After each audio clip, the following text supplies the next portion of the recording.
mean, nobody else has a. Test, test. So no, so they clearly didn't think.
Then I pay the additional cost associated with the chip. No, they won't do it. Yeah, no. Okay, so we're on the record for the Public Service Commission's Public Conference 73, which is our exploration of the impacts of H.R. 1, the recently passed federal legislation, and we also want to explore not only the impacts of H.R. 1, but the updated tax credit guidance that the Treasury Department issued in August and the foreign entities of concern provisions. These federal provisions have imposed new time frames, which has actually squeezed some of the time that we've usually used for siting of energy generation and storage projects in order to qualify for the federal tax credits. And we want to explore especially how this is going to impact our efforts to promote renewable energy in the state of Maryland. And then part of this conference is to try to understand any concerns with our existing process and how we may have to adapt our processes in order to live in the new world under H.R. 1.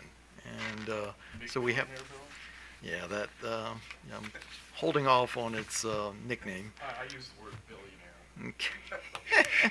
So we have a number of panels today that are going to explore this with us. And let me turn it over to Commission Advisor Melanie Santiago-Moser. Good morning, Chairman Hoover, Commissioners. Glad to be with you this morning. Our first panel will be, it is on, can you, Yeah. Is that better? Yeah. Wonderful. Good morning.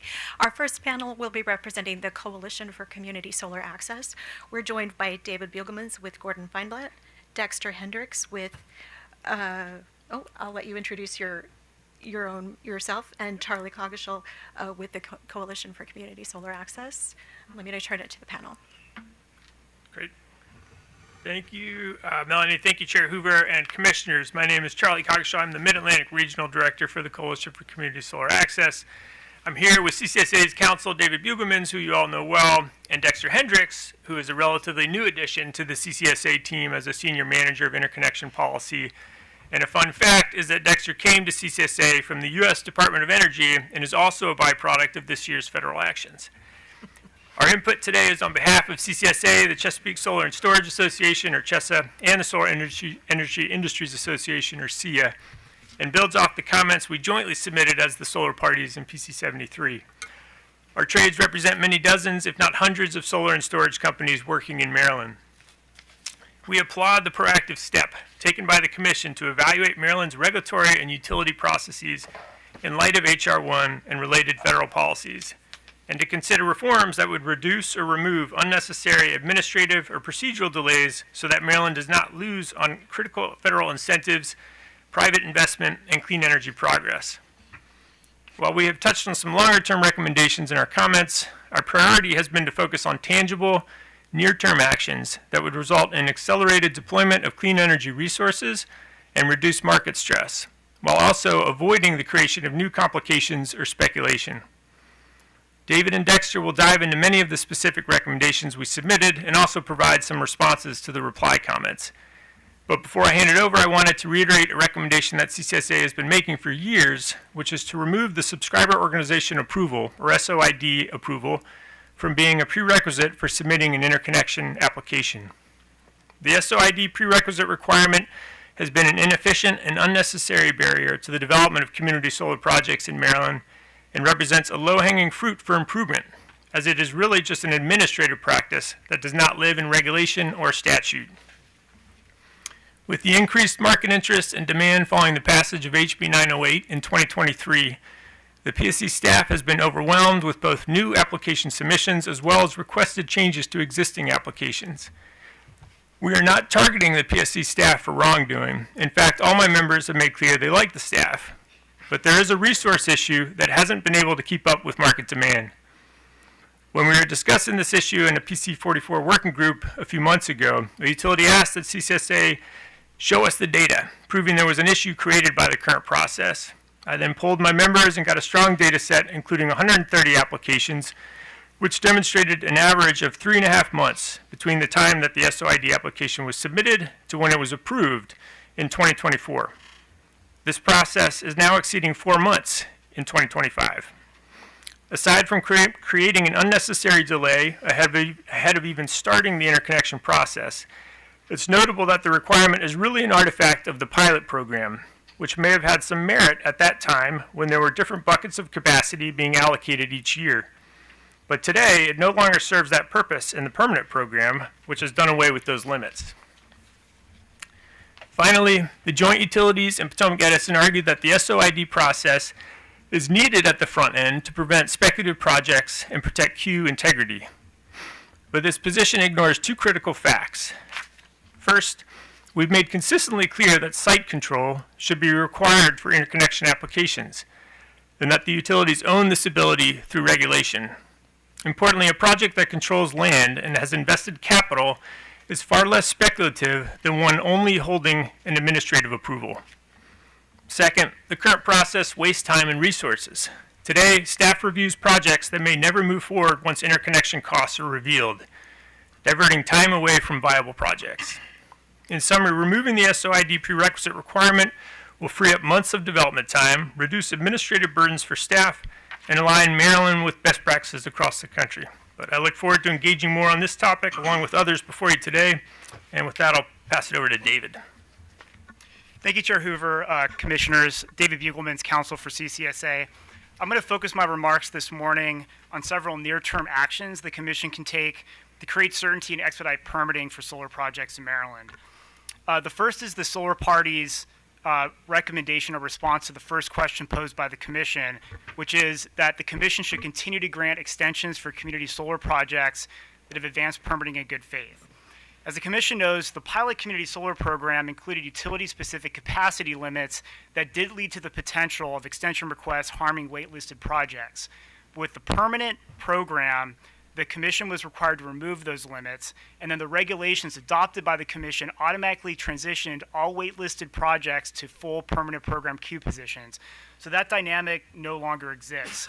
Just to make sure that this position reflected the interests of the industry, CCSA, CHESA, SEIA, which I think it's fair to say together represent practically this entire solar industry in Maryland, polled their members. All of them indicated they support the continued issuance of these extension requests, and they also did not express concerns about projects in the interconnection queue being harmed as a result of them.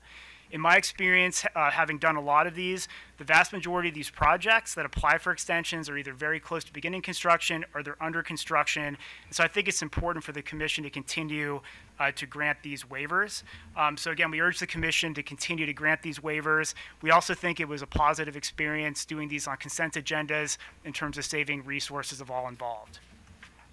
The second item is the Solar Party's recommendation to expedite implementation of the DG-CPCN process. As the Commission is aware, under the Renewable Energy Certainty Act, PPRP must submit standard requirements and conditions to the Commission by July 1st of 2026, and then the Commission must adopt procedural regulations to implement the process by July 1st, 2027. But the statute does not prevent PPRP or the Commission from moving faster than that. The DG-CPCN process at its core is intended to really do two things. First, provide administrative efficiencies for the Commission and PPRP, and second, provide certainty for developers. So it would address a lot of the issues we're facing today, including workload concerns from PPRP. I'm happy to report that PPRP has started a work group process earlier this summer to develop the standard requirements and conditions, and I think it's going very well. So conceivably that could be done before July 1st of 2026. At the same time, there's nothing stopping the Commission from getting a head start on the procedural regulations, which it will have to adopt to implement the process. So I think it's possible if we move fast enough, we could get the process up and running at some point in 2026 as opposed to the middle of 2027. And again, that would provide, I think, significant timing and administrative benefits for all parties. The last position of the solar parties I would like to stress is related to solar decommissioning, which is really becoming an emerging issue, I think, for projects, at least in the CPCN process. The conditions adopted by the Commission have changed the CPCNs over time. But most recently, the conditions, due to some uncertainty about what needs to go into these plans and how they interface with local requirements, are going to require many projects to come back to the Commission after a CPCN has been issued and receive approval of a decommissioning cost estimate for the bond through an administrative hearing. That could go very quickly. It could also take a lot of time. And even when you factor in, appeals or proposed orders, you could see how that could become a major gating item to start construction because this is a pre-construction requirement. I think there's actually a solution potentially in front of us under RECA. Because as of July 1st, 2025, RECA actually requires all solar projects larger than 1 megawatt to enter into what's referred to as a standard decommissioning agreement, specifically with the Commission, so not with the county, but with the Commission, on a form that is provided by the Commission, and also post a surety bond with the Commission. What's interesting about this is that requirement applies to all projects larger than 1 megawatt. So it's not just CPCN level projects, it's also a significant number of projects between 1 and 2 megawatts. So I would submit to you, it would seem to me that it would be beneficial for the Commission to find a way to implement this so it's administratively efficient. Because if you were to require every single project over 1 megawatt to either show up at an admin hearing or do some kind of evidentiary hearing to approve a decommissioning cost estimate, you could see how that could be a major workload issue and then also potentially slow down when construction could start for projects. CCSA has proposed potentially developing a $1 per megawatt bonding amount, which would be set through an open stakeholder process, potentially on a yearly basis. And we're thinking that this could be set very conservatively, so there's a high degree of likelihood and confidence that the bonding amount would cover the cost of decommissioning in the event of abandonment.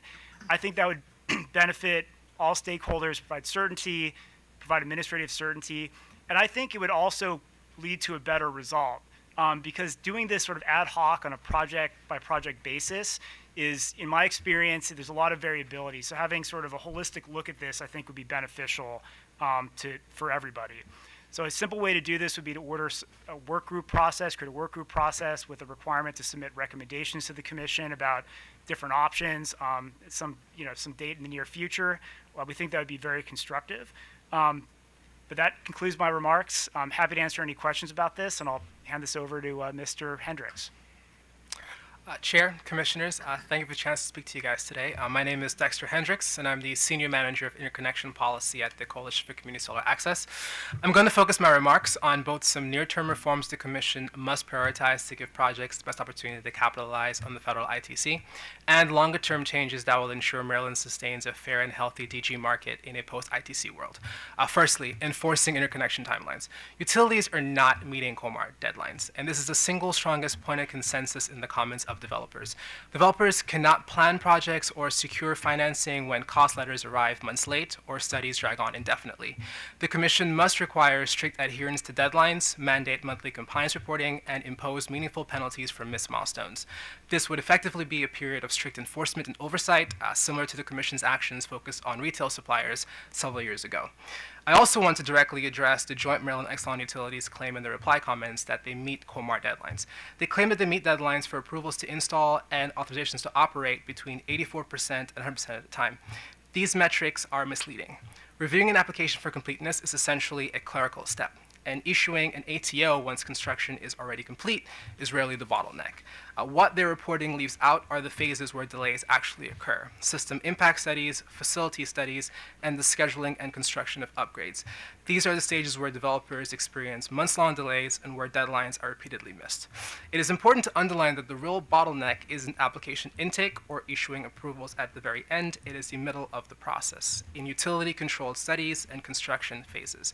That is where accountability is needed and where stricter Commission oversight must be focused. The Commission should require the utilities to report on the timing of feasibility, system impact, and facility studies, and construction statuses and projected timeframes for all solar interconnection applications in their monthly reports.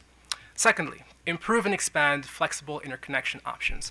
Utilities are required to publish policies for limited export agreements and provide a process for customers to request them. As written, the limited export agreement construct addresses a single use case, allowing a project to interconnect on a fixed D-rated export basis to avoid or defer a hosting capacity upgrade. While useful, this narrow approach is unlikely to enable timely interconnection at a scale or allow many projects to realize the full value of available federal incentives. We recommend that the Commission direct utilities to expand flexible interconnection so that it provides a true bridge-to-wires pathway. The goal should be to unlock as much capacity as possible in constrained areas while grid upgrades are underway. Under this approach, projects would interconnect at nameplate where hosting capacity exists, subject to transparent and standardized curtailment. Those curtailments should be governed by tariffed limited export agreements with clear triggers, telemetry, and control requirements, and importantly, exit criteria once upgrades are completed. This model is not theoretical. Similar approaches are already being advanced in other jurisdictions, including Illinois later this year, which underscores both feasibility and urgency. By strengthening Maryland's flexible interconnection framework, the Commission can give developers a practical, financeable pathway to bring projects online quickly while ensuring system reliability. Finally, some long-term priorities. Looking beyond immediate deadlines, Maryland must prepare for a future where federal tax credits are no longer available. To sustain a thriving DG market, we recommend 3 actions. Firstly, establishing proactive cost-sharing models for grid upgrades so costs are allocated fairly across beneficiaries. Secondly, creating a permanent interconnection ombudsperson within the Commission to oversee compliance and mediate disputes. And lastly, accelerating rollout of Maryland's energy storage programs and allowing storage projects to apply for interconnection before program enrollment, with site control as the viability test. These reforms are not just about meeting the ITC deadlines, they're about building a resilient, transparent, and efficient market structure that will keep Maryland at the forefront of clean energy deployment for years to come. In conclusion, Commissioners, the path is clear. This Commission has the opportunity to act now with immediate, targeted reforms that will ensure Maryland captures the full value of available federal incentives, enforcing interconnection timelines, granting readiness-based extensions, reforming the SOID process, strengthening flexible interconnection, and streamlining permitting are actions that can deliver results in the near term. By pairing these near-term actions with longer-term reforms, such as proactive cost-sharing for grid upgrades, establishing an interconnection ombudsperson, and accelerating storage programs, Maryland can ensure it sustains a healthy and fair DG market in the post-ITC environment. CCSA thanks the Commission for the opportunity to comment and to participate in this hearing, and we urge you to act quickly and decisively, and we stand ready to work with you to implement these reforms and ensure Maryland meets its clean energy goals. Thanks. Anything else? That concludes our remarks. Okay. Commissioner Sussman, any questions? I do. Okay. Well, first, Mr. Hendricks, their loss is our gain. I just want to make that comment, and from a former DOE employee, I welcome you. The subscriber organization ID. So I want to sort of drill down a little bit more on that. So first, you're proposing that it not be a condition precedent before you can try to secure interconnection. But I understand that point. But I actually wanted to talk about whether approval is necessary. So you mentioned that the SOID is an administrative tool to kind of track what's going on. If it is an administrative tool, is approval required in your mind? I mean, and so that the SOID process could stay in place for staff to track projects. But if you take approval out of the equation, I'm assuming it'll help to move the process along. So there's actually a sort of a complicated history behind that, Commissioner. I think originally subscriber organizations were really intended to operate more like what's called a subscription coordinator under the current program. Subscription coordinators are the companies that market and manage subscriptions, but in the pilot, what happened was subscriber organizations became more of a tool to manage the approval of specific projects that are part of the program. I don't think that having staff look at projects at some point in the development process to say they've met requirements is necessarily a bad thing. So we're not advocating to remove that requirement entirely. It's just the matter of the timing of that approval and how long it takes. If at a minimum, if it were possible for projects to be able to apply for SO approval and interconnection at the same time, that would make a significant difference. So that's really all we're asking for, is to deal with that bottleneck. But I guess to answer your question, I think the program always envisioned some kind of SO approval. It just wasn't necessarily, we would look at each project and has it met, co-location and other requirements like how it operates now. Okay, so you see value for an SO ID and an SO approval process. You'd like to see the processes move forward simultaneously. At a minimum, simultaneously. Okay. Yes. Okay. The Can I just add? Sorry, can I add one Please. addition there? Is that there's bonding required. There's some unique elements of the community solar program that go beyond interconnection. There's a bond requirement that's not required for just a general interconnection application, and that's something that's built into the SO process. In addition, there's an extended kind of timeline for the period of when you have to become operational for a community solar project that's different for just a standard interconnection application. So there's kind of a different sort of trigger point when you get your kind of SO approval, you've got some permitting approval that you've shown that you've been kind of moving on that level, in addition to a conditional interconnection application, which sort of triggers a fresh start of kind of like, okay, now you're a community solar project. It's just that at this early stage, when you're just kind of feeling out the market, identifying places on the grid, or making relationships with landowners, you don't necessarily know if you're going to become a community solar project or not. Like, we want to be able to kind of get that development process started earlier. But when at some point there's a decision point where you are going to decide if you're going to be a community solar project, in which case the PSC gets more involved. So it does play a role, I think, that is useful. We're just saying that, let the interconnection process start earlier, because right now it has to wait 3 or 4 months before it can even start. Okay. The decommissioning proposal, so it is in a work group now. And so what you're asking is that we sort of move along the COMAR requirements that are attached to that before we see anything coming out of the. I mean, I'm a little concerned about. I applaud your effort in trying to work through these. I'm mostly a little concerned about the timing of it. Yeah. I'm not sure how we can sort of move the regulatory piece of it before we know what's really in it. Are you asking about decommissioning, Your Honor, or DGCPCN, just the overall process? Well, you could probably answer both. Okay.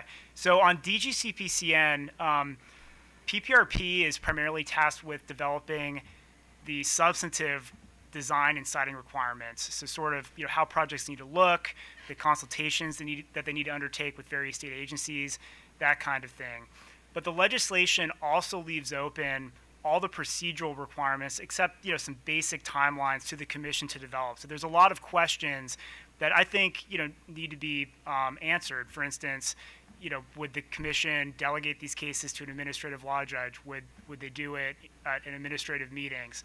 What are the very specific time frames for different reviews and responses and things that happen within there? So I think there is the potential for the commission to get a head start on that. And then once PPRP's piece is ready, you could then sort of graft those on as sort of the substantive piece. So I think it is possible to do them simultaneously. What do you mean head start?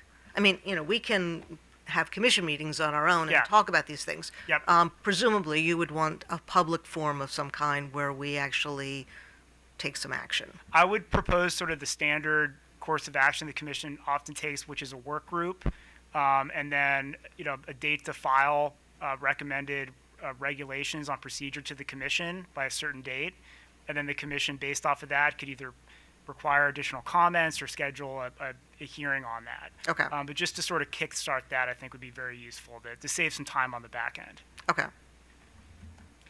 That's actually helpful. Yeah, and- Because otherwise, I'm not sure we're sort of flying in the dark if Yep. we're doing something. Yep. And then on the issue of decommissioning, the thing with RECA is that the requirements that I mentioned earlier for the form decommissioning agreement and the bond being posted with the commission that applies to all projects over 1 megawatt, that part of RECA became effective on July 1st. So I think it really is a time-sensitive matter to figure out, what the form agreement will look like, how these bonds will be calculated. And and that's also separate from DGCPCN because that applies to all solar projects, whether or not you need a DGCPCN or a normal CPCN, and then also from 1 to 2. And then in terms of a path forward, again, I think some kind of work group with a filing date would be useful to at least start that discussion to formulate all those. Okay, so there is a work group for the decommissioning. You'd want another work group to deal with the bonding issues, or can that be just subsumed? I'm a little concerned about sort of overwhelming everybody Yeah. with multiple work groups. So Yep. so is this just can this be taken on by the work group now? PPRP has created a sub-work group as part of the DGCPCM process to look at decommissioning. So they may be able to answer that. Maybe it could fit into what they're doing. But there isn't, at least to my knowledge, there isn't a formal commission work group on that. But maybe it could fit into what PPRP is doing. Okay. But again, I'm just concerned because we have this requirement now where there needs to be a form decommissioning agreement, but that hasn't been developed. And so it could just become an issue for projects, I think, in the near term, because we're already operating under that requirement. Okay.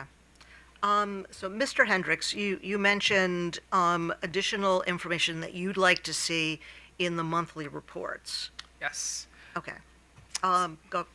Yeah, so we think it'll be really important to have utilities actually show the timing of feasibility, system impact studies, and facility studies, as well as the construction statuses and projected timeframes, because those are where we're seeing the bulk of delays from the developer side of things. It's sort of as if they go into these studies, they are sort of COMAR timelines around them, but quite often we feel, and this is the experience of many of our members at CCSA, that they're not hitting those timelines. Okay, because we saw general comments about the value of having monthly reports about the interconnection process. So that this would just be part of that. So greater specificity about sort of what's going on for each of the projects that they're working on. Each of the project, each of the phases, and that granularity will really help developers know exactly where they stand.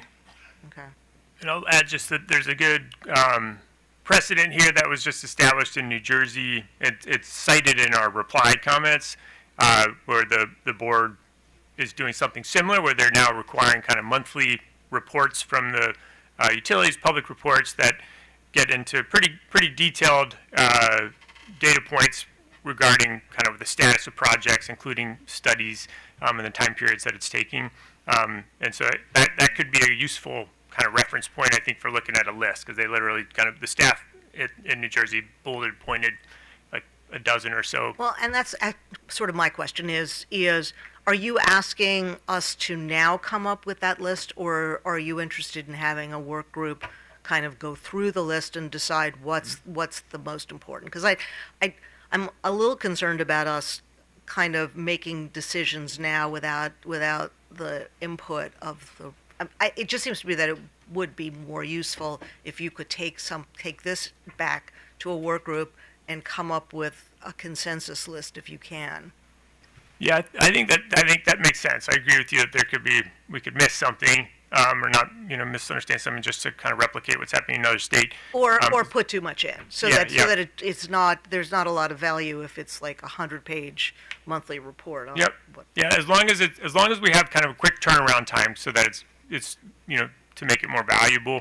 I think that would be helpful from a working group standpoint, is just to have a little bit of a deadline for when the recommendation's made. Okay, and is there an existing work group that can take this task on? Probably the PC44, I think, would be the most appropriate for Q list. I agree. Yeah, that work group is made up of utilities as well as developers, so it's the right sort of constitution to talk about this matter. Okay, thank you. So I. Linton. Thank you, Mr. Chairman, and good morning. Two of you, Mr. Hendricks and Mr. Bugelmans, both of you mentioned some concerns about utility responsiveness and how they've not been completing some of the reporting and other submission of information as required under COMAR. As a person who's spent a lot of time investigating a lot of companies operating under our regulations over the years, I can tell you that for me at least, our enforcement of our regulations is probably one of the most important things this commission can do and has to do. So it's concerning to me to hear that. So I'd like to know a little more about what it is that you've been experiencing there, and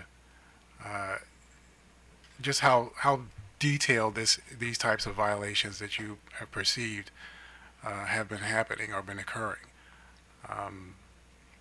So I don't think we need to get any details at this point, but I think let me first know, for example, have any suppliers, any developers tried to file anything formal with the commission requesting that the commission take any action against the utility company?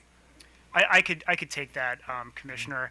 I think there's been a few formal complaints, but there haven't been too many. I can say, in my experience, typically what developers do is work directly with the utility.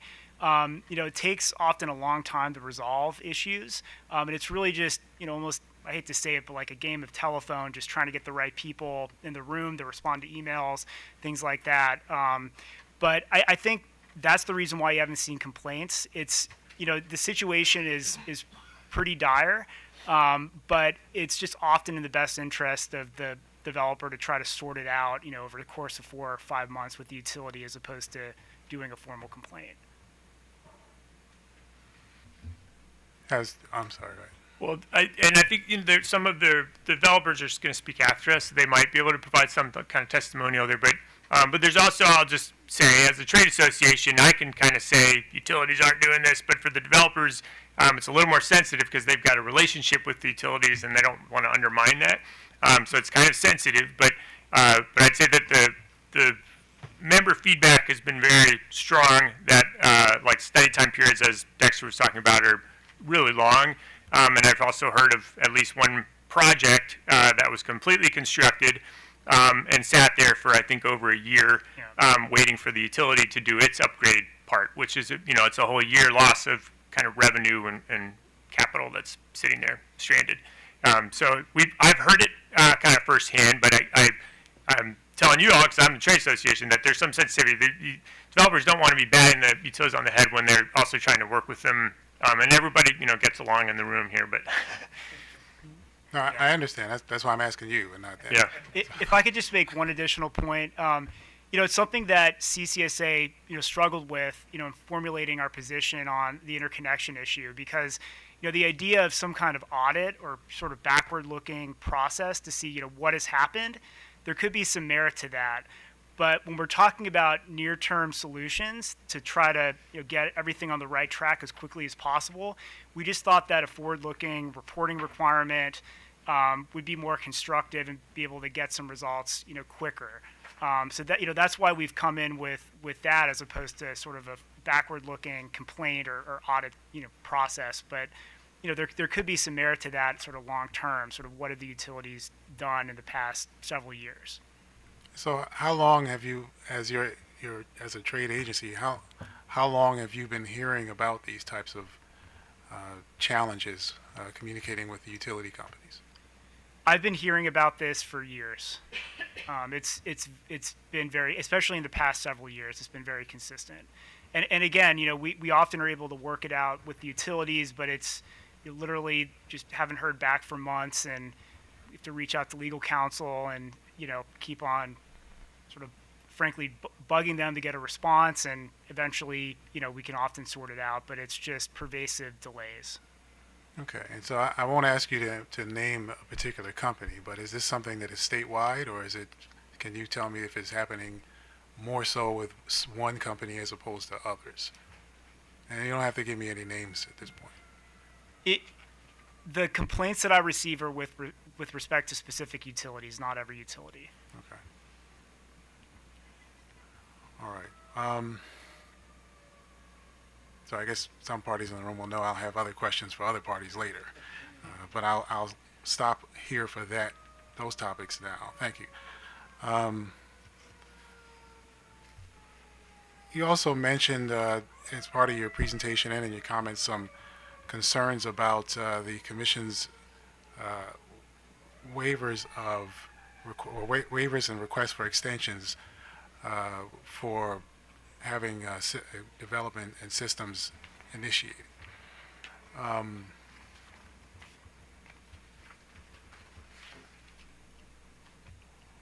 So there's not really an easy way to ask this question, so I'm just going to go ahead and ask it as straightforward as I could. Is it possible that some of the challenges you're getting with communication from the utilities because they know you can get waivers and typically just ask for one and get it? I've seen no correlation between that. Okay.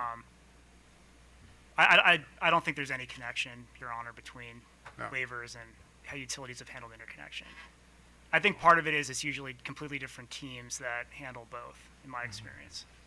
And so by teams, you mean that within the utility Within company? the utility, correct.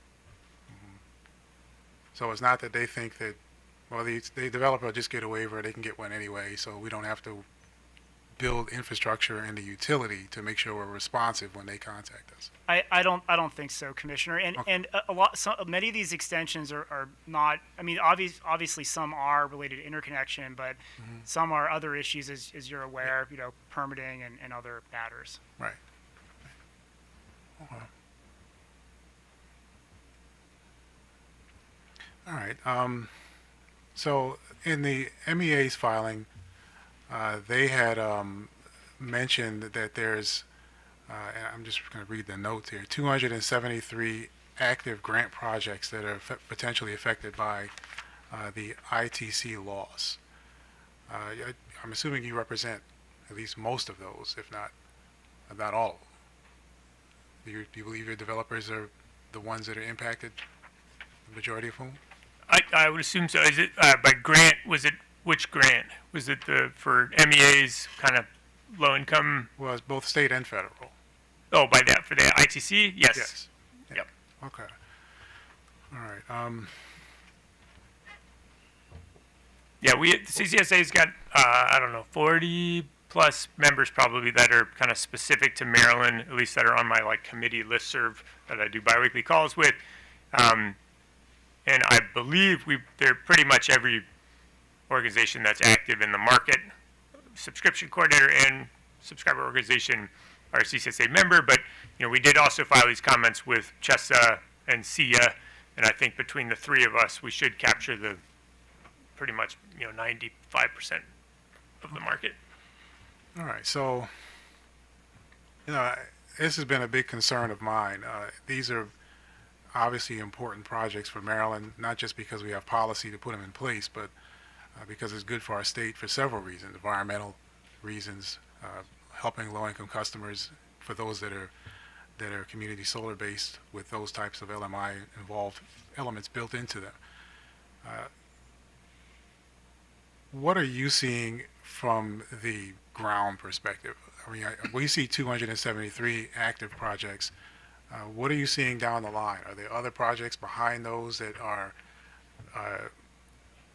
people turning away from Maryland now, or do you still see enthusiasm to participate here in our state? I've seen some continued enthusiasm, but a lot of questions along the lines of, how long will it take to permit my project, and then we have the discussion, and then maybe the enthusiasm's a little bit more tepid at that point. But there's still interest in Maryland. It's just a matter of finding a way to make it work with the ITC deadlines, and but I haven't had a lot of clients withdraw applications or completely leave the market yet. I think it's just a matter of trying to make their investments work given the new landscape. Yeah, well, that also has been one of my concerns, because a lot of the things that we're responding to even now, I mean, it's almost been like you have to check the news every day to see what the latest change is going to be. And it's, for a commission, if we're talking about changing a regulation, as you know, that takes months. But by the time we change the regulation, we could have 4 more things we have to do Right. in response to it. Yeah. So I'm hopeful that in the course of this proceeding that we'll be able to come up with some solutions that we know we can implement pretty quickly, but we might have to think a little differently about how to respond, not just by responding, but by being a little more proactive in developing different policy answers that maybe don't rely as much on what the federal government may or may not do. So just something to think about as we proceed with this. I know we're not finishing today, so, well, I mean, the hearing hopefully will finish today, but not our intellectual discussion of these issues. So thank you, Mr. Chairman. Thank you. That's all I have. Commissioner Marve. Thank you, Mr. Chairman. A lot of my questions have been asked, but let me tiptoe around this whole utility question.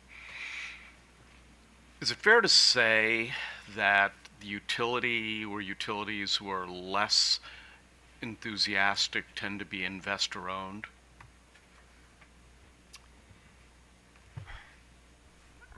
So the reason why, I mean, there's no answer to that question, Commissioner, because at least with respect to community solar, only investor-owned utilities can participate. That's true. so- Yeah. Okay. Yep. All right. I'd like to talk a little. I'd forgotten that. Speaking broadly, and perhaps this is a question I'm going to put to you, but also to the renewable energy companies that are coming up behind you. I was talking to a good friend just this weekend about commercial and industrial rooftop solar. And he was talking about the fact that apparently in the state of Texas, they altered the law to basically allow the developers to not have to worry about local permitting processes as much and just go straight to the state regulator in Texas. What is the landscape like in the state of Maryland? If I manage the Best Buy on Rockville Pike and I want to put solar on the roof of my building, do I have to go through the Byzantine process of the Montgomery County government? Oftentimes. It's actually a fairly complicated question for rooftop projects. I guess a couple things. So any project 2 megawatts AC or smaller doesn't require a CPCN, so that means you're entirely local. And then in addition to that, in the Renewable Energy Certainty Act passed this year, the General Assembly exempted all community solar projects, regardless of size, from the CPCN requirement. So those will, go through the local process as well.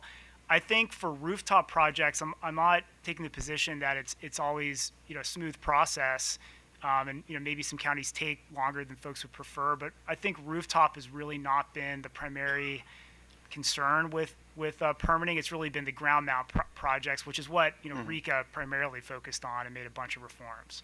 Well, I understand that, and yeah, and I understand that law, the Renewable Energy Certainty Act, takes care of a lot of those problems. But I could understand where you would want to get some sort of architectural approval of the load bearing on a roof.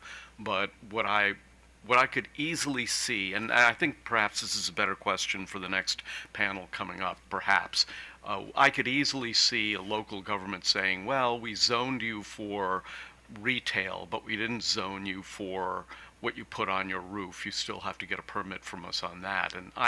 And those kind of processes can drag out for months and years, at least in the county I live in. So, I'll leave it. Well, the whole issue though that Commissioner Linton touched upon about asking the question of whether people are still enthusiastic about doing business in the state of Maryland versus, I mean, I know people who are just going down to Texas and they're just putting up solar and wind and batteries at a breakneck speed because the governments are just not getting in their way. To me, this is a great concern, and I guess of course there are governmental barriers, but also the problems with utilities. Do you have a sense of why the utilities are not moving as quickly as your clients would want them to? Is it a change in culture? Is it that they don't want to leave their comfort zone? Is it that they just understaff the members of their organization that would be involved in these kinds of activities? Do you have any sense of why that would be? It's hard to tell. I guess from my perspective, my perception is that it's largely staffing and potentially being overwhelmed with the number of applications and just managing the number of applications. Mm-hmm. I don't get the sense that it's necessarily intentional or nefarious or anything like that. Okay. It's really just getting the right person, getting them to focus and do the studies. And Your Honor, I would echo that sentiment. While at the Department of Energy, we worked with a lot of utilities all the time to help them to streamline their processes and get more efficient at their jobs. And one of the things we heard all the time was they were chronically understaffed. So we understand that they're not deliberately delaying things. A lot of the times they need some help on the staffing front. Okay, well, that's good to know for a rate case. If they decide to approach us with enhanced staffing for renewable interconnection, it's something that we should probably look at as being a non-trivial ask. All right, thank you, Mr. Chairman. Mr. McLean. Thank you, sir. Thank you, gentlemen. Several of the areas I wanted to hit have already been asked by Commissioner Linton and Suchman. I do have one area very briefly I want to touch on. Mr. Bugelman's, with the new federal legislation, there's kind of two big dates, July 4th, 2026, and then December 31st, 2027. Is that correct? Yes. Yep. And the first date, July 2026, is where a project has to start construction. And then we've got the December 31st, 2027, where the project has to be operational. Is that correct? Yes. Yeah. Okay. Yeah. In our initial comments that we submitted, we have a bullet point list on page 2, which I think is a pretty good kind of snapshot of the requirements. But the commence construction deadline is July 4th, 2026. Right. But there's also a September 3rd deadline, which just passed, which referred to being able to do safe harbor. But the true kind of commence construction now, which is like physical investments and things, project materials that are going into the ground or transformer investments by utilities, that has to happen now by July 2026 if you missed the September 3rd deadline. And then the 2027 deadline at the end of 2027, that's just to get the ITC if you started construction after July 4th, 2026, I believe. And so basically it's probably it's not feasible for community solar developers to hit that 2027 deadline. If you started after 2026, you're probably too late. But technically, if you had commenced construction by by July 4th, 2026, you have 4 years to become operational.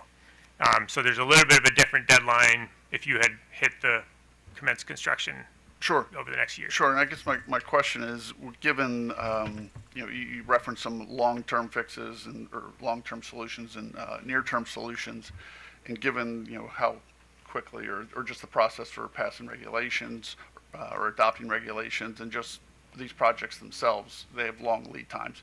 I mean, how many projects do you have an idea of how many projects I don't want to say we're going to be able to save, but that could benefit from like near-term solutions that we could implement in, very soon?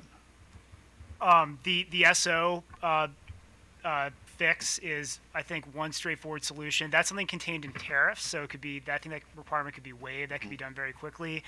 That would impact, I don't know, probably hundreds of projects. Just that's my guess.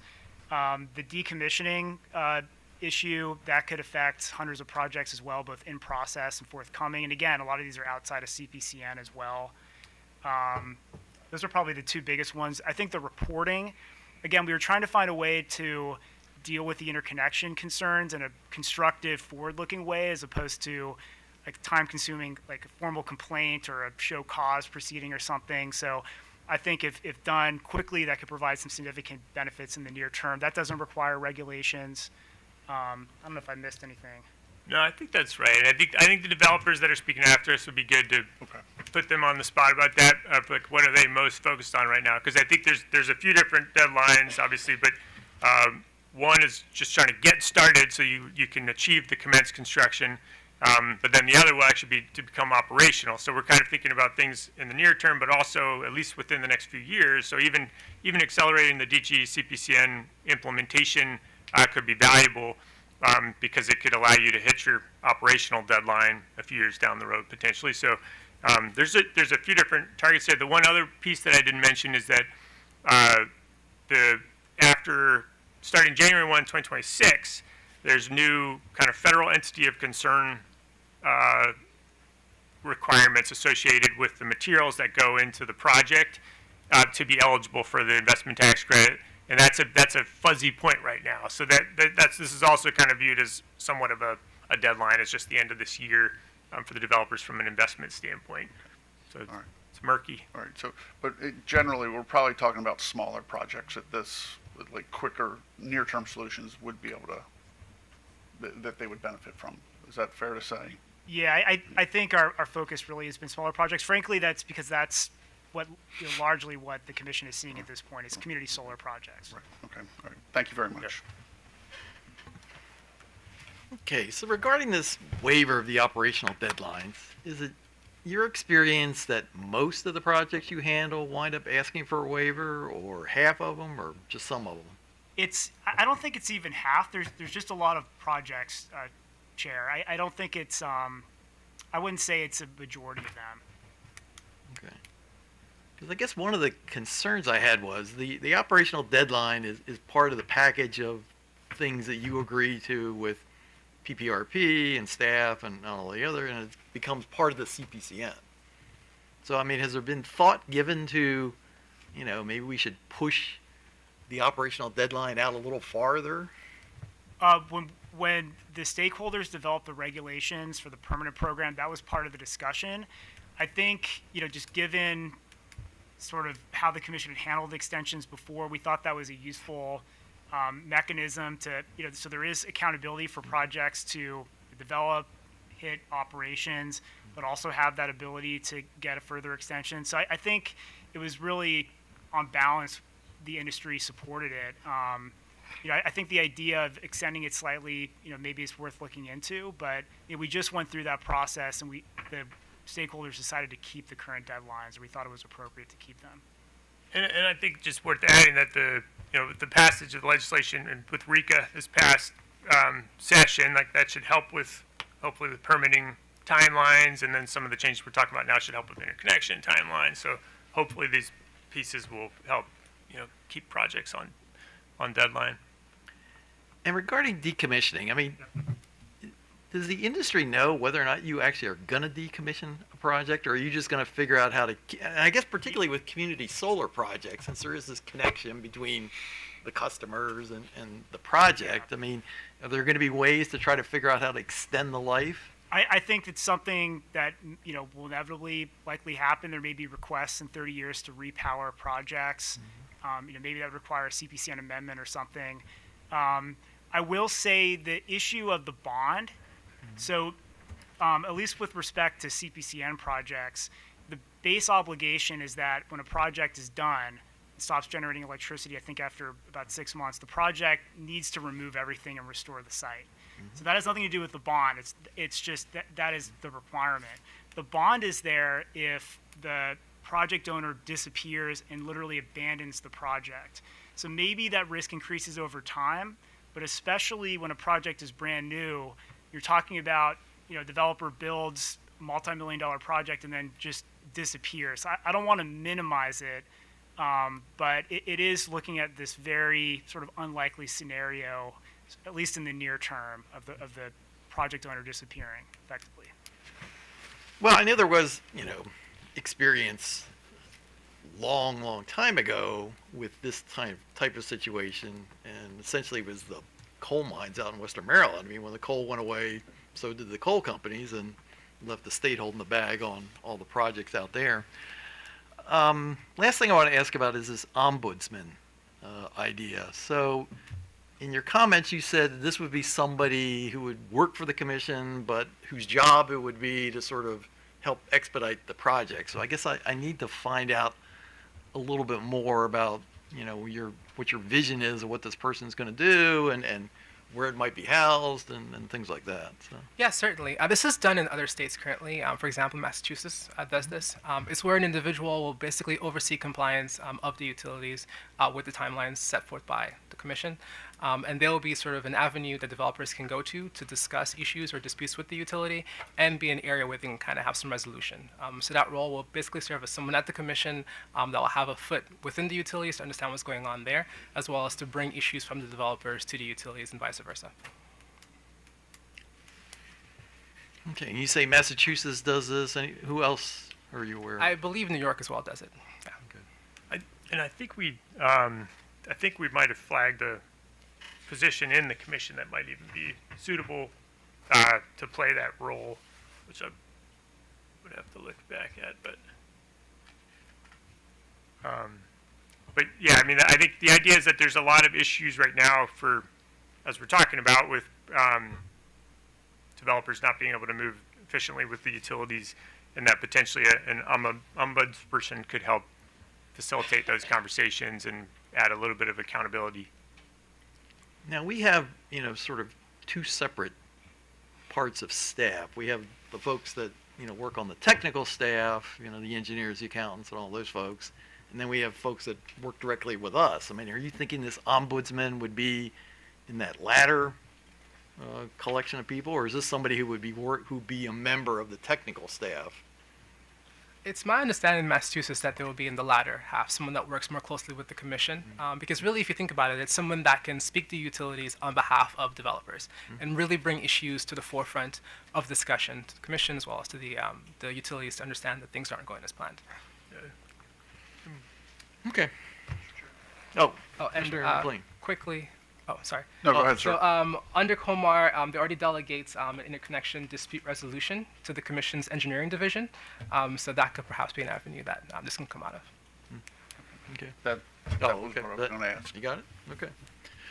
All right. Thank you very much. Thank you.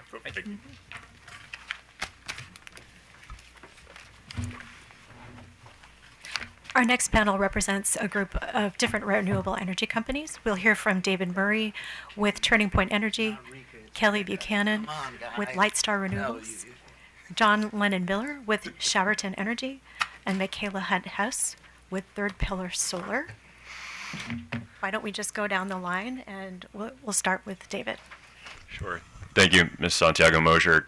For the record, David Murray, Director of Business Development with Turning Point Energy. We're a solar and storage developer that operates nationally, and Maryland is one of our primary markets. We've been active here since 2016, since the beginning of the program. My comments will really just emphasize two main points, the first of which is an all-hands-on-deck approach to interconnection. We had a lot of discussion on the last panel on it, and I want to emphasize that we're all responsible for addressing timelines and ensuring that we can really meet this moment, which is truly unprecedented in our state. The comments by the Joint Exelon Utilities mentioned needing to staff up in order to meet this moment. And, certainly there are an unprecedented level of interconnection applications for solar that have come across their desk over the last few years, which is a great thing to have. It's a great problem to have for the state that there's a lot of demand for renewable energy. And even so, as we begin to deploy more energy storage, that is another interconnection application process that they will be managing over the course of the next few years as we reach our 3.3 gigawatt storage goal. And so needing to staff up to meet those resources, especially in a time when we feel like we can certainly do so, is going to be really important.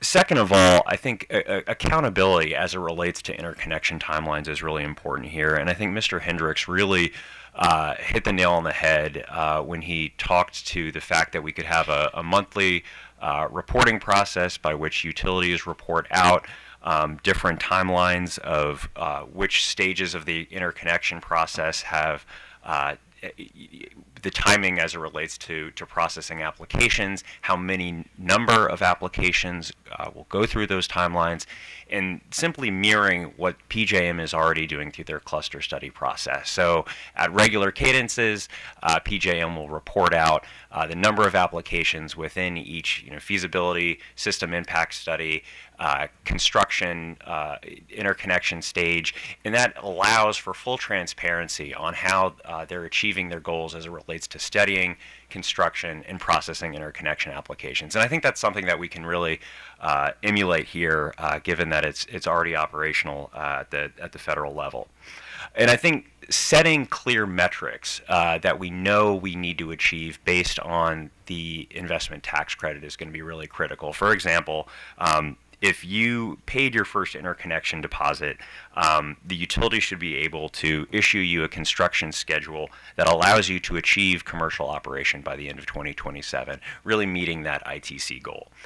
Similarly, if all utilities can perform a study of projects that entered the interconnection queue in the calendar year of 2024, if they can perform those by the end of this year, that will give the industry the true insight it needs to determine which projects are viable to achieve the investment tax credit. These are simple benchmarks that we believe that by working together we can achieve.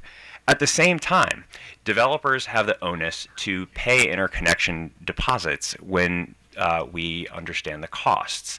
So right now, the commission referenced sort of queue swatting and ensuring that commission and utility resources are used appropriately to study the projects that are truly going to move forward. And I think that if we as developers can ensure that as soon as we receive an invoice or study estimate, we are able to pay that. Otherwise, we must get out of the queue. This is really critical to ensure that the queue moves forward and that utility resources are prioritized on the projects that truly have a shot in moving forward. And then finally, I'll say that as it relates to interconnection, I think if the utility feels like it is understaffed or under-resourced to construct interconnection infrastructure within an adequate timeline, developers should have the option to self-build said interconnection infrastructure. Now, I understand the concerns as it relates to technical standards and safety, and I think that if developers were required to work through contractors that are already have experience working with the utilities, that understand their internal processes and safety requirements, then that should be an option that the developer should have. Such a system has been in place in Maine and in Massachusetts. Other developers that we've known that have worked in the Northeast have used the self-build option, and that has worked in order to ensure that projects meet their internal deadlines, but also deadlines in order to meet the investment tax credit. And finally, and this is sort of out of the commission's jurisdiction, but I do want to make a note on PSC and PPRP staffing.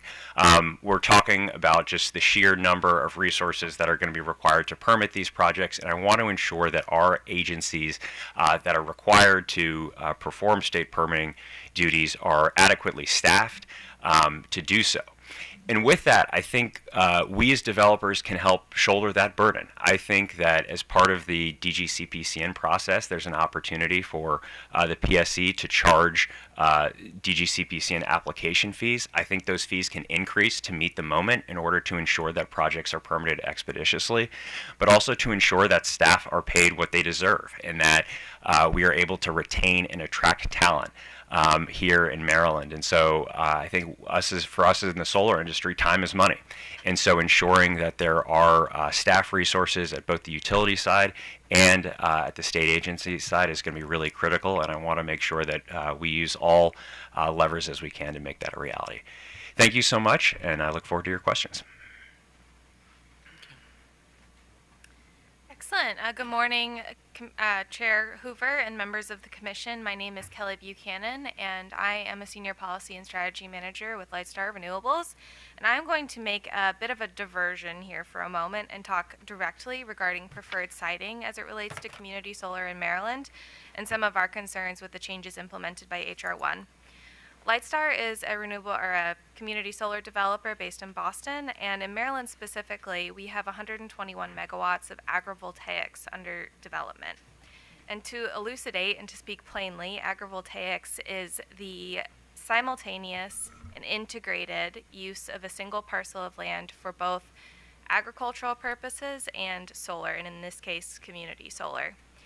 In 2025, the definition of agrivoltaics was amended in Maryland statute to require these projects to continue an agricultural use assessment, which is a property tax evaluation that requires continuous agricultural production for the lifetime of the project, which is typically between 25 and 30 years. And so this does a couple of things. It allows farming to continue on high-value soils with integrated benefits of community solar. And it also preserves the agricultural heritage of Maryland. It allows landowners to exercise their private property rights and makes meaningful progress towards our clean energy goals. This also provides landowners and farmers, tenant farmers specifically, which are the primary category of farmer in Maryland, to achieve a new means of financial viability and freedom in their agricultural operations. And so I mention this because some of the issues at hand for these projects are timelines and the additional amount of development planning required to protect soils and to ensure farming operations run smoothly. There's significantly more coordination to implement agrivoltaics, including specialized designs to incorporate agricultural operations, coordination with consultants and farmers to develop a farm logistics plan, increased communications with stakeholders and policymakers regarding the nature of these projects. And this creates about a 24 to 36 month timeline to permit these projects under the best conditions. Some of the struggles that we're facing right now are related to things that have been already discussed, including the wait time for SOID inclusion on any specific project. And to illustrate for the commissioners, on average, we have waited 128 days to have our SOID approved for any specific project, and the longest wait time was 219 days. Once that gate to interconnection study has been released, on average, we've waited about 10 months for interconnection study results, but our longest wait time was just about 16 months. And so in light of the 4-year deadline for at least our projects for Lightstar's portfolio, and based on the safe harboring we've been able to implement, that 4-year deadline, considering a 24 to 36 month timeline for permitting, makes every month and day matter. So any delays related to approval, permitting, or interconnection significantly impact our ability to move forward, as well as other developers. And so some of the possible solutions I would like to highlight for the Commission include a respectful request to expedite timelines for agrivoltaics, as well as other forms of preferred siting like rooftops, whether that be in the CPCN process or the DGCPCN process. Because they are part of the landscape of community solar in Maryland, they offer up additional benefits to Marylanders aside from just the benefits of community solar, which are great in themselves, but we do not want these projects to be left behind in the development process because they do take additional time and due diligence to be done correctly. Finally, I'll end with a final suggestion of the expedited implementation of the DGCPCM process, which was mentioned earlier, and I won't go into detail regarding. But with that, I would be happy to answer any of your questions, and thank you for your time this morning. All right. Thank you, Honorable Chair Hoover. Equally honorable members of the Commission. I'm very pleased with the new faces here, though they could be called new old faces, not due to age, but due to your experience with this Commission already. My name is John Lennon Miller. I'm the Vice President of Market Development with Chaberton Energy. Chaberton Energy was founded and headquartered in Montgomery County, and I myself am a resident of Howard County. I want to commend the Commission for their foresight that has resulted in this Public Conference 73. I'm here to highlight a few of the topics which Chaberton addressed in our comments. Firstly is the removal of the subscription organization ID requirement to submit an interconnection application. That will have a significant favorable impact to project development, and it is absolutely necessary in order for the state to maximize as much of the pre-HR1 tax credit loss as possible. I'll also just briefly mention that we just received 2 SOID approvals last week that were filed in early April. So while some comments, I believe staff comments, mentioned a 10-week turnaround, our latest approval took 5 months, and that's about kind of standard and average.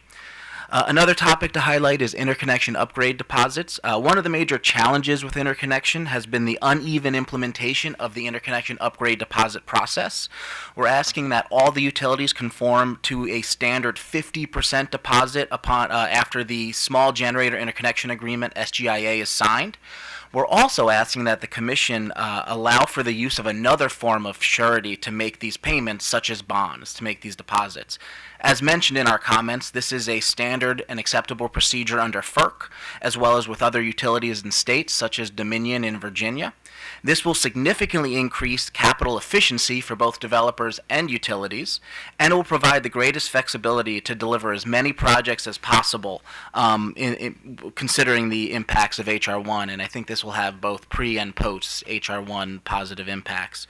The third topic is in regards to construction timeframes for utility upgrades. The Commission needs to ensure that the utilities provide transparent and efficient construction timeframes.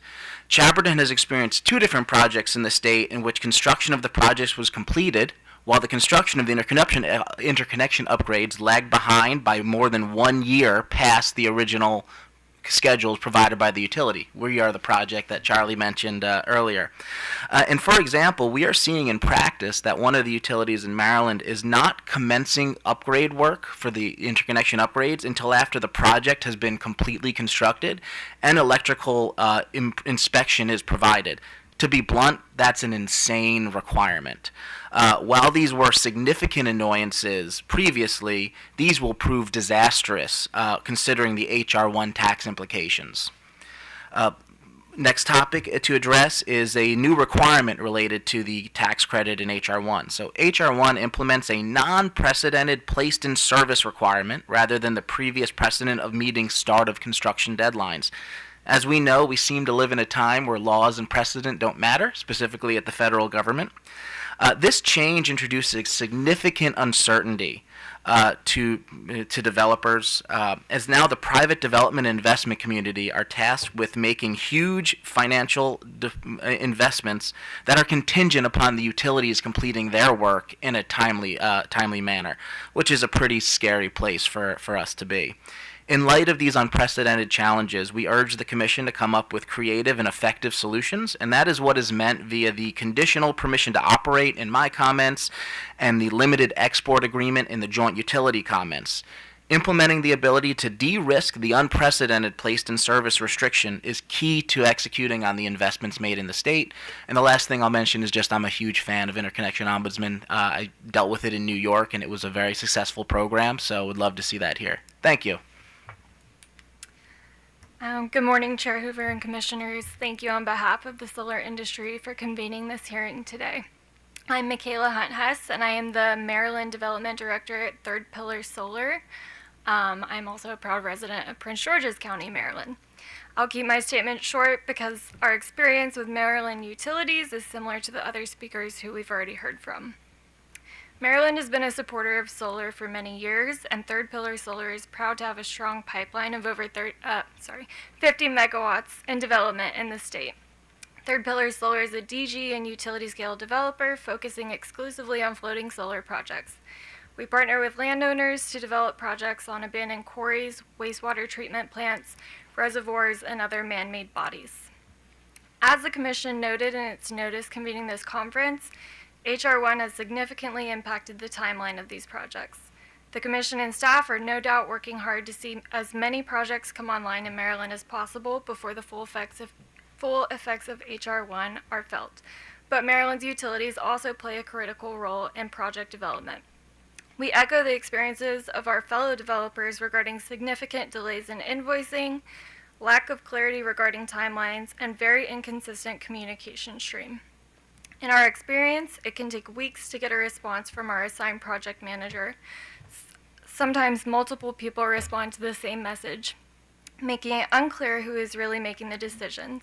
This makes it nearly impossible to build a cadence or relationship with the project manager, and it makes it difficult to trust their responses. Our biggest frustration is the amount of time it takes to receive invoices once we have received notice that a project requires an engineering study. We currently have 4 projects slated for engineering studies in utility queues. Of those projects, it took the utility 89 days to issue the invoices for 2 of them after signed study letters were returned to the project managers. For the other 2 projects, we still have not received invoices after returning the signed study letters, and we've been waiting for 83 and 108 days and counting. Finally, although we haven't reached the study stage for any of our projects over the past 12 months of applications, Maryland Utilities' history of conduct and lack of communication suggests that studies won't occur within the promised duration of 4 to 6 months. These are the most critical delays when it comes to the life and death of a solar project with a limited timeline to be placed in service by local landowners and the federal tax credits. Third Pillar Solar looks forward to working with the Commission, staff, and the utilities to deploy as many megawatts as possible over the coming months and years. I thank the Commission for its time today and continuing to be a strong supporter for solar. Okay, Commissioner Linton. Thank you, Mr. Chairman.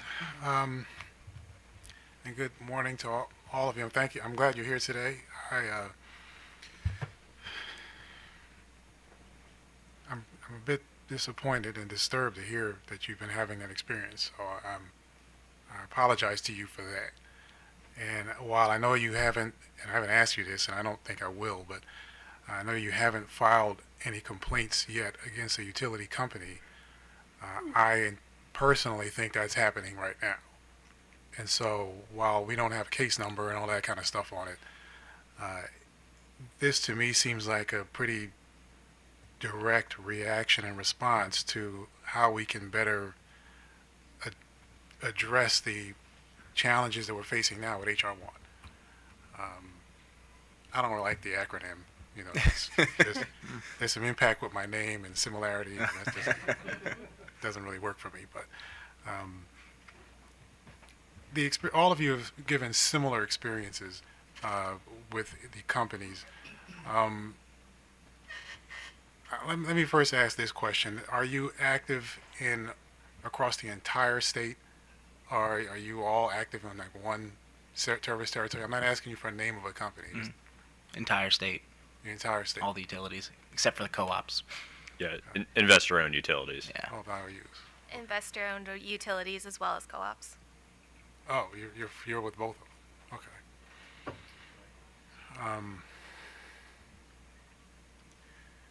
And you have current projects that are awaiting certain responses from the companies, and you're waiting for those responses. Are there still things that they're expecting you to do before they respond to you? That hasn't happened much. There's sometimes been a little like, oh, we're waiting on this from you, and we're like, we did send it. Part of that is just turnover. We've had for certain projects 5 different project managers, and I understand in today's world, but there's a lot of turnover, and therefore every time a new project manager steps in, a lot of times the clock is kind of restarting. They're like, well, I need time to get back up to speed. And you're like, well, the last guy got back up to speed, and before him, this girl was getting back up to speed. So that has been a challenge. I mean, I think the biggest challenge has been, where's my invoice or where's my study? Oh, it's coming next week. And we've heard that sometimes for 3 or 4 months on end. And we understand there's a lot of challenges going on, but it makes it difficult for us to project out. And like I had mentioned in my comments before, even those studies, now one of the scarier things for me is that I'm so reliant upon the utility putting my project in service, where before it wasn't as big of a deal. Like, yeah, I didn't want to have a project built and sitting for 12 months, but it didn't really destroy the underlying basis of my financing. Now that's a significant likelihood of happening. So as I mentioned earlier, I've had some background in investigating companies before. One of the things that tends to be one of the first steps, and even in the commission's regulations, we encourage what I'll call customer, and obviously in this case you're a developer, but we encourage you to interact with the utility company on a different perspective, to ask them, not on the phone calls you normally would make, but maybe with somebody in the regulatory department or elsewhere, to say to them, hey, I'm having this problem, is there a way to resolve this so that we can get things moving better? Have you tried that already? And if you have, I'm assuming the result hasn't been what you wanted, but can you tell us generally what the result's been? I would say the result has been fairly positive. We've been doing that a lot more recently with some relationships that we've now built with their regulatory people, and generally that really does help kind of break the log jam. Now, one thing you mentioned earlier in terms of submitting complaints, I mean, part of the reason we don't submit complaints is to keep the relationship, as well as it's often we go, hey, we're going to submit a complaint, and then they're like, oh, actually, here's your study. So we've seen that be a good tool at times to get what we've been waiting for a while. I mean, we'd rather not have to ever threaten that, and that's why perhaps the interconnection ombudsman type position, which is really what it's used for in New York, could be super helpful, because now you have someone who has a direct line into the commission, into the utilities. Everyone's kind of there to work together. The whole reason that was created in New York was to negate all of the complaints that were being filed. And I would say post the ombudsman, there really weren't any complaints, if at all, in New York because of how well that worked. And yeah, just to tag on to that too, I'd say dispositionally, the response has been positive, and the bridge building, I think, has been really successful between the utilities and industry.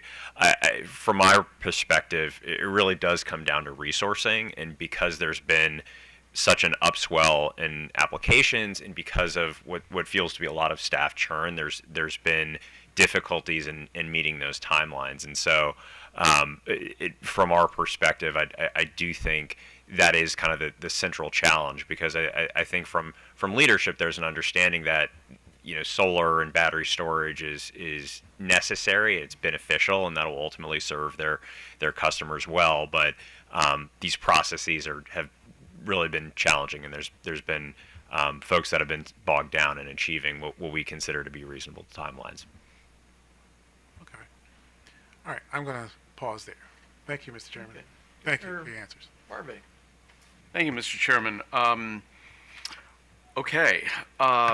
Let me just ask a broad question. I know that most of you operate in multiple states. So how do the utilities within Maryland that serve Maryland compare to utilities serving in other states? Any thoughts on that? It's a really good question. Maryland's very unique. I mean, one of the reasons why Chaberton has been successful is because we speak Marylandese. I could tell you from working at other companies that weren't active in Maryland, getting into Maryland was really hard. And it was been, trying to get up to speed. And part of the problem has been, like, if you look at New York, for example, New York sometimes uses a signing example. They have their SIR, Standardized Interconnection Requirements. That's what you could equate to the COMAR here in Maryland. Theirs is much more kind of black and white. Everything is set out with time frames, and you could read the SIR and get through an interconnection process just fine. In Maryland, you really can't do that with COMAR. The utilities kind of operate underneath COMAR very differently. They don't all follow the same exact steps. The time frames are a lot more loose. I think the utilities just have a lot more a lot more ability to kind of interpret and create their own process than you say have in New York. Now that's not to say all's bad in Maryland. There's a lot of other states that require. I'll give you a good example with Virginia. I won't study your project until the project before you completes their study and makes their deposits and does all this stuff. Like, I do not want to see that in Maryland. I think that Maryland being able to sequentially study projects is very important. And then you have other states like Illinois where just capacity problems have essentially broken down everything. So, Maryland definitely has its challenges. I think most of its challenge lies in the kind of grayness of implementation in COMAR. However, I would say it is still one of the more, once you learn to speak the language, it's one of the more favorable interconnection processes. Okay. Going outside of the whole utility, you heard the question that I asked with respect to local governments. Maryland has uniquely powerful local governments. Maybe not uniquely, but rather powerful. So I'm just curious to know if I think Chaberton does a commercial and industrial rooftop. Do you not? Yeah, and it's definitely a challenge. I mean, I will say as part of RECA, which is the right way to pronounce it for David and Charlie back there, I will say part of the challenge with RECA was talking with the counties. They were like, "Oh, well, we want these projects. We want to make it easy." And then we would go with the projects that they wanted, quote unquote, right, rooftops and carports and things like that. Didn't seem like they wanted it when you're going through the local process. So I think there are still significant challenges there. Overall, it's still better than permitting a greenfield, but there's no question doing a commercial rooftop, especially because every county is different, is a challenging permitting metric. One of the things they did in residential was pass the solar app, which is a standardized residential permitting form and process. I think there could be a lot said if that was implemented for commercial. Who did the solar app? Is that state law? Yeah, that was state law, and I believe MEA enforces it. Charlie might know more, though it was more of a CHESA thing. But I believe MEA was an integral party to getting solar app in place for residential projects. Okay, thank you. Agrovoltaics. This is something I've been reading about for a decade.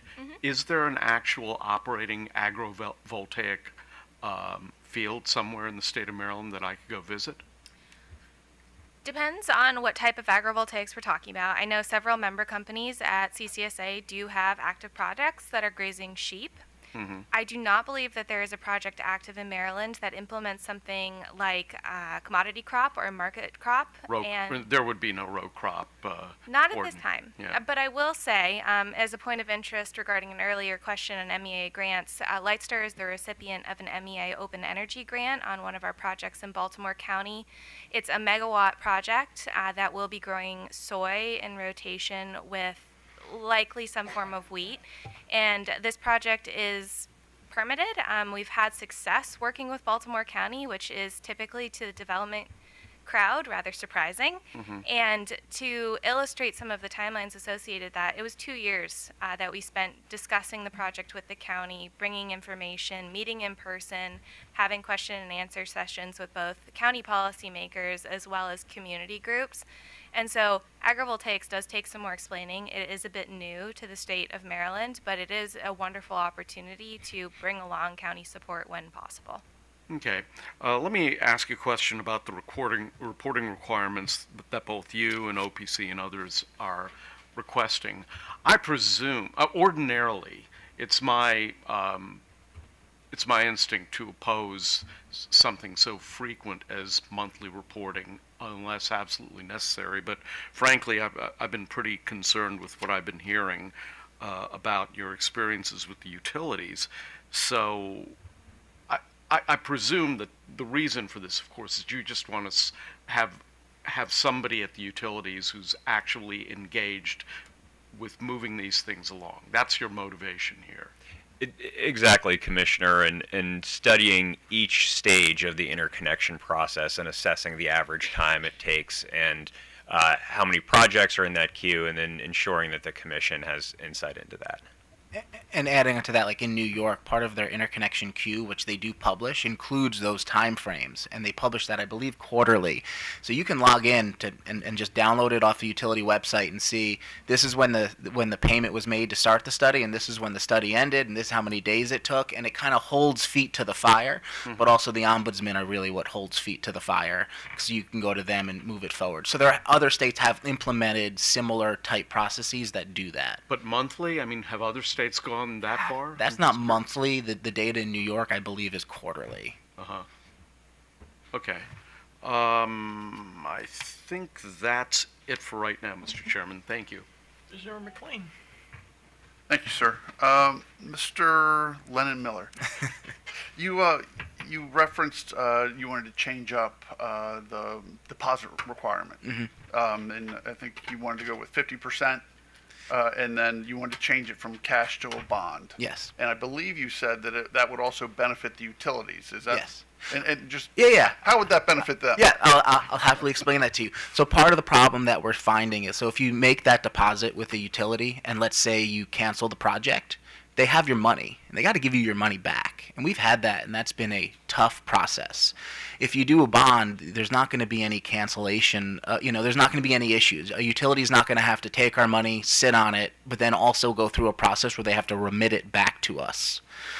So we just, as we've seen in Virginia, if a project is canceled, the bond gets canceled, and there's no need to figure out this remittance back process. Okay. All right. So purely administrative. Yeah. At least on the utilities end. Yep. Okay. Ms. Buchanan, Mr. Lennon Miller, you also referenced some delays in the subscriber organization IDs on the staff side.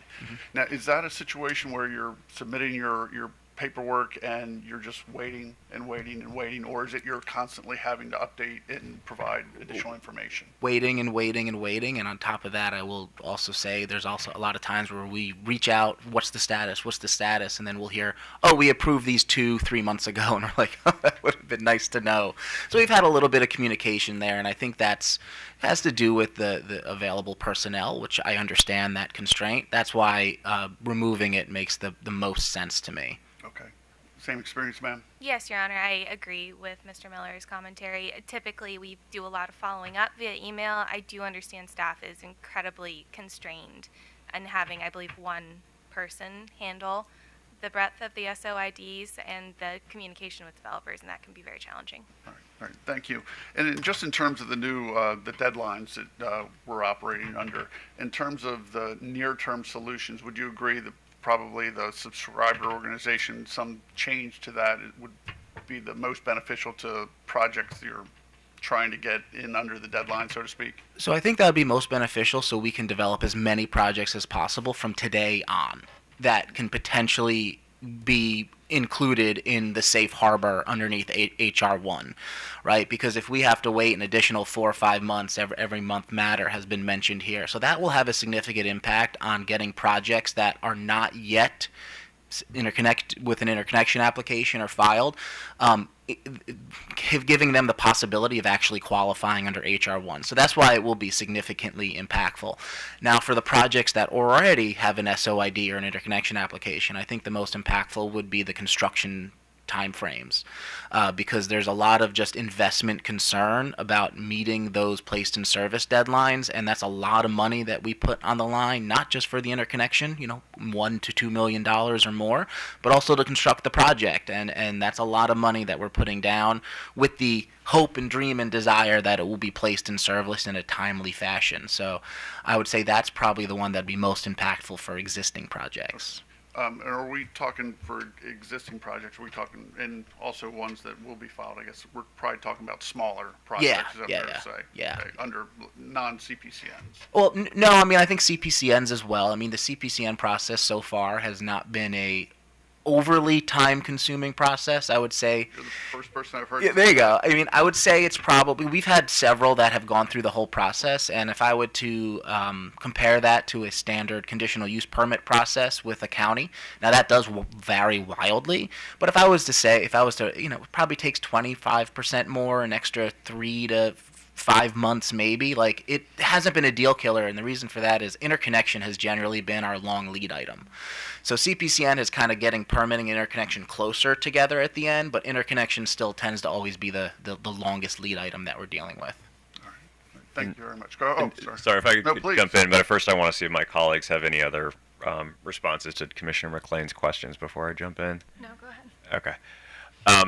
Just on the SOID process, I did want to hit on one piece of that, and I think that obviously affects the first step that community solar projects do, but there's also a concern related to material modification that I just want to make sure we hit on, and OPC and MEA touched on this in their comments, and I think they did a fantastic job, but just to emphasize that, because if we were to downsize a project from, say, 5 to 4 megawatts, the utility would then say, well, you need that capacity reflected on the SOID list. Well, here's another 12 to 16 weeks that it's going to take to then revise that. And so by eliminating that requirement or allowing you to do that in parallel with the interconnection process is really important, such that if you do downsize a project, which a lot of us do for the sake of interconnection, we wouldn't have to go back to the line and revise it on the PSC list. So that's one piece that I just want to make sure we get clear here.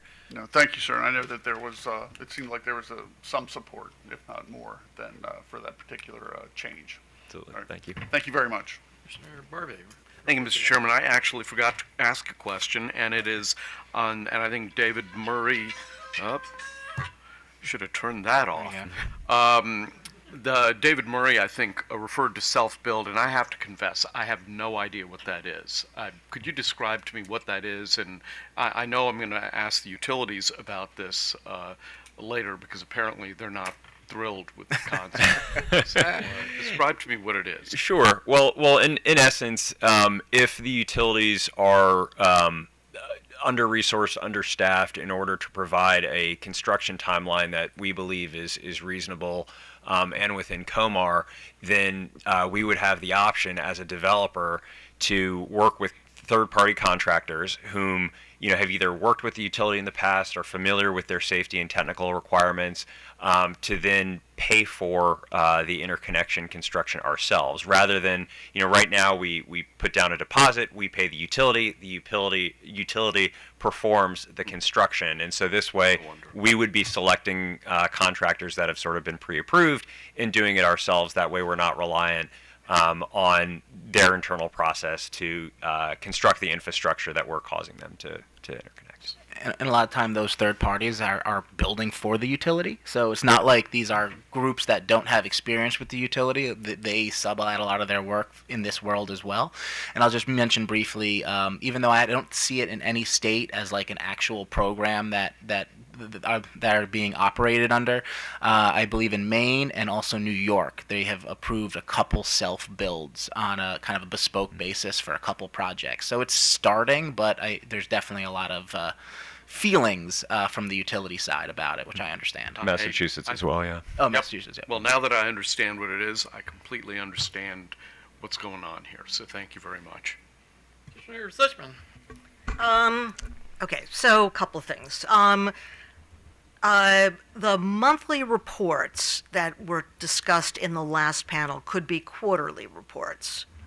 And so I guess my suggestion to you is to get involved in this work group to the extent we set up a work group and figure out what actually needs to happen. I mean, monthly could be a little too onerous. Quarterly could do the trick. So that's actually sort of an important thing, and to the extent that it involves costs on the utilities part, that's just cost that has to be recovered from ratepayers. We'd like to avoid that. Okay, self-build. Okay, I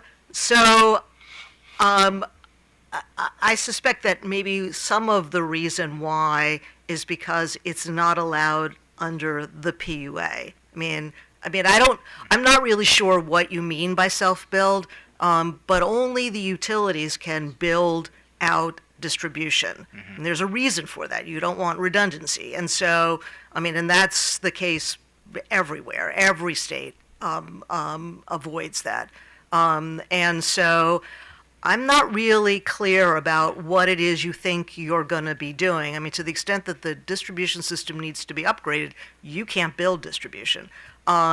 So, I mean, and we don't need to sort of go into the specifics of this. I think that this is a slippery slope and can be incredibly problematic, raise lots of jurisdictional questions, and I'm not sure that that's going to get you to where you want to go anyway. So, I mean, we don't need to have a conversation about this. I actually think that this is something that you can't do under the PUA.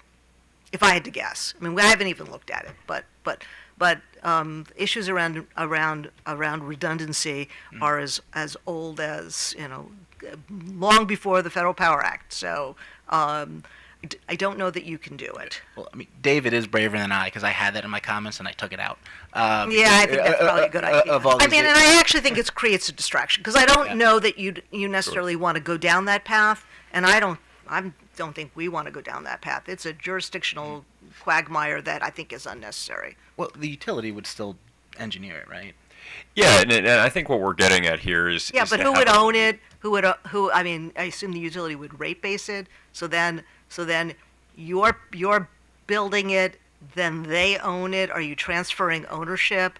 I think it's a mess, and I don't really feel like we need to waste a lot of time on this, except to say to you, you probably should stop wasting time on this, because I think this is just, I don't think you really want to. So one more thing on self-built now. Yeah. Okay. So the SO process. Would you be okay about still having an SO ID approval as long as it's concurrent? Yes, I would be comfortable if it was concurrent with the interconnection. Because even if you're changing, if you're changing out your project, you're still going along with the interconnection piece, and you're just going to talk to staff about. So it'd work that we would show the utility that we filed an SO application rather than having it be put on the list. All right. I mean, I don't even think, if we were to rechange it around, I wouldn't make filing the SO application a requirement to submit an interconnection application. I would just make having an approved SO a requirement in order to get program capacity into the Community Solar Permanent Program. So that would allow us to just move ahead with submitting the interconnection application, which is our very first step. And I mean, David, maybe you have some reference, but I mean, a fair amount of projects die immediately after filing interconnection application and getting that first study back. So those are all projects that today that the PSC has to look over the whole SO ID and take months and months with it, whereas if we were able to just submit it to the utility, we'd probably be able to cut 20% or so of actual applications to the PSC, because the utility has already told us that that's not viable. So I would actually push it back a little bit further and say, keep it as actually right now, I believe, under regulation, it says you need an SO ID in order to get program capacity under the Community Solar Permanent Program. Keep that the way it is, but just remove it from the tariffs where it's a requirement to submit an interconnection application. I think that's the cleanest way to fix it. Right. Well, it's the unintended consequences. I mean, you take it, you get rid of it, and then you don't know what else is missing when you do that. So in terms of other changes to the project, other than the SO, you're also concerned about having to redo studies. Is that even if the project gets smaller, or is that not an issue? So we've had instances where the utility has asked us to reflect the downsized capacity on the subscriber application, and so because of that, we have to resubmit the SOID. Okay, but it's not gonna impact the studies that the utilities are doing. So you're concerned about changing out the project specifications. Is that it's an SO issue? That is one of them. We would have a concern that if material modification comes up in a number of comments in a number of ways, and I think if there is not a impact on the grid as a result of downsizing a system, then the utility should not need to restudy the project. So that's the other piece as it relates to material modification. Okay. I think you probably want to have a little bit more of a conversation about that, just because I mean, I would assume, right, you're not changing if you're going less than nameplate capacity, right. that it shouldn't be a problem, but I want to, there might be a problem, and I it's probably something that you probably want to.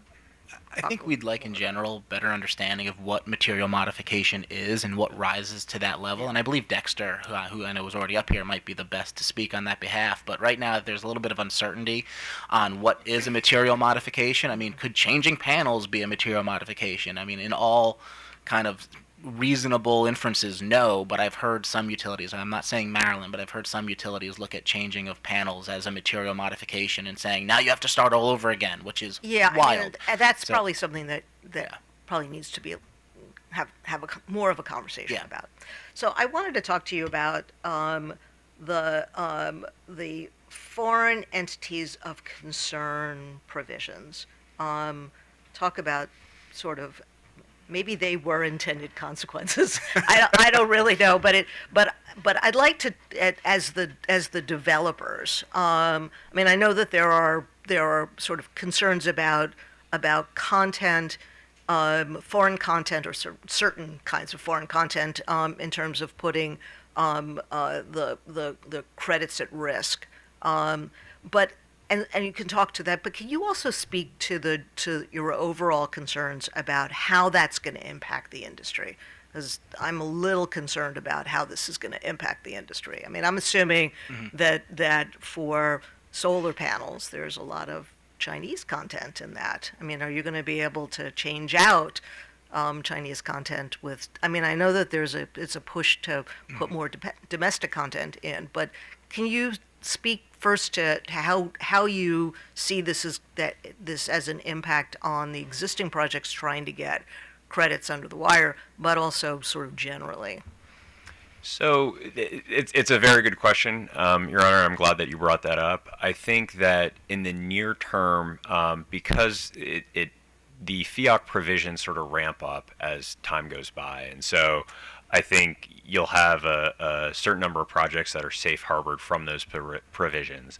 I think there is still a lot of uncertainty as it relates to FEOC because the Treasury guidance that was released a number of weeks ago didn't allude to how FEOC provisions would be implemented.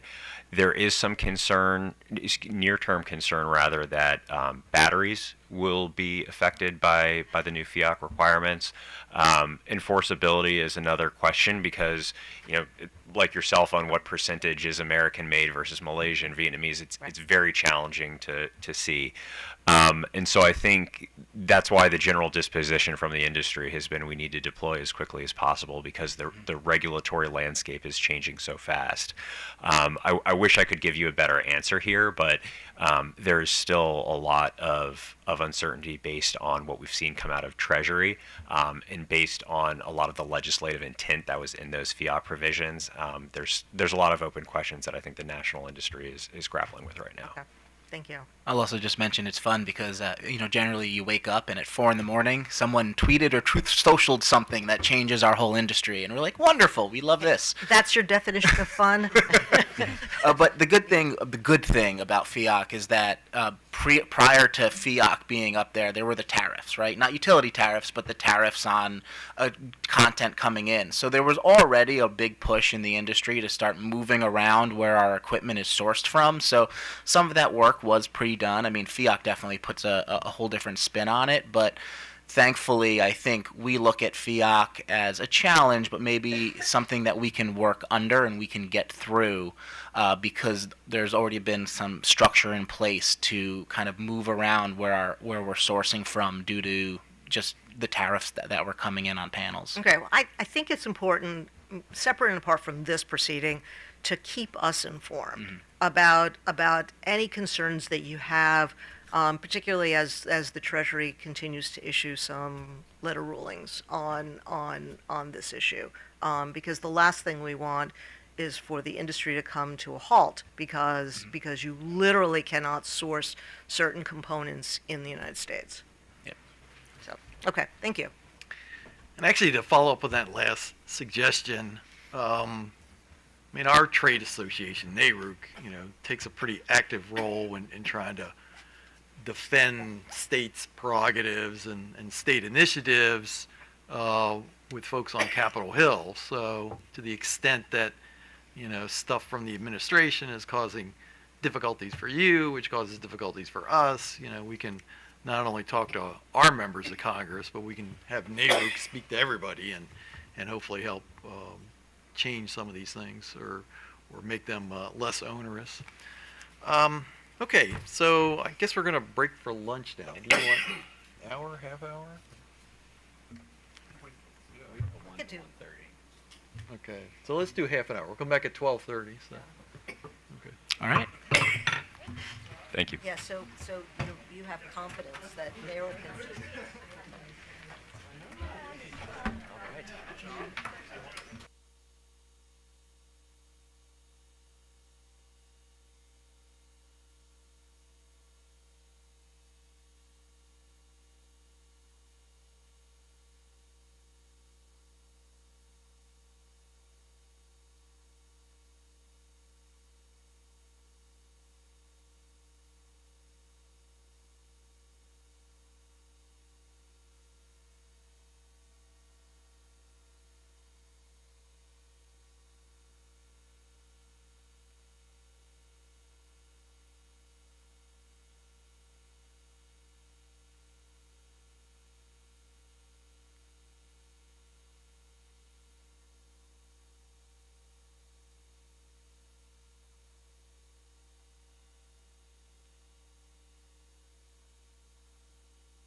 right, back on the record in PC 73. And Good afternoon, Chair Hoovers, Commissioners.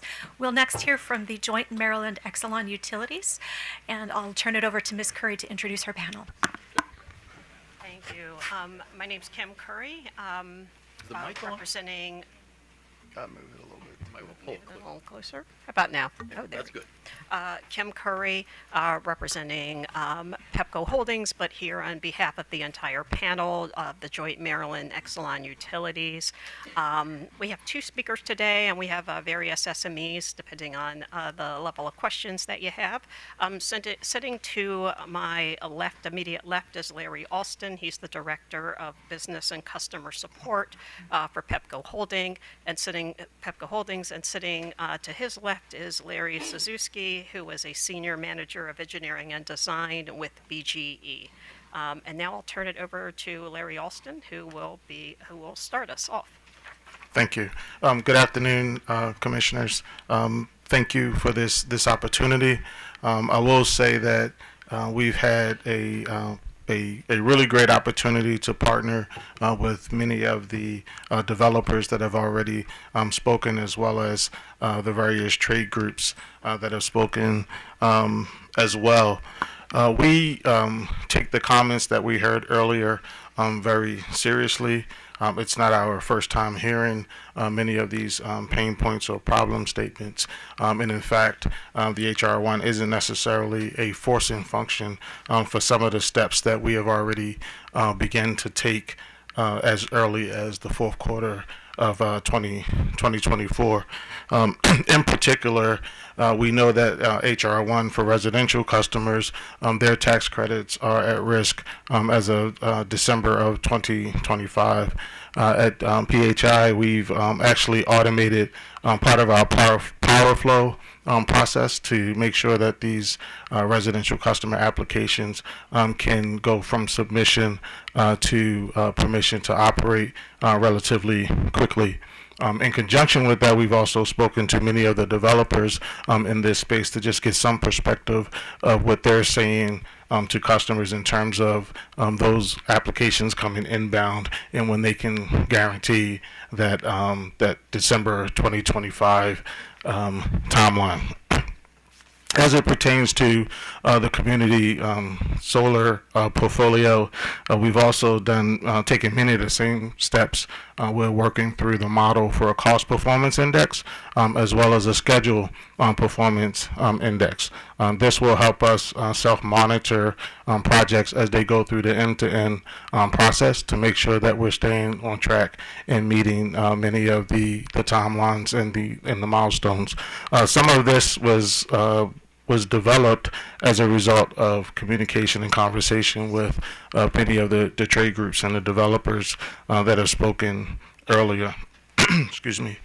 We've also, as we come out the pilot program and gone into the permanent program, we have seen significant interest in the DPL Maryland jurisdictions as well as the Pepco Maryland jurisdictions by way of the pre-application process, where developers are proactively leveraging pre-applications, public queues, as to provide insight into where they should be developing projects. In response, we didn't react to that proactively. We've stood up dedicated engineering teams in our DPL Maryland and Pepco Maryland jurisdictions. We've also improved our project management organizations, and we continue to do that as we onboard additional project managers to support the process. I think where we've had the greatest gain so far and received positive feedback from our developers is with relationship managers. And the relationship managers are designed to be that liaison between the technical teams and the developers should they have inquiries, not necessarily always escalations, but more inquiries where we need to get engineers on the phone talking to one another to work through the best paths forward. Excuse me. Also, in terms of affordability, we've taken a hard look at the idea of surety bonds or letters of credit, and there's one challenge there because there's cash flow implications. We have to spend the money to begin these projects in real cash liquidity. And surety bonds are about risk and not necessarily about cash flow. I'll turn things over to my colleague, Larry from BG&E, if no one has any immediate questions. Thanks, Larry. Good afternoon, Chair Hoover and Commissioners. Just wanted to go over a couple of things. First, everything that Larry stated, a lot of those efforts that we are doing, we're doing across all the Exelon utilities in Maryland. So we are partnering together and really creating that strong relationship with the developers. One thing I would say is the vast majority of our customer set, so we send a customer satisfaction survey to every customer as they do their interconnection, and the vast majority of those, roughly 90%, give us positive feedback. We also take the verbatims from those and actually take those and turn those into some type of either effort, initiative, or see if there's something that maybe we need to have more conversation with those developers on how we can maybe improve those areas. The other item I did want to touch on was just the self-construction, and I know there was a couple of things that were mentioned about the challenges that would create. The first and foremost front and center for us is safety. Just the challenge of having someone building and constructing within the area on the distribution system, where we have not done that, but I think we have not done that for a very important reason as it relates to safety and the oversight that we provide to our contractors and company employees that do that work. So, and that's all I have. Okay. Now, do you have other folks you want to do, or should we ask questions of these two? You can ask questions. The other remaining individuals that you see on the list are our SMEs. They're in the audience if we need to call them up. Okay, all right. Mr. Barbay. Thank you. So let me just get right to it. Monthly reporting. What say you? No, I think it's a fair ask, appropriate ask. The quarterly reporting, what we heard earlier, makes a lot of sense as well. We actually have an active initiative where we're looking at our public queue and queue management data, and looking to include various milestones that are valuable or of value to developers as a part of that external reporting. I think it's important to understand that through collaboration, what we've learned is that many of our end-to-end processes were developed agnostic of understanding what the developer milestones might be. So we didn't necessarily have that transparency into understanding what developers might need to pursue financing, or what developers may need to continue down the site control path. So there's or if the developer is developing the project to a certain point, and then they intend to sell the project to another party. So through much of the collaboration that we've had, we gained an understanding of what those data points are that they need, and the reporting and the transparency is going to help us improve that process. Okay, let me ask another question, and this was brought up by one of the developers. It was agreed to by pretty much all of them, and that was the notion of restarting analysis if a project is downscaled from, say, 5 megawatts to 4.5 or 4 megawatts. And so I want to get a sense from you whether you think an entire redo is necessary. I could imagine that if the developer said, well, we were going to do 5 and now we want to do 6 and make it bigger, I could understand where that might credibly require a full reanalysis of the project. But if you're scaling it downward, it seems to me that shouldn't be necessary. But what is your collective view on that? Yeah, so I'll start the response while Ranjit, who's our senior manager of engineering, can provide the more detailed response. I would say from the onset, when that developer decides to downsize, what we've talked to developers about and the trade associations is a high level technical review, where we have someone run it through our PowerFlow technical review process to make sure that there isn't a material modification. That is something that we're considering and talking through as a go forward. I think your engineer's Behind you. right behind you. And I think you would have to give us your name for the record. Good afternoon, Chair and Commissioners. My name is Franjit Saki. I'm Senior Manager of Engineering and Design at Pepco Holdings. To add to Larry's answer, as we do our engineering studies to evaluate impact to the grid, to our customers' reliability and safety of these DERs, we do have to consider the aggregate impact of them to the grid. So when we do a study, we do consider all in-service solar systems and solar systems that are ahead of that application in the queue. So our approach sometimes is subjective because if there's only one project in the queue, you can downsize it without impact to other projects. But if there are multiple projects in the queue that are dependent on the capacity that's already ahead of them in the queue, when we start to make modifications to that capacity, it impacts the studies of projects downstream of it. So it's not a one-size-fit-all approach for those reasons. And that's why, in some cases, downsizing is a material modification because the studies downstream of it were depending on the capacity initially applied for. As a general practice, these downsizings, are they usually at the request of the developer, or are they at the request of the utility? Who comes up with the idea of saying it should be 4 rather than 5? Yeah, I would say we've received both instances. In some cases, when we do our studies, we do offer downsizing options to essentially forego some of the necessary upgrades. In other cases, we've received developers asking to downsize their projects for other reasons that are unknown to us. Okay, so if the impetus to downsize a project comes from you, doesn't that mean that you've studied the situation enough that you don't need a complete redo of the analysis? Does that make sense? That is correct. Yeah, so as I was saying earlier, the reason why it doesn't always work out the same way is if there's a downsized option offered and there's only one project in queue, then there is no impact, and we oftentimes wouldn't consider that a material modification. Whereas if an applicant takes a while to decide they want to downsize, and we've studied other projects on the same part of the grid that are based on the initial application, then sometimes it does have downstream impact, and we would count that as a material modification. Okay, well, since you're an engineer and you do a lot of this analysis, I'd like to get a sense for,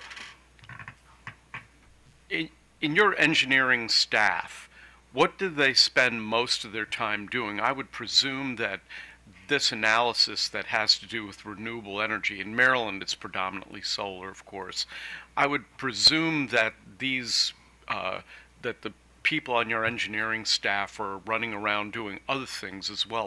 What proportion of the workload do you think is dedicated to these renewable energy activities?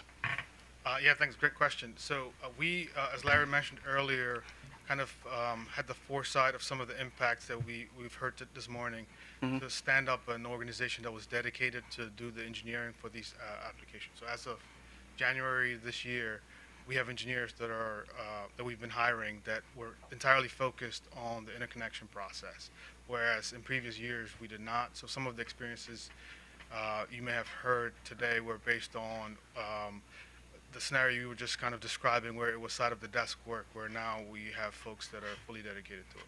Okay. Just to add to that, we began that process in January, but we're this year. Of January of 2025.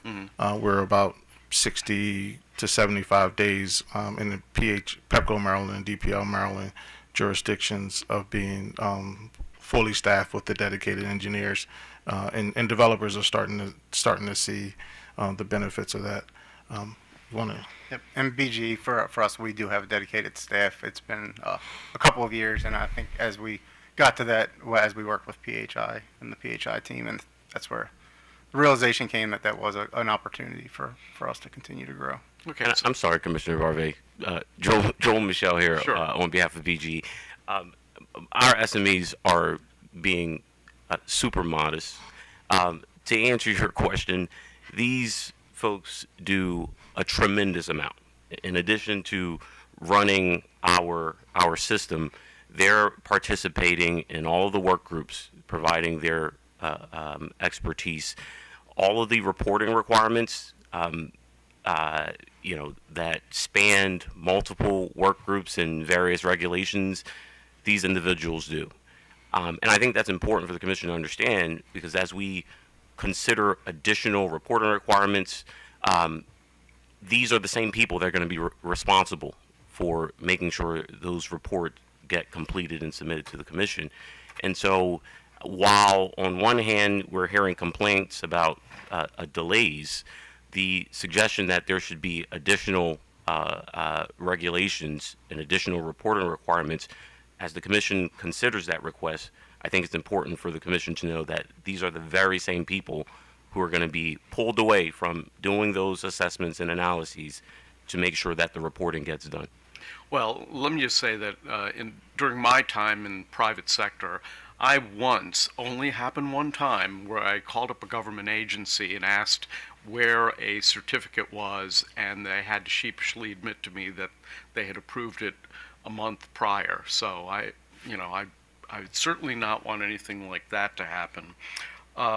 Since the issue of self-build came up, I'd be remiss if I didn't ask you. I'm going to have another engineering question. Oh, you could sit down, but I will have another engineering question. I'd be remiss if I didn't allow you an opportunity to respond to that issue. Okay. I'm sorry. Yeah, self-build. Oh, that yes. was brought up. Yep. Yeah. So when we talk about self-build, everything that we have built on our system is built to an engineering standard, has strict standards, has strict oversight to the build. It also has a strict evaluation once it's constructed to guarantee that everything is in place and properly built. Those crews that do that work, if there was to be a self-build, and as mentioned earlier, if that self-build was to utilize crews that maybe we have contracts with already, they would be pulling from the same crews that we currently have. So that would not really bring down the schedule, because our scheduling, there's another component as well with outage scheduling. So because of our commitment to the customers, we do provide a certain amount of days prior to taking customers out proactively. So things like that, we cannot compress that time frame without putting at risk our commitments that we have.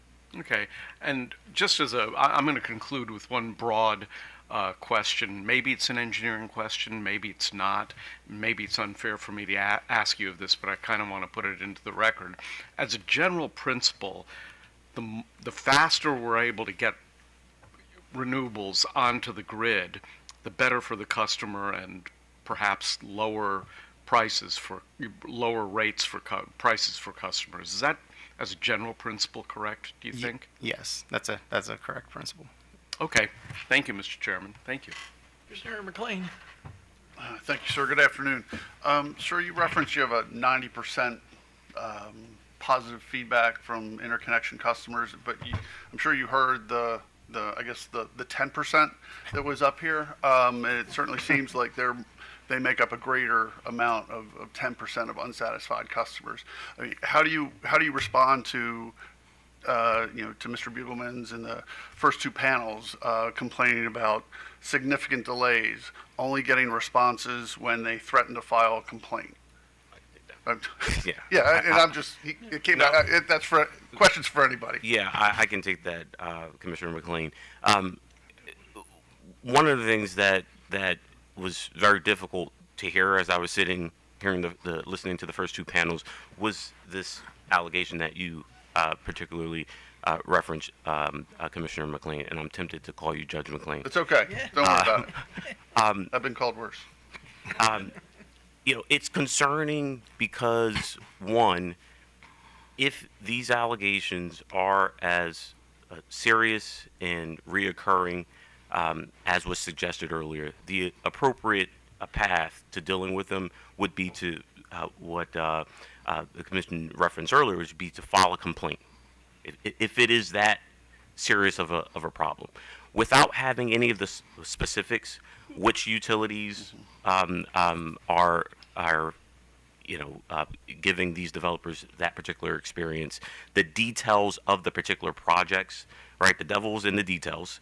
I think it's frankly unfair to have these SMEs have to defend themselves against those allegations.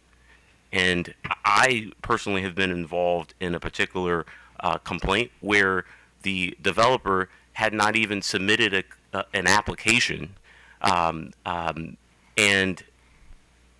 goes on, delay in process, and there's a delay in process, right? And we're saying, hey, there are certain steps that you have to first complete before you can expect us to do our job. And I think that's a nuance that was missed in what was relayed this morning. Oftentimes the utility is relying on information to be submitted from the very developers that are then turning around and saying you have deadlines to meet. It's unfortunate that Mr. Vanderhayden is not here this morning, because I've had discussions with him about some of these very issues with getting SOs approved and giving them a SOID. And what Mr. Vanderhayden explained to me is that oftentimes when the application is submitted, part of the delay in the commission staff processing the application is that he's working with the developers to correct mistakes in their application and get more information. As opposed to simply rejecting and denying the application, my understanding is that staff's approach is to work with the developers to try to correct those issues. I'm not suggesting that is the entirety, the cause for the delay, but that is a important component for the commission to consider when they're listening to some of the complaints that you heard from the developers. Fair enough. Yeah. Go, please, sir. There's an aspect that that we need to own around invoicing and payment processing. And my colleagues at BG&E, you heard 90%. Our rating is 71% on the PEPCO Maryland and the DPL Maryland side of the house. We look at the verbatims, and that is explicitly tied to the producing of the invoices and the billing process. We've looked at those verbatims. We've talked to our developers, and we've done a side-by-side analysis with BG&E. Quite frankly, BG&E has what we call in-lane billing and payment processing from a technical aspect, and we don't. It's manual on our side. So that project is in flight, expected to be delivered sometime early next year to improve that timeline. That does not mean that we're not doing anything in between time in terms of tabletop exercises, so that we can bring that timeline in. I just wanted to add that because it was explicitly spoken to this morning around the invoicing and the billing process. This is precisely the nuance that I was referring to have the specifics, right? To not paint all the utilities with a broad brush and suggest that this is a problem with all utilities. I think having the details will help the commission ensure that the resolutions that it's proposing or considering are actually going to bring about the change that is sought. Okay. All right. Thank you, sir. Appreciate it. And I thank you for hitting on the invoicing. That was my next topic. In terms of the modifications, there's on page 8 of the reply comments, it says the Exelon utility support allowing a developer to make a small scope changes in their projects without resubmitting the interconnection application. What are we considering a small scope change? That's equally as complicated, simply because the portfolio mix are different, right, from a level 1 to a level 4. And as Ranjit mentioned earlier, small scope could be a product of how many projects are in that feeder on that queue. So the explanation is almost along the same lines as earlier, where our conversations with developers and trade groups have been, let's take that project through a high-level technical review again to make sure that there isn't anything glaring that should be defined as a material modification. So in your example that your colleague gave, so going from a 5 megawatt to 4.5, that might be a small scope change for one project, but not for another, based on other factors. That's correct. Okay. All right, my last question was on the bond issue, rather going from cash to a bond. Sure, Ms. Curry or Mr. Michelle would probably want to address that. Is it as beneficial for the utilities as? Not at all. Not at all. And most importantly, it's not beneficial to our customers, right?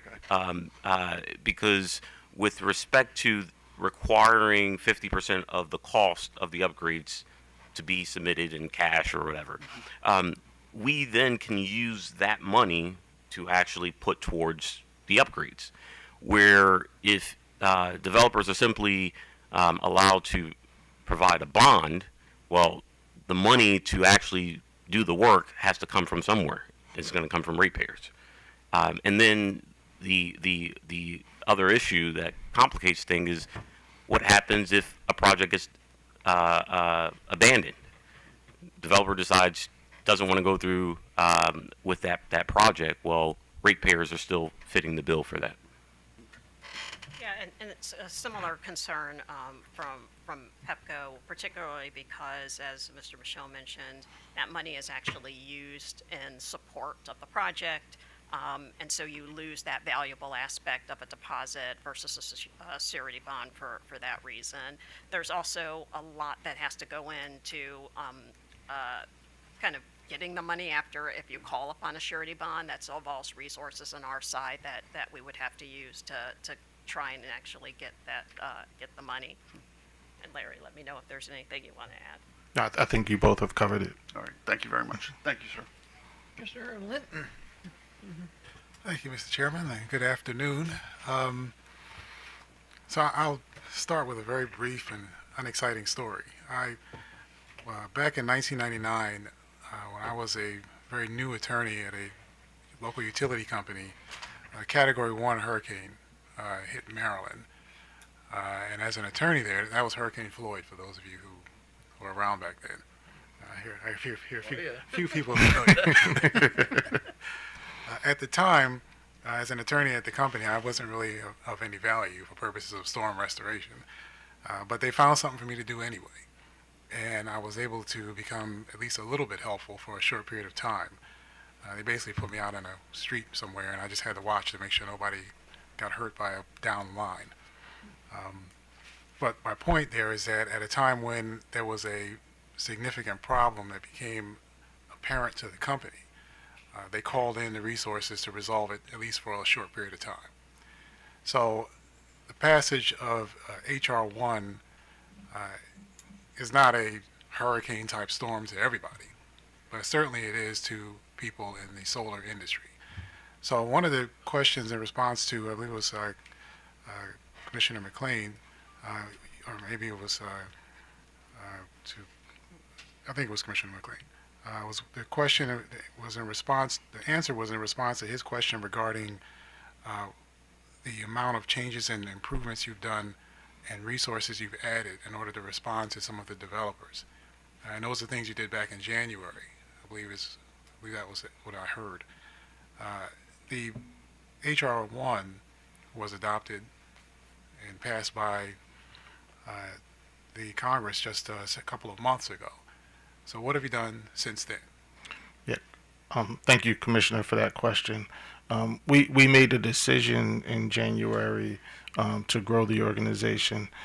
In conjunction with that, I did spend personal time at CCSA's conference earlier in the year, somewhere around the second quarter, where where the stakeholders, the industry stakeholders, were already starting to have discussions prior to the passage of H.R. 1. So spending time there helped me get a really good understanding of how developers were planning and preparing, what type of information that they were going to need from the utilities. Also learned how the financing industry was thinking about what they would do on a go-forward basis if developers or when developers would not have the advantage of the credits. So during that time, and also at RE+, so during that time, I really got a good understanding of what it meant for the industry to safe harbor projects. also had a really good opportunity to get an understanding of what the industry does when it's faced with headwinds such as this. So with that being said, made myself personally available, the team personally available to field one-on-one calls with the developers as well as their attorneys where they needed information around voltage or things in our infrastructure so that they could take steps to purchase panels or to purchase transformers proactively. Simultaneously working through some of the pain points in terms of what they needed from a customer-facing queue management perspective to make better decisions. Talking through improvements that we could make to help the timelines. All of those things really functioned in parallel. I think the biggest piece to support HR1 is understanding the insight, the information, and the engagement that the developer or the solar community was going to need in order to be successful to meet the 2027 bookends as well as the 2029.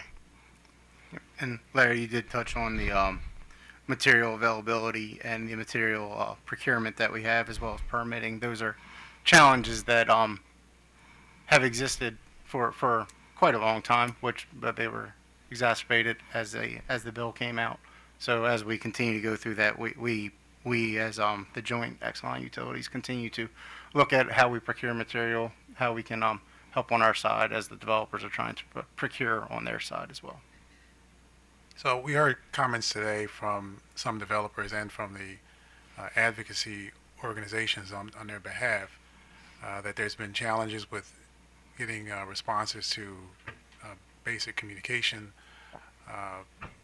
getting consistent responses, in some cases speaking to representatives at all, getting certain reports provided in timely manner, and then some more advanced challenges like construction work and things of that sort. So since the passage of HB1, has the company added more or done something additional so that those challenges don't result in basically the loss of some of these projects and the investments that go with them? And I'm not talking about, I know that going into the conference was great, and I'm glad you were there. I think that's an important component of this, but I mean, we're hearing all of this today. So, clearly there's more that we still need to do, at least for a short period of time, because once we get past some of the deadlines, whoever's not ready is just not going to be able to survive. So we're trying to make that as small as we can.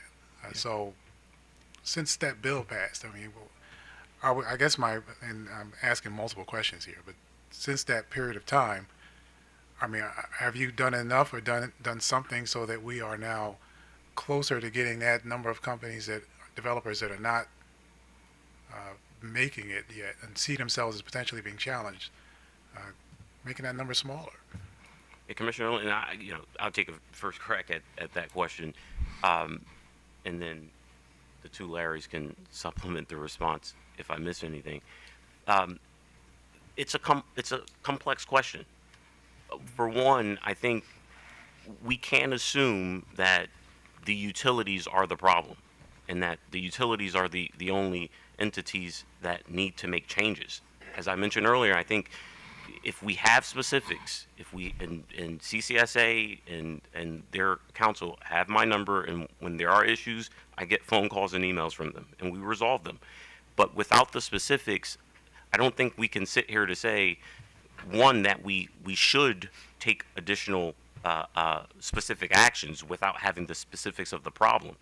And then two, I think we have to keep in mind that, while some may think that it's as simple as hiring more staff, it's not as simple for the utilities, because what happens when these deadlines are behind us?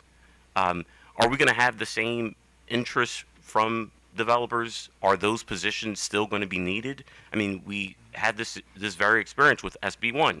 Prior to the passage of SB1, we were bending over backwards for developers, for suppliers, to make Maryland a jurisdiction where they want it to be. And then SB1 got passed, and millions of dollars are spent, and the suppliers are fleeing. And so from a utility standpoint, where we are constantly getting pressure to control the rates for customers, we have to make these decisions viewing the entire picture and not simply say, okay, well, these group of people want us to, add additional staffing so that their experience goes quicker. We don't have the luxury of being narrow-minded and tunnel visioned. We have to see the impact for all the customers. It's a challenge, but it's a challenge that we're willing to accept, and we're working on it. But without the details of what the specific issues are, I don't think we can say what we should be doing. We certainly have done plenty after hearing some of these concerns. But to answer your specific questions of, what has happened since, January 1 or the passage of the law, we need the details of the complaints. We need to know which utilities and what the specific issues were in those complaints. So I know you have a couple other representatives wanted to speak, but that's part of the reason why I started with my very uninteresting story about how, as an attorney at a utility company, I was assigned to do something else for a short period of time. Now, I'm not trying to get inside how you assign your employees, but what I'm suggesting is that during a period of time when we know that there are companies who are challenged and are expressing that challenge here today, I mean, that doesn't mean that you haven't done some good work already, but it does mean that there appears to be some work that still needs to be done. Yeah. And we have a period of time that is shrinking, as we talk about it. So I don't think we want to go down the road of starting to take complaints and looking at things of that sort. I mean, it's part of the reason why, from one of my earlier questions, I said I take it as this being the complaint today. Yeah. We can start now. I think that if there are challenges that these developers are having, what we don't want to have happen, and I think I could even speak for you on this, is that the next time we have one of these hearings, we come in here, we don't want anybody to say, well, BGE or Pepco or some company was part of the problem. If you know you've done everything you're supposed to do, and you can say that, then you can sit in the back and just enjoy the show, and watch what happens. And that's kind of where you should want to be. I think Yeah. I think that's where you're working to be.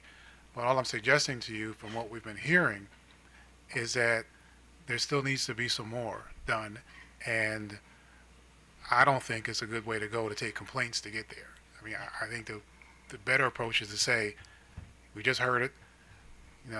If you got two people working on it, maybe you add a third. I don't know how you structure that, but we're hearing from the developers who have a short period of time to operate. I mean, basically by the end of this year, we're at a point, and MEA's numbers already talk about that in the report and the filings they made. I mean, we're talking about tens of millions of dollars and hundreds of developments all across the state. Yeah. So we're trying to save as many of them as we can. And when we start talking about this in 2026, the last thing I want anybody to say is that it was because the utilities didn't do something. Yeah. Commissioner, I apologize if I wasn't clear. What I was trying to articulate earlier is that the conversations around the passage of the law began far long before it actually passed, and we proactively were on the front lines with the developers, with CHESA, with CCSA, having conversations as fluid as they may have been, sort of scenarios and situations, and what it was going to take for us to, for lack of a better word, make sure that these projects did not die on the vine. And we've had our dedicated engineering teams over the last 90 days looking under the hood, having conversations with developers, walking down projects in the field versus sitting behind the desk to make sure that we understand what it takes to get these projects across the finish line. We're working through some high-level predictive analytics and kind of what we need to do to meet those bookends of 27 and 29. In terms of stacking resources to address the problem, that's essentially what we did. Ranjit, the senior engineer, we pulled him out of the distribution side of the business, and we pulled dedicated managers in each jurisdiction outside of the line of business, and staffed up and hired those additional engineers. Same thing from a project management perspective. What we did was hire dedicated project managers specifically for the solar business, and as we speak, we're onboarding additional project managers of choice to deal with the volume that we anticipate across the jurisdiction. So in large part, what I was attempting to articulate earlier is that we got as much discovery work that we could do prior to the passage, so that once the bill was actually signed, we had a shorter runway to deal with some of the issues and the concerns. The pain points that were mentioned earlier, they're not lost on us. And again, we've been working with those developers, trade groups, and our internal resources to actually solve those problems, and we have line of sight into what it's going to take to solve them. Okay. Well, I'll stop there. I'll just say I'm presenting it this way because I know that there's going to be a lot of interest in this over the course of the next 6 to 12 months, and so there's a lot of good folks on both sides and a lot of commitment and contribution of financial support for these types of projects that are very important. So I think it'd be valuable to make sure that you do all that you can to make sure that if people start pointing fingers, they're not at you. Thank you. Thank you, Mr. Chair. Okay, so I'd like to follow up on Commissioner Linton's line of questioning. First, to point out what the point of this proceeding is. It's not to point fingers. We have other proceedings where we point fingers, but this is not the point of this is to say, well, we can point a finger in the direction this way, but the point of this is to try to address any sort of impediments, speed bumps, whatever, to get these projects built. And so arguing about, whether it's, a 90% success rate, or you hear the developer say that they actually didn't complain because they wanted to keep, that it almost doesn't matter, because everything could be 90%. And yet we would still have this proceeding because we're looking at a deadline. And so at this point, we need to try to find ways of making sure that these projects are deployed before the deadline. And so I guess the first question is about the SOID. And I know that the Exelon companies have opposed the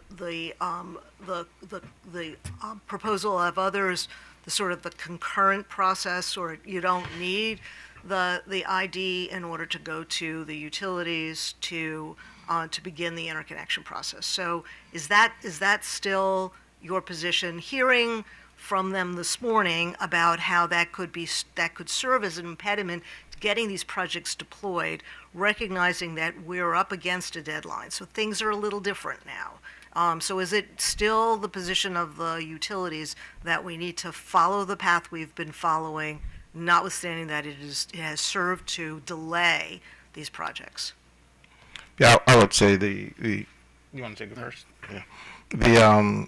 The watch area for us is to monitor the volume of speculative projects that could. Right, but you heard this morning that in order to come to you, they need to have the control of the property, so that it's not, if they have control, that's not a speculative project. That's unless you need more than that.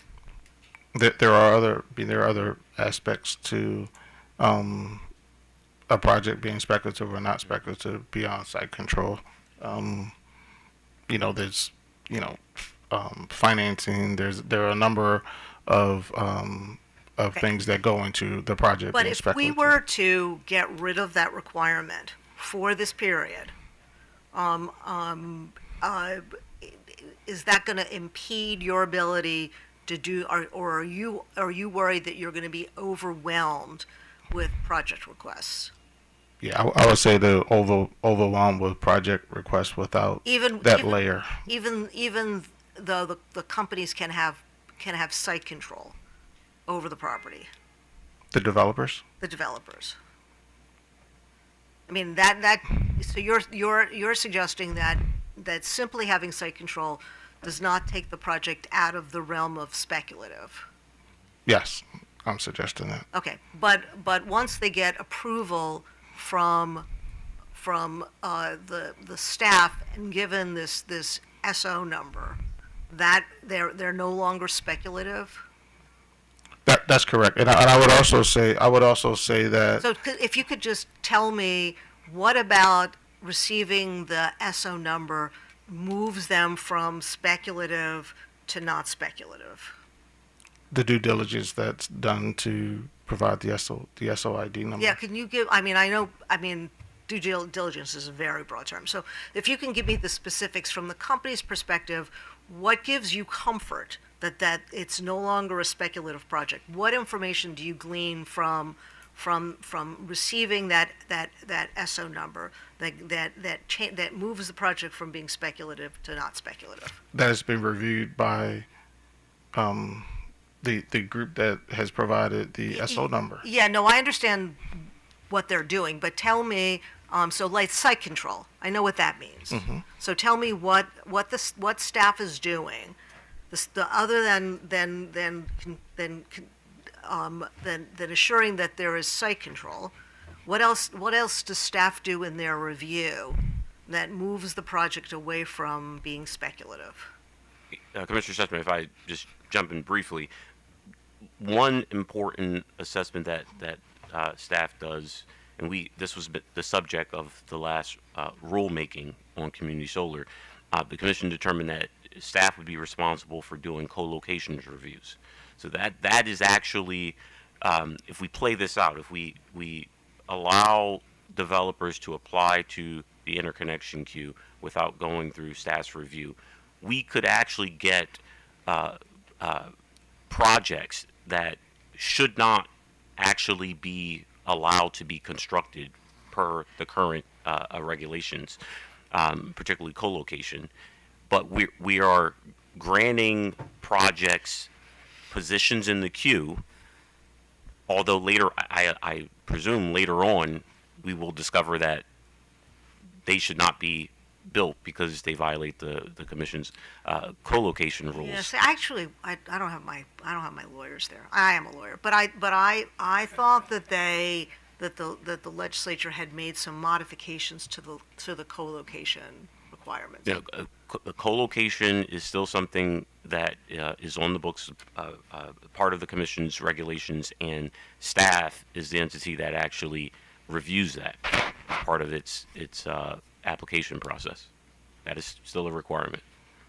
Okay, so co-location. And that's just, I jumped in just to, as Larry was thinking, that's just one thing that comes to mind that I think would be important. Otherwise, as I mentioned, the utilities would process that application, and then I guess at some later point, someone would have the obligation to step up and say, pump the brakes on this project because it violates the co-location rules. The problem that we have, Mr. Michelle, is that we've heard from developers that it could take 8 months to receive an SO number, and we don't have 8 months. I mean, that's the whole point of this proceeding. So you can give me lots of examples of demonstration of speculative projects, but I mean, we're looking at ways to try to streamline the process over the next several months. So if we were to do allow for concurrent application for the SO number and for interconnection, can you suggest a way that we can deal with the possibility of overwhelming you rather than try to figure out what's speculative and what's not? Is there a way that we can, I mean, it's possible that there will not be that kind of overwhelming of projects. I mean, it may just be that you're just going to see what you would normally see.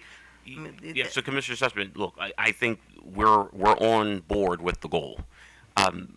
Me raising that is just simply to provide the commission with as much information so that we actually come up with a solution as opposed to another But I'm problem. trying to figure out if this is, I understand speculative projects when there were limits on when it was a pilot and there were limits on who could get access to that. Yes, speculative projects I think is just one issue. The other, I think, the more pressing issue is the bottleneck.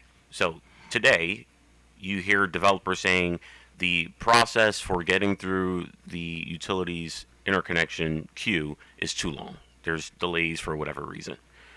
Well, if we go with the change that they're proposing and allow developers to go straight to the interconnection queue, all you're doing is taking the bottleneck that was once with staff and bringing it to the utilities, because now you'll have, instead of a trickle where staff serves as the gatekeeper to make sure that everything is in order before it gets to utilities, you're saying you can go straight to the utility queue line. Well, it's kind of an artificial gatekeeper. I mean, in the sense that if the staff is taking too long, then all it's doing is it's just relieving you of the kind of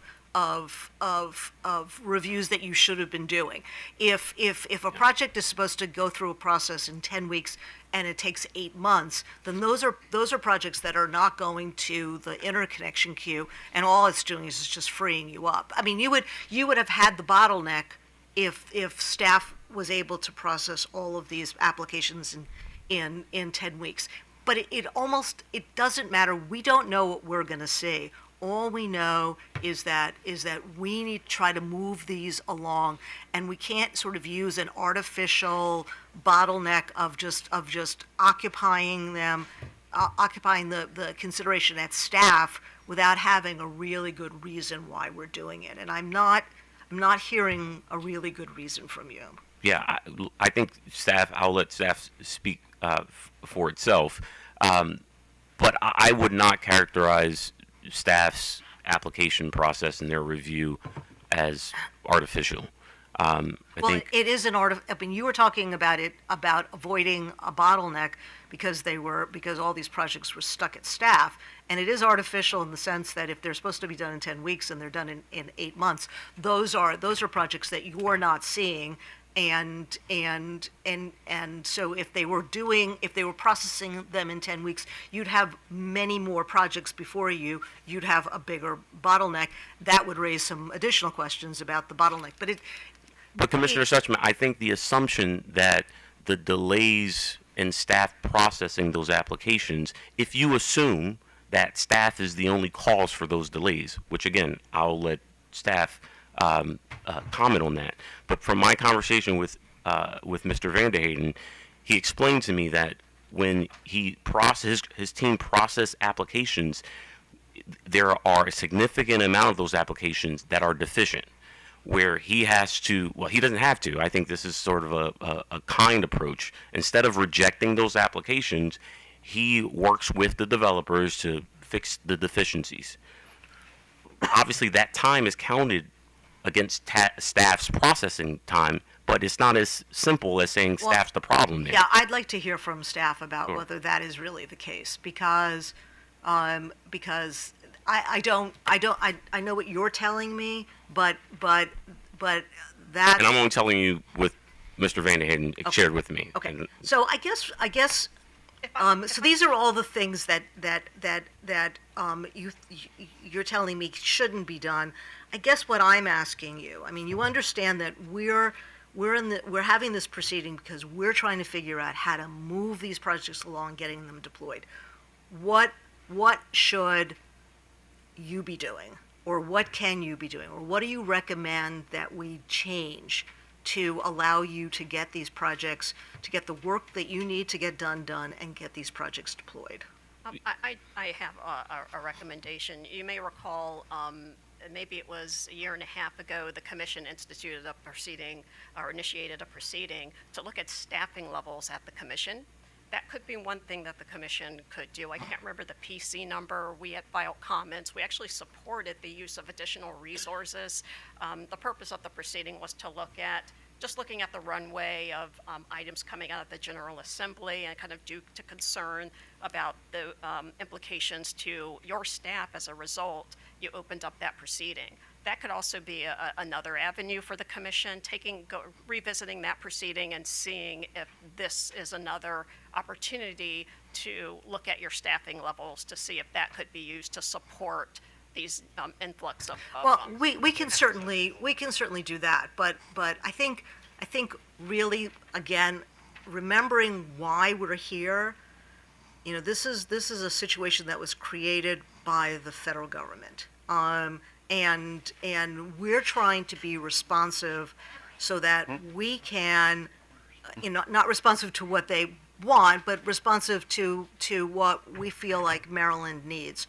And so we're trying to figure out how to kind of move this along without too much delay. I think, looking at staffing needs is an important thing, but that could take us into next year and the year Well, after. I was going to say that would definitely take us into the next budget cycle, because we get a certain amount of money from the industry to run our budget, but we are limited by the budget of the state of Maryland, which is not going to be enacted until April of next year. Right, so we'd like you, this was what I think where Commissioner Linton was going, we'd like you to be part of the solution. How do we get these projects deployed? One of the things that we're hearing from industry is if we have this concurrent process, we can get these projects into the queue quicker. Now, you're telling me that it's going to cause a bottleneck in the queue. So how do we address the bottleneck? We can't stay at business as usual right now, unfortunately, or we're never going to get these projects deployed. We're going to run, at some point we're going to run out of time. There aren't going to be any PTC, ITCs available, and then we'll have to figure out what to do at that point.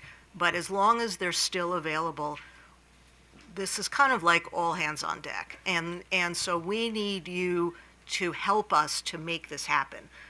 It sounds like the rest of other than the utilities, the rest of the stakeholders are comfortable with a concurrent approach.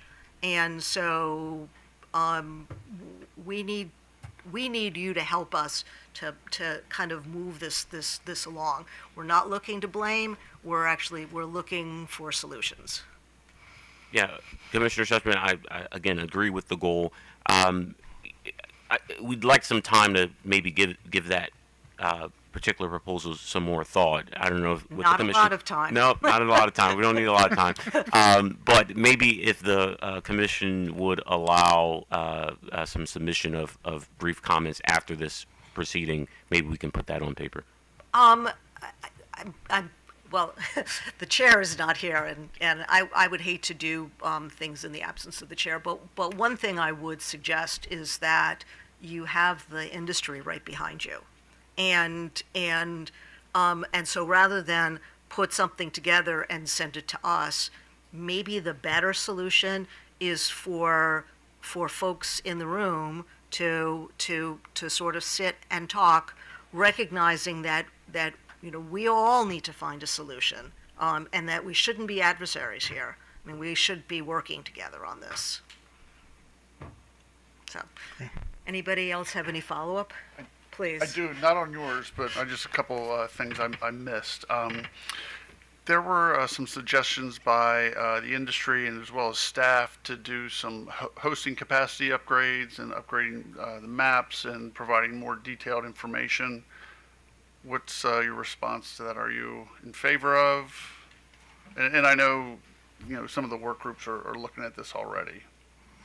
Just for clarification, are you suggesting proactive upgrades or providing more detail on hosting capacity? So my understanding was the solar developers were wanting more frequent and more granular information. related to hosting capacity, and staff also supported that. I think there's public-facing cues. Is there, do you have a particular commenter in mind? Yeah, you're gonna put me on the spot. I will have to, I got so much paper in here now. I'll have to. Just wanted give- to for additional context. Well, I think it was Sure. really the Sure. first two panels Sure, were yeah, all probably the talking first two about. panels. If you're looking Right. for a specific site, I don't have that. It's the reference is the cadence of the public-facing hosting Well, capacity maps. I think that they were asking for sort of almost a status. Where are things at different stages, and also what's available in terms of opportunity. So being able to follow the queue and knowing what's going on. I think from their perspective, having it either be quarterly or monthly creates accountability, so that they'll know what's going on, you'll know what's going on, and we'll know what's going on. Yeah, if we're talking about the queue management and adding different milestones to the publicly facing queue management, Right. that's what they're referencing. Yes, we've collaborated on that, just coming out of one of our solar collaboratives earlier this year. So from a queue management, public facing perspective, that is in flight, and we can follow up Okay, with when they're- that will they're- be I think- when that will be provided. Right, they were going to sort of go back and perhaps create a work group to look at the kinds of information that they can benefit from. Yes. And we do have a team member at the podium. Yes, good afternoon, staff or commission. My name is Oyekunle Oyedeji, Oyekunle Oyedeji. I'm manager of advanced analysis and modeling at BGE. So my team is responsible for creating the hosting capacity maps. So we do update our maps on a quarterly basis.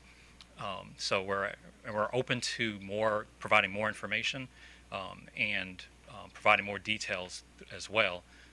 But that's something that's taking us some time. So we're open to that, but if we're talking about trying to provide an avenue to speed up this process, it probably won't be able to provide more information to speed up interconnection requests.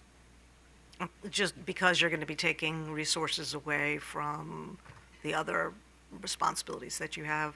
Yes, yeah. So Okay. our team not only does the analysis, but we also create the maps, or at least are part of the team that creates the maps.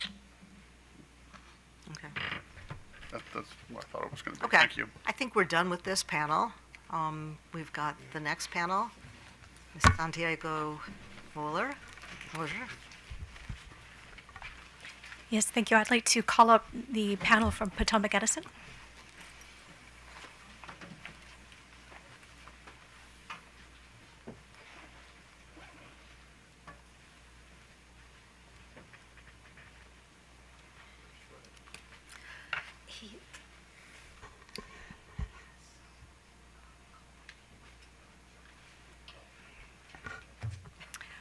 We're joined by Mark Zucca, the Senior Advisor for Regulatory Affairs for Maryland, and Jessica Rabo, Corporate Counsel. Good afternoon, Chair and Commissioners. Jess Raba on behalf of the Potomac Edison Company. I'm here with Mark Zucca. There's been a lot of talk already, so I'm going to try to keep our comments limited and then let you ask questions. We did raise in our written comments, and I want to reiterate,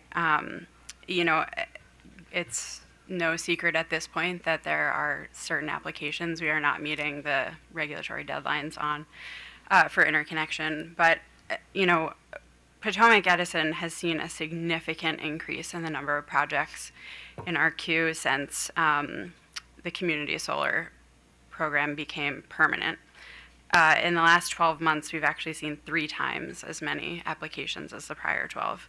So we have been working to try to keep up, but we're trying to keep up with deadlines that were set well before community solar was even a twinkle in anyone's eye, I think.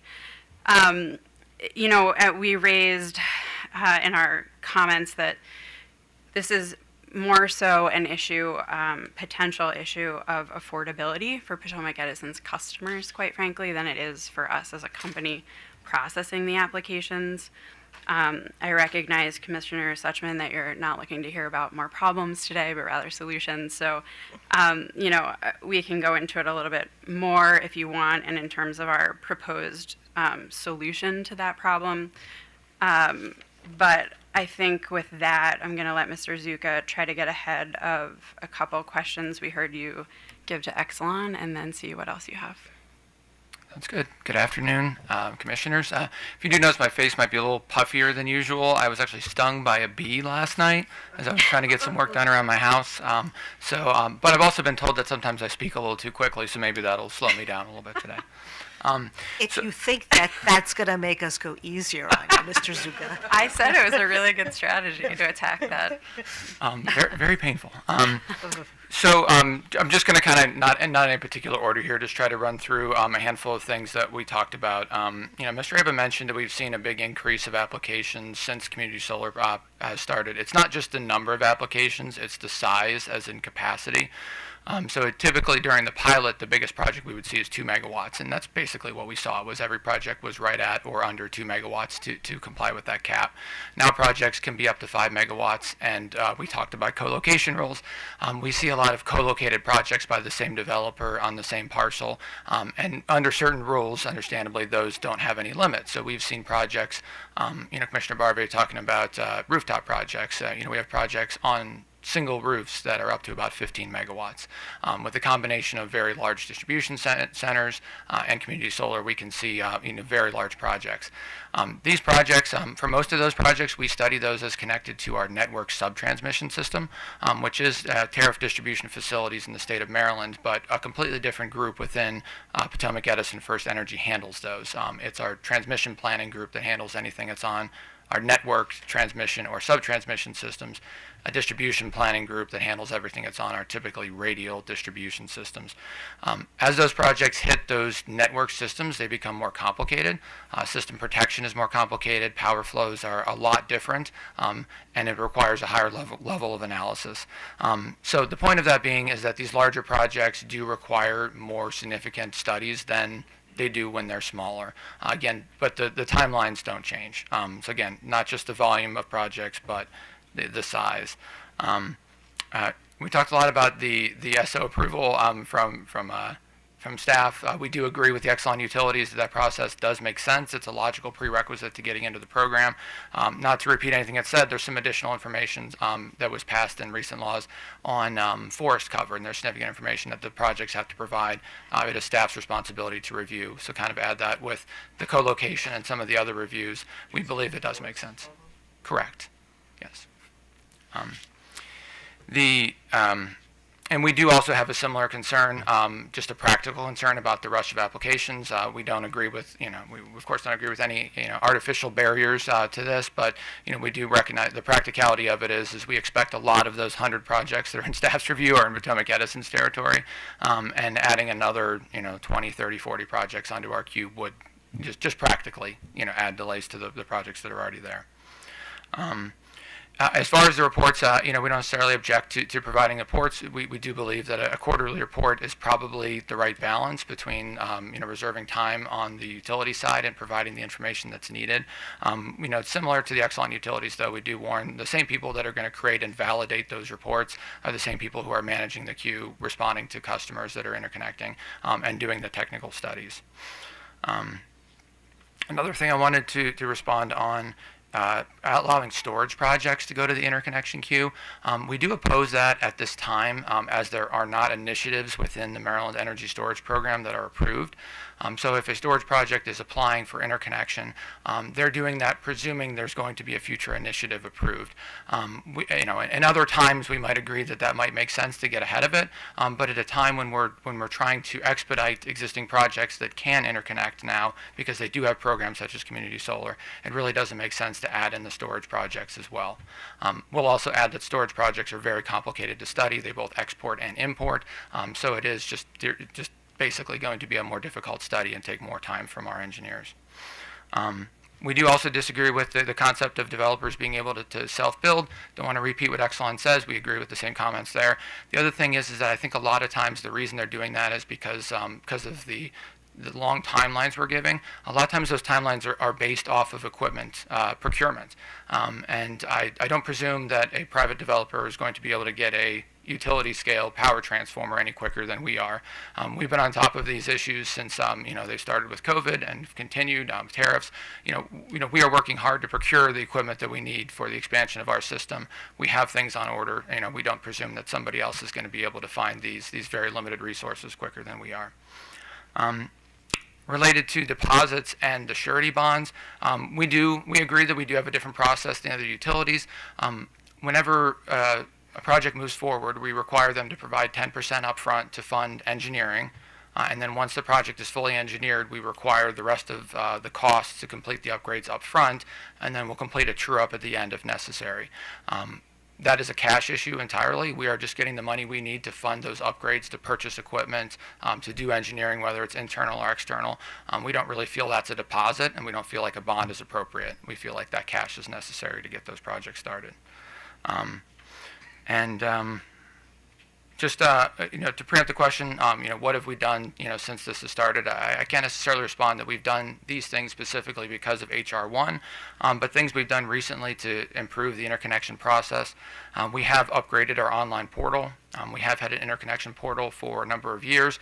We've just recently this year gone to a new portal that provides additional functionality for applicants. We are considering increases to resources. We are looking to move forward soon on increases on the transmission planning side. I mentioned those are the people that are studying the effects on the network transmission and subtransmission systems, and we're looking at resources across the board. But we do note that this is, as Exelon mentioned, somewhat of a temporary issue. We expect that this is going to be a big push to get these projects studies completed in the next 6 to 12 months. But if those resources then go down, we need to balance, the long-term effects of adding new employees with the need to complete the projects. Also, just some process improvements. We've created some standardized templates. We are working with some other parties in the interconnection work group to try to standardize those templates for Maryland specifically. We've looked at opportunities to streamline the review process internally just by coordinating with groups a little better.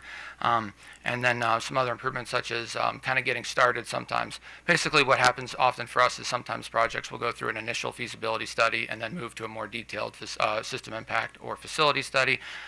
We've kind of started the pre-work for those advanced studies as we do the first one, as we're finishing, kind of in advance of them coming back when we kind of know it's very likely they're going to come back, to try to eliminate a few days there. And then just finally to add to Ms. Reba's comments on the volume and the impact, potential impact to our customers, we have about 185 megawatts of projects that are in service under net metering today. We have over 900 megawatts that are connected and in the queue. So there's another almost 700 megawatts. So what we've seen is unprecedented with community solar opening. You'd have to talk to the developers about why our territory appears to be more appealing than other territories. But we are generally concerned. We did introduce the concept in the net metering working group of having utility-specific caps just to try to limit the amount that each utility is seeing under the 3 gigawatts. Our portion of the 3 gigawatts would be about 378 megawatts. As I mentioned, we'll probably be close to a gigawatt before another month or two. So we just wanted to open that concern again, just for our customers, because as these projects go into service and those kilowatt hours are moved over from the host to those customers, the credits do create an imbalance, and that imbalance has to be paid for by all customers in our service territory. And the higher that goes, the bigger an impact it is on all the customers who aren't participating. So, any questions? Mr. Linton? Commissioner Linton? Sure. Thank you, Madam Chairman. And good afternoon. So you presented comments earlier suggesting that you're at least acknowledging to some extent that some of the projects that the earlier developers panels spoke about are in your service territory. And you're familiar, of course, with the impacts of the Reconciliation Act and the impacts specifically on the industry since it's been adopted. And you know why we're here. So help me to understand what you've done since the act has been adopted to start trying to address the backlog as you've already identified it, so that we can get as many of these projects up and running before they run into the deadlines that the federal government's passage of the Reconciliation Act created? So, I mean, as I said before, we were in the process of making some of the other improvements that I mentioned, kind of on the process side with our portal and the way we do, like our templates for the review. The biggest thing I would agree is the resources. So, I mean, we're reacting more to the increase in applications, wanting to make sure that we can process these in a timely manner. And so, we've looked at both in our transmission engineering teams and distribution engineering teams of how to add those resources. At this time, we have not added them yet. But we're hearing the commission today as well that is an important thing for us to do, and of course we want to meet the requirements that we have within the regulations, but also to meet the moment here. So I think that's the biggest thing we can do is to look at how we can get those additional resources here today to start processing those requests quicker. Okay. Would you say you said earlier that you have seen an increase in applications? Is that since the Act was passed, or have they just been already there for a while? Yeah, the biggest thing that caused the increase in our mind is the permanent community solar program. So hopefully I have my years correctly, but I think it was back in 2023. It was the act that passed that made the community solar program permanent. We've been working through the regulations, but as that has become imminent and developers have been able to propose projects that would eventually go into that is where we've seen that increase. And that's about in the last 12 months is where the big increase has been seen. All right, well, I won't repeat everything I've already said to your colleagues. They went first, so they got to hear it. And, you get away a bit as a result. So I'll end my questioning at that point. Thank you, Madam Chairman. Commissioner Barbaday? I'm good. Commissioner McLean? Just one quick question. Good afternoon. On page 2 of your comments, you state that the company doesn't believe that the facilities study is a necessary part of the process. How much time do you think could be saved by eliminating that? So I think since we've written these comments, we have been working with developers and the other utilities in a subgroup of the interconnection work group on kind of how we can, initially it was set up to try to create a standardized template for system impact studies or for anything that goes to level 4 review. I think what we're looking at is more of a combination of the system impact study and facility study, which is often what we do. Right now, any of the studies can be combined or waived with mutual agreement of both the utility and the developer. So having our process kind of do the system impact study and the facility study together could kind of look to reduce the overall time for both of those. But given right now there is a time for the system impact study, a time for the facility study. So our hope is we could combine those and get a little bit lower. Right now, we are also working on how to reduce the time for what we call the scoping and estimating part of it, so that when you do the study, your engineers will come up with what the upgrades might be. A separate group then takes those upgrades and says, okay, specifically at this substation or on this line, what's that going to cost? So it allows us to get a little bit of a jump start there. Okay. In terms of the combining the system impact and the facility study, if you did that, are you talking weeks, months saved, or? It's more on the week side than months. Weeks. Yes. Okay. All right. Thank you very much. So talk to me a little bit about affordability. So, and the impact on repairs. You started talking about that, and then you went really fast. Must have been the bee sting. My mouth started to get really dry. The bee sting is getting, it's the venom. So what we presented to the net metering working group, and we did this proactively out of concern for our ratepayers, is that just presented, again, this is not a policy position on whether solar projects, renewable energy projects are cost effective or part of the state's policy. Just indicating kind of how the credit model works. You have a community solar project generates kilowatt hours, and that energy goes to the utility. That energy is worth something. We've had a lot of discussions on what exactly it's worth, but essentially, there's an energy value to that. But then at the same time, we're providing credits on our customers' bills in the terms of a full credit. So for Potomac Edison customers, that's a 15-cent credit, which is our current volumetric rate for a residential customer. But the energy we receive is worth something less than that. just on a monetary value. I mean, if that energy is used to reduce our obligation to purchase energy for standard offer service, that gap then has to be recovered from customers. Right now, under our model here for kilowatt hours, that kind of gets spread in all the different buckets. So if we take Empower Maryland, for example, customers that participate in community solar will essentially not pay into Empower Maryland because they're no longer, all their credits are offsetting their usage entirely. They just pay the $6 base fee. When we do a reconciliation for Empower Maryland, the surcharge will go up slightly due to that effect because all their customers are going to have to pick that up. We believe that's fully intentional as far as when net metering was designed, is that those customers are going to get that. That's the way we incentivize this. Our concern is entirely that under the 3 gigawatt cap, there is no indication that there's no requirement for any of that to go to a certain utility territory. More development could happen in Potomac Edison than the other territories, but those costs are only paid for by the customers and the territories in which those projects are installed. Yeah, but that's not an issue for today. Sure. That's an issue with the program. So we could take up that issue another time. I wanted to get a sense of whether there was an affordability issue when we're talking about trying to streamline the process of getting these projects built. Your concern is about sort of assigning costs to other customers because of the program. And we can take that up another time. So I'm not sure what's going to come of the commitment that the utilities have made in talking to the stakeholders here, but I'm assuming you would want to be part of that and would welcome the opportunity to be part of that process. And when the chair comes back, we can have a conversation about whether we would accept some additional submissions and what those would look like.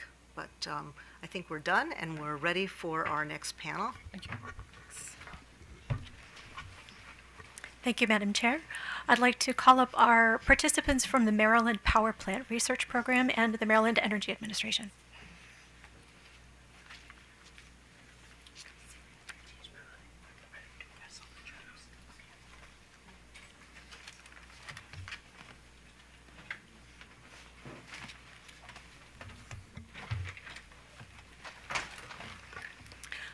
We're joined by Bob Szynski, the Director of PPRP, and Haley Kotzker from the MEA. Mr. Szynski does have additional guests that he will introduce. I'll hand it to you, Mr. Szynski. Yes, good afternoon, Madam Chair, Commissioners. Bob Szynski, Director of the Power Plant Research Program, and I'm joined today by Ms. Sandra McLemore, who's PPRP's attorney, and also Ms. Ginny Rogers, who is one of the PPRP managers. Thank you again for this opportunity to speak on this critical issue. But what do we do at PPRP? I mean, we do the environmental and socioeconomic impact analysis, as many as you know. We take a deep dive into these and do an independent analysis of these. We do have consultants that assist with us, of course. When we need their help, we do tap into them. And of course, our budget is through that small surcharge on the ETF. Currently, we have 8 reviewers and 2 half-time attorneys. And I'm very thankful that we just hired 3 new people, so that is included with those 8. So, currently, we have 45 solar projects in review. Of those, 2 are utility-scale solar. So the other 43 currently are all community solar projects. Again, that is a 700% increase from where we were just 18 months ago. So I'd like to emphasize that's a significant increase in work on us, but I'm not complaining. So sounds like that, doesn't it? But I am not complaining. We'd like to see solar, bring more solar to the state. But in addition to that, we know we have about 150 also in some sort of solar pre-application process, either ones we've heard about or ones that have already met with us in pre-application.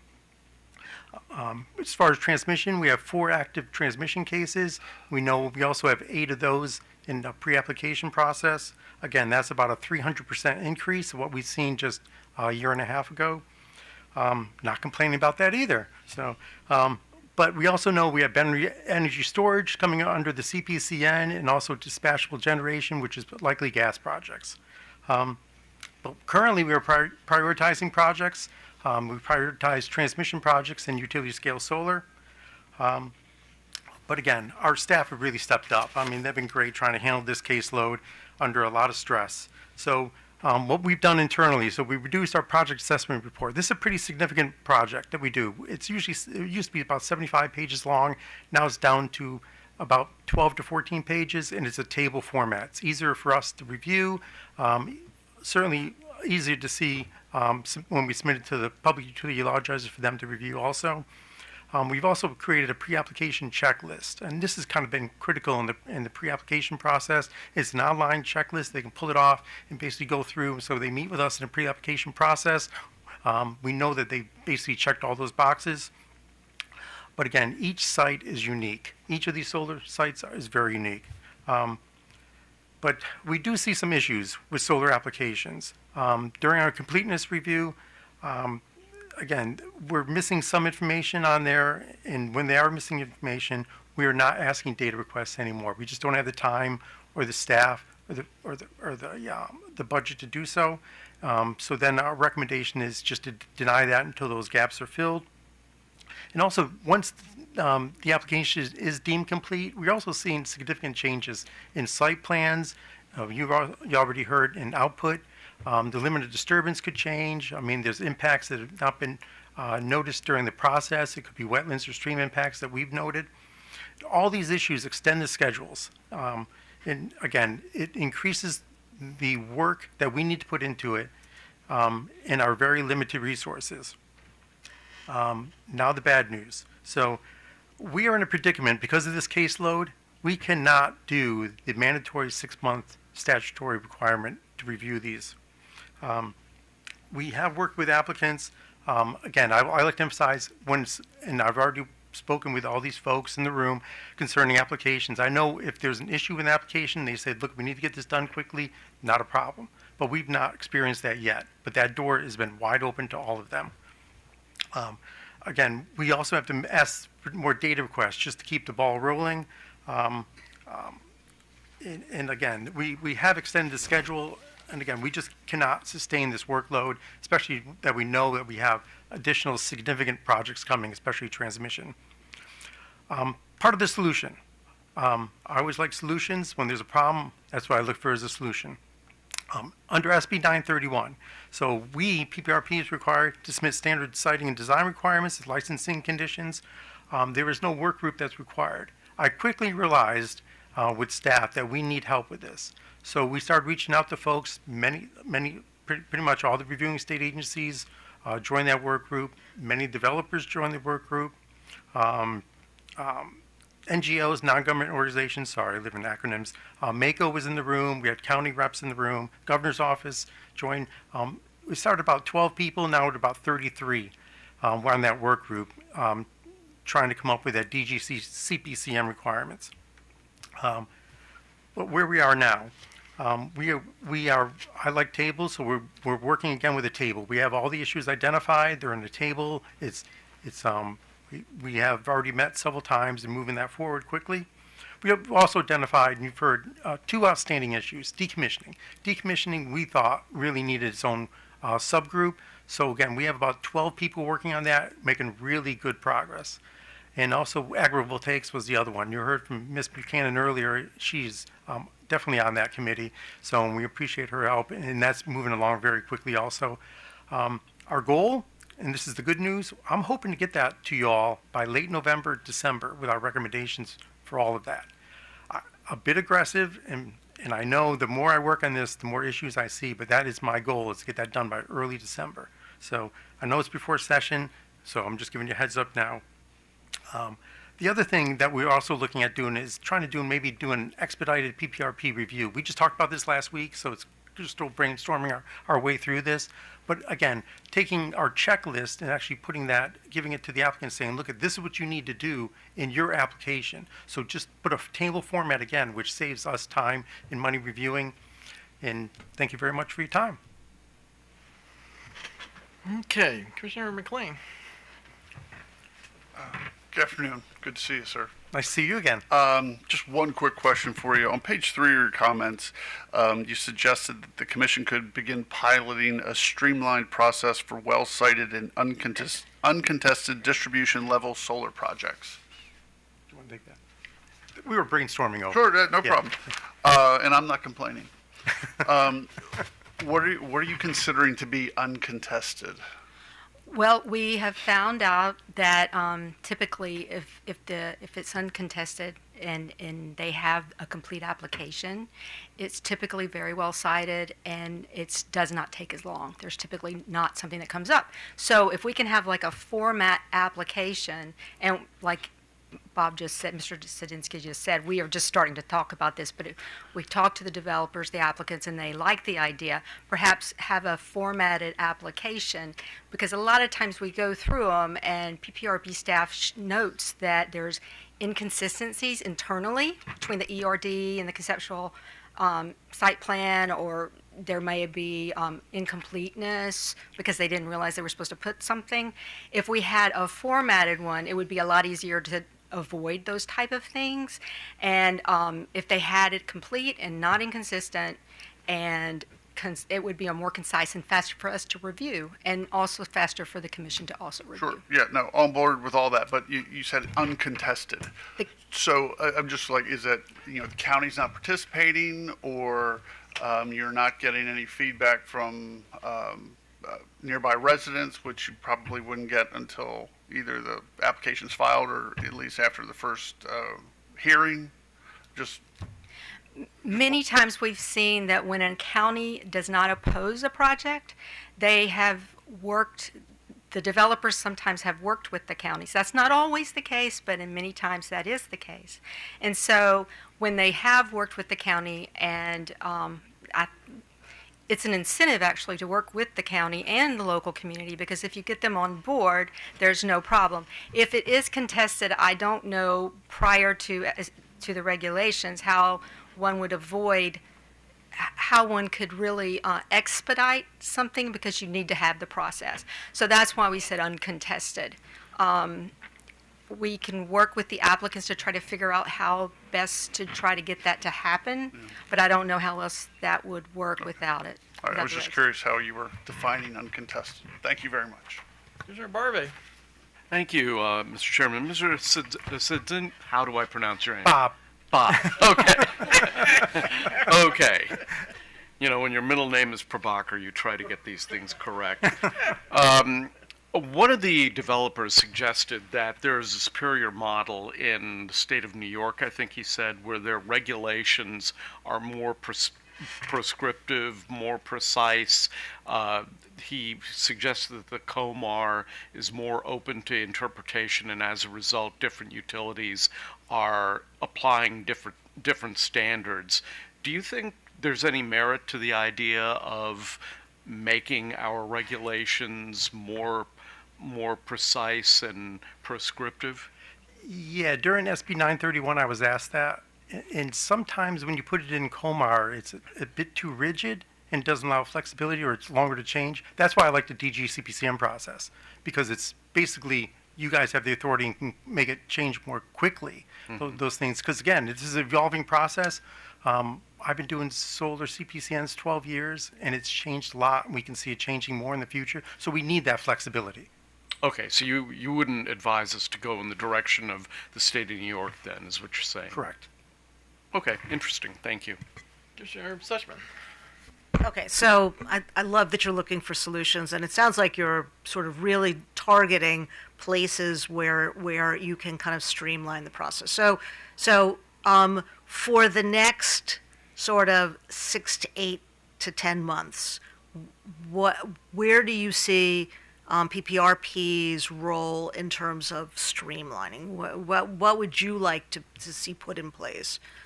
I mean, because I understand this sort of there's sort of more long-term things that you're proposing, but for this sort of early stage, let's try to get these projects deployed as quickly as possible. Yeah, well, we do the review, so it's the review process that we're involved in. So I think what Ms. McLemore brought up was ideal. So, but again, we're just kind of brainstorming our way through and starting just starting out to chat. Okay, so where there is a little bit of controversy or a little bit of, so in that sense, you're not seeing from your perspective any opportunities to sort of streamline your process. I think the best thing to streamline is communication. Communicate with the public and communicate especially with the county. That's where we see most of the issues. And I think if developers would do so more aggressively, they would resolve some of the issues, and these would go through much quicker. Aggressively in the sense that pick up the phone more as opposed to... Face-to-face is always better. Okay, that's Yeah, right. I like face-to-face. I'm old-fashioned. Okay. Yeah.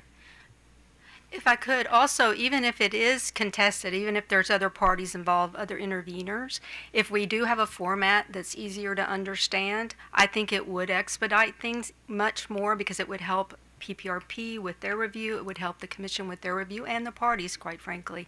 And hopefully it would cut down on the number of data requests that are needed to try and get the information that PPRP needs to do their work. Okay, so no pressure, but the format that you're working on, is that what we're probably going to see in the November, maybe not December, but more November time? Actually, Mr. Sedinsky is... No, we can just call him Bob. He is, he's actually saying, what he's saying is he wants to get the proposed conditions and the standards to you by December. Isn't that correct? Correct. Yeah. But the expedited process, we're talking internally to do. Okay. We're going to start that as quickly as we can, weeks, hopefully. Okay. But again, Well, you know, to the extent you need us in any way, you know how to find us. And so I think we're all rowing in the same direction. So if you need more input from us, that would be great. Thank you. If I could add, and Ms. McLemore just reminded me, one of the outstanding issues is decommissioning. We are addressing that with our work group, but that is probably the number one concerning issue for the counties and for MACO. So again, we have them in the room, have them talking, and again, we're making great progress. Are we all agreeable? Of course not. But we will get there. Okay. So, yep. That's great. Thank you. Yep. Mr. Linton. Thank you, Mr. Chairman. Good afternoon. So earlier today, we had some comments from a couple of parties regarding the waiver of in-service dates that are offered by the CPCNs that obviously PPRP is part of. What is your position on those types of waivers? Do you think that the Commission should continue to grant them, and I'm talking about beyond the period of time that is authorized in COMAR? I'm stuttering because I'm not sure how to answer. So, again, it's kind of a weird feel for us. I don't know. Quite frankly, we're not involved in the community solar program for the waiver for that. So, however, with waivers with regard to the CPC and conditions, we've typically supported those, if that's helpful. With the community solar program, where a lot of times in COMAR it provides for the waiver, PPRP is not involved in that component, and so we have not been really involved in those waivers. Okay, so they don't concern you at all then? Waivers of any of those kinds or any kind? Concern is one thing, but as far as our expertise is not there. How's that? Okay. Yeah. All right. Thank you. Okay, so earlier today, the solar developers made an offer of providing, I guess, extra resources, financial resources to you, to deal with this sort of staffing issue. But I guess one of the things I wanted to comprehend is, I know you're financed separately through the surcharge, just like we're financed separately from the state budget through our assessment. But you go through the same budget process that everybody else does, right? Correct. So your budget, now, is your budget internal to DNR, or is it a separate? I don't know. I guess I don't want to find out. It's a separate budget. We actually get money from you. So we have to put a request into you all I see. for our money every year. Yeah. Because you collect that ETF fund. The utilities send it to you all, and then we request it from you. It comes to us.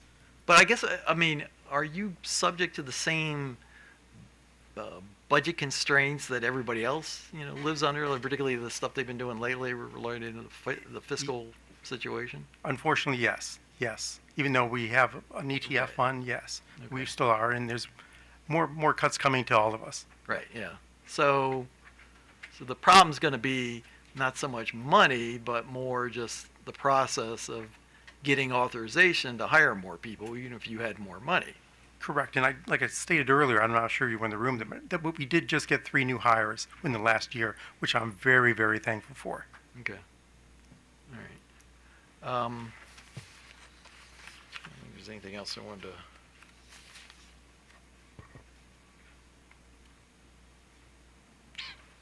So you said you're working on this decommissioning issue. I mean, do you have an opinion as to whether or not decommissioning is actually going to happen? Oh, it has not happened in the state yet, but I've talked to some will be decommissioned at Okay. the end of 30 years. Some will, but some won't. Yeah. But which ones are?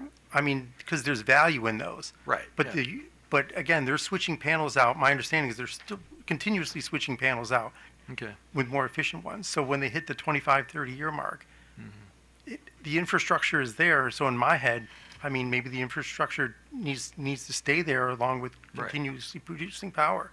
Yeah. But in some cases, there's been, and I know one case I had, maybe with Judge McLean, on the Eastern Shore, that we did a settlement agreement that they have to shut down when certain things happen because it was zoned residential. So I see. Yeah. Okay. Because I know this has been, a big concern on the part of the counties, as you mentioned, about, them. I guess their fear is they're going to be left holding the bag, so to speak, when the project is no longer making electricity. So. Yeah. Okay. All right. Well, thank you very much. Thank you. Good afternoon, Commissioners. My name is Haley Kotzker, and I'm here on behalf of MEA, and I'm joined by Michelle Honig from the AAG office. First of all, we appreciate this opportunity to share our perspective, and thank you again for convening this public conference. We are in an urgent situation. Federal tax incentives for clean energy are disappearing on a compressed schedule, and projects that fail to meet the ITC deadlines are at risk to fail financially. Maryland cannot afford to lose these projects. They represent a critical private investment and crucial funding for our state's clean energy transition. We have less than 1 year to act before the ITC begins scheduled phasing out.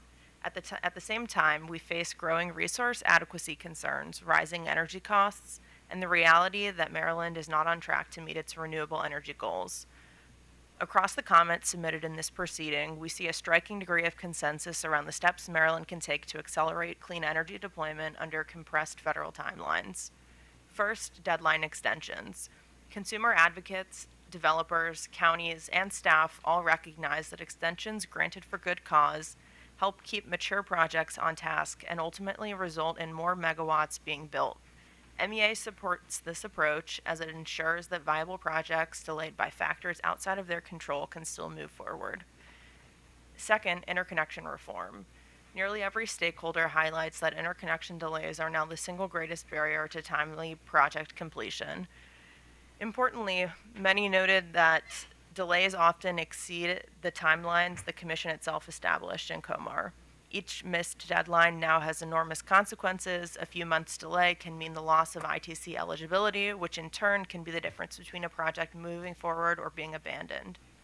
There is a broad agreement on the need for stronger Commission oversight of utility timelines, more transparent and accessible queue data, and expanded use of flexible interconnection to unlock capacity where upgrades are pending. MEA strongly supports these measures, which will deliver immediate benefits for both renewable generation and energy storage. MEA and other stakeholders recommend the Commission require frequent, possibly monthly, reports from the utilities over the next year that advise stakeholders on how many megawatts can get into the ground before time and federal incentives run out.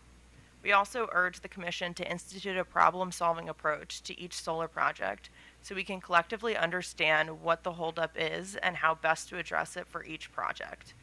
Third, streamlining CPCN and decommissioning. MEA supports PPRP, developers, staff, and the solar industry, all recommending standardized decommissioning requirements and shortening CPCN schedules.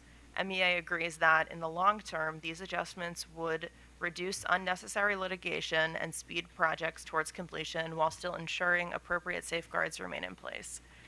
Finally, energy storage. Many stakeholders emphasize the importance of enabling energy storage and interconnection earlier, including when paired with solar. MEA supports these reforms as critical to meeting Maryland's 3.3 gigawatt storage goal and to ensuring that both standalone and co-located storage projects can deliver their full value to the grid. Thank you. Okay, Commissioner Sussman. No questions. Commissioner Linton. Thank you, Mr. Chairman. I just had one question. In your comments, you mentioned that you were tracking 273 active grant projects as of August of 2025.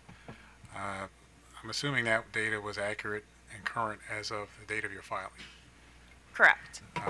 So things have been moving pretty fast. I just wanted to make sure that those are the same numbers. Have we got new projects that have jumped on there now, or are we still around the same number? As of, we have not updated the data since then, so we're still looking at 273 projects that are at risk, but we can follow up in written comments for a more up-to-date number. Okay, and just so that, it's in your comments, but just so that we're clear about the impact, we're talking about, well, you can just tell us financially, $319.3 million in incentives. Right, so the total at-risk funding that we've calculated from those 273 projects sits at $353 million, a little more than. The funding that would be needed to replace the ITC for those projects, we've also calculated at 102 million, a little over, or more over 102 million. And the grant funding coming from MEA's grants that is at risk is about 79 million. Okay, and in terms of impacts on the grid, how many megawatts of capacity are we looking at here for these projects?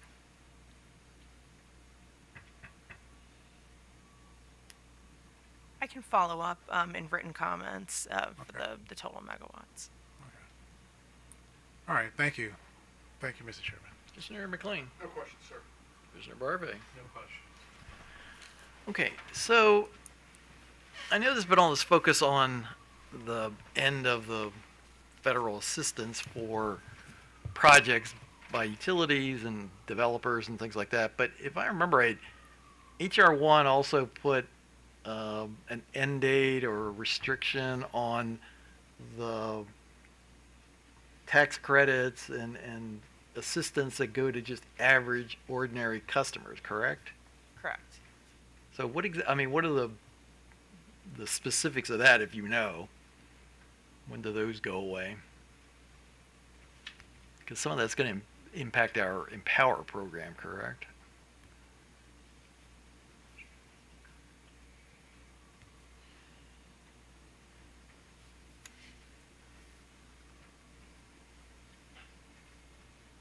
I'm not sure if that's been covered, but again, we can follow up. Okay, with, yeah, if you could do that, because I'd like to know, sort of what the schedule is and what the effect is of all those tax incentives, grants, and whatevers that had been part of the previous federal legislation that got changed by this legislation. So, okay, all right, thank you.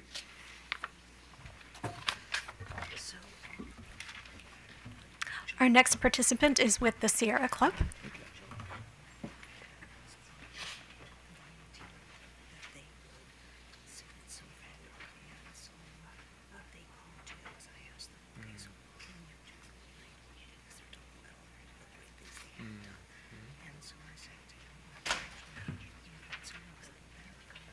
Oh, yeah, yeah, for sure.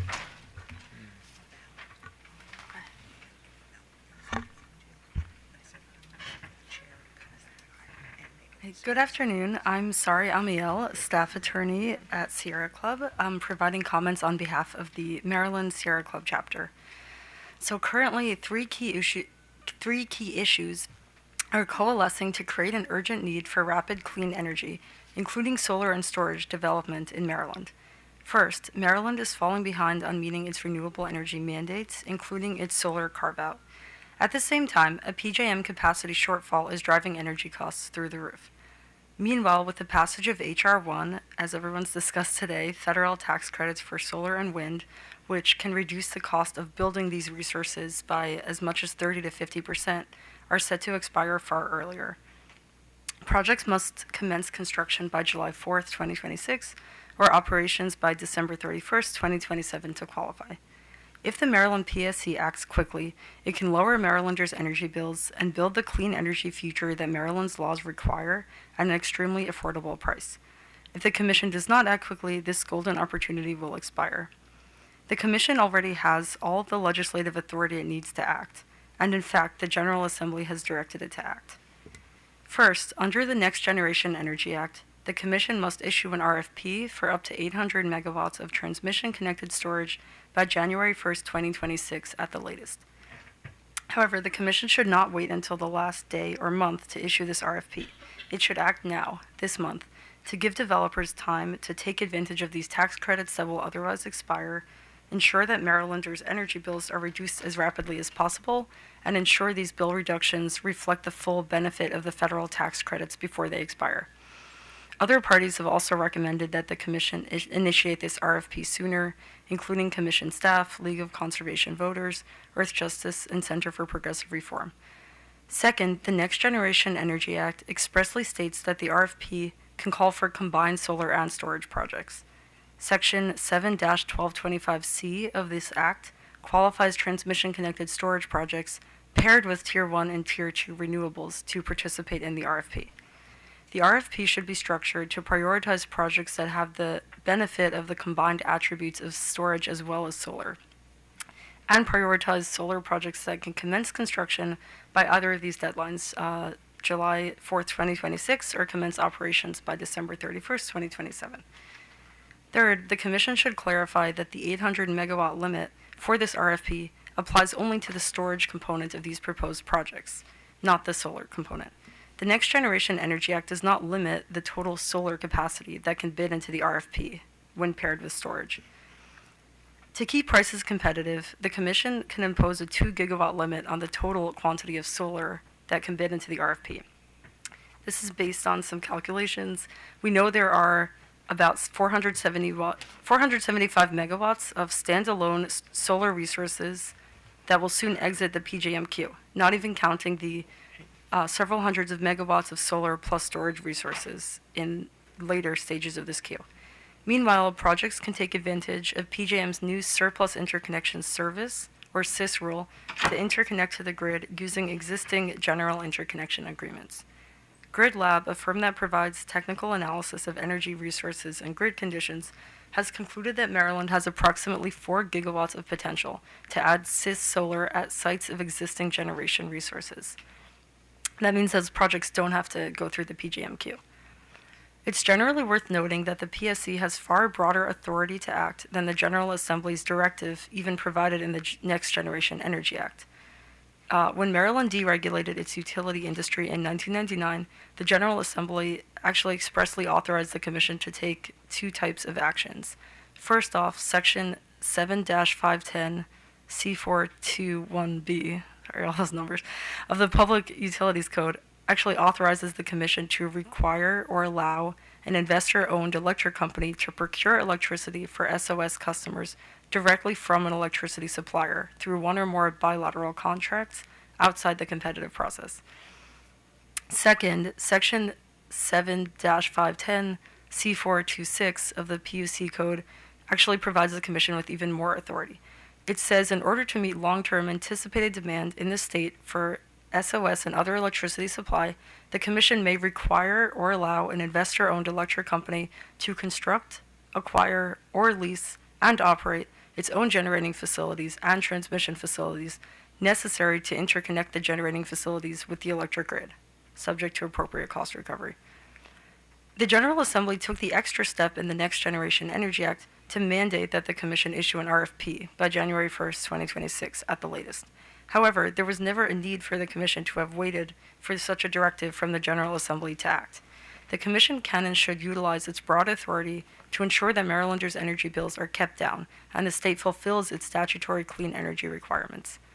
Sierra Club also urges the Commission to consider the other recommendations in our August 18th comments, including expediting the timelines for CPCN proceedings for renewable projects. I'll just note that PPRP and MEA recommended this as well.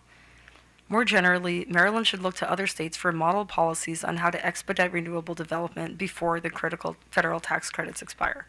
For example, in Maine, the PUC is holding an expedited procurement process right now, providing renewable energy developers with only 2 weeks to submit proposals for clean energy projects. In Oregon, in response to a directive from the PUC, Portland General Electric has initiated an RFP for PPA proposals for projects that can qualify for federal tax credits. In Minnesota, regulators are requiring utilities to expedite construction and in-service dates for projects, again to take advantage of these tax credits. And in Colorado and California, finally, state agencies are fast-tracking permitting proceedings to bring new generation resources online quicker. With the right policies in place, Maryland can capitalize on these critical tax credits before they expire and generate new capacity from the over 4.5 gigawatts of available in-state solar capacity. Developing this cheap, clean energy and capacity will also help Maryland get back on track toward meeting its renewable energy mandates. Thank you for the opportunity to provide these comments. Okay. Commissioner Linton. No questions. Commissioner Sussman. No questions, but listening to your comments, I mean, you know, we've been very focused on trying to solve the issue around solar. But there's no question that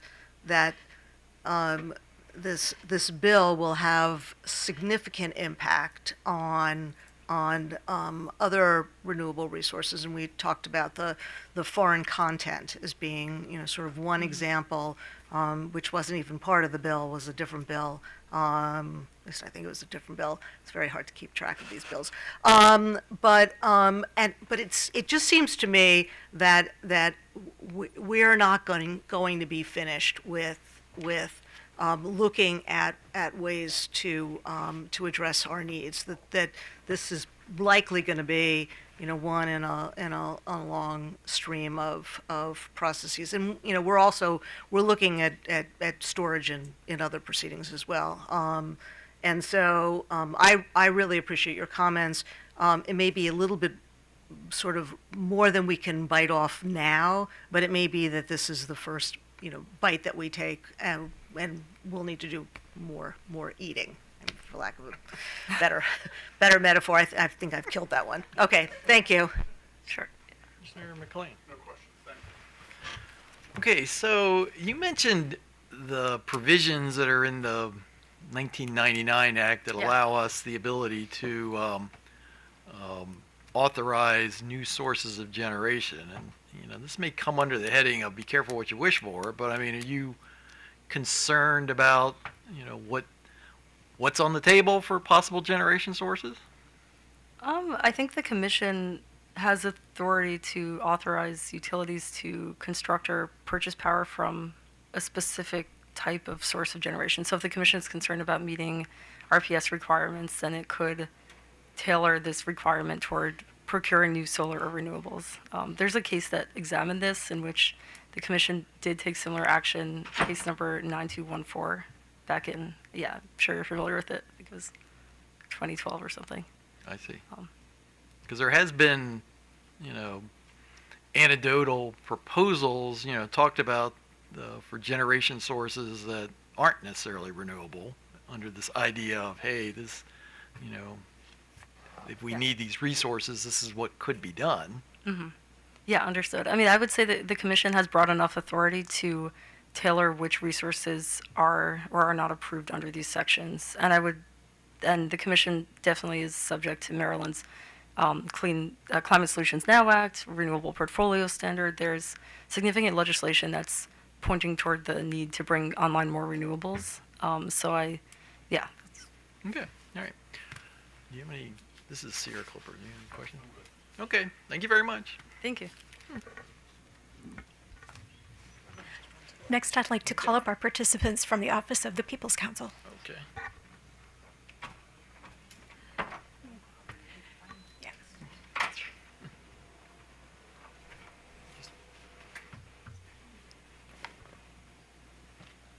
We're joined by Jonah Baskin and Jacob Auslander.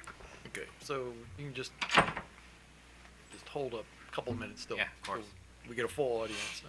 Now, are you both good? Are both of you speaking? I think Mr. Baskin's going to take it today.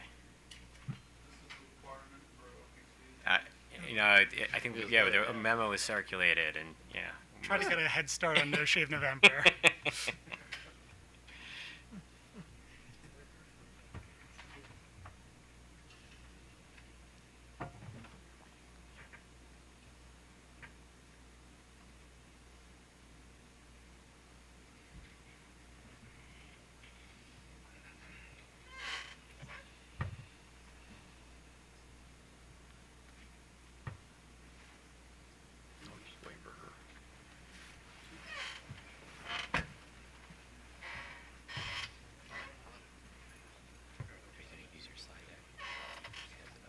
Yeah, next slides.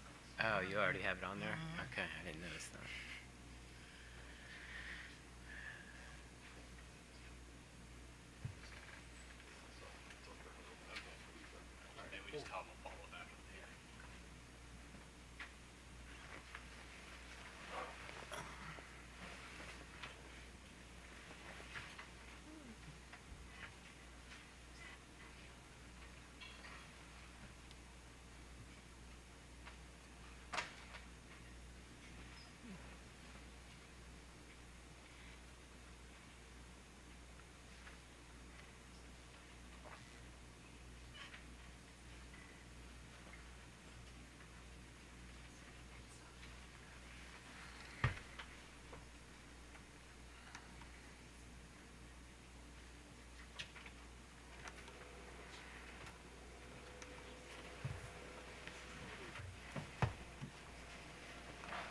Okay, go right ahead.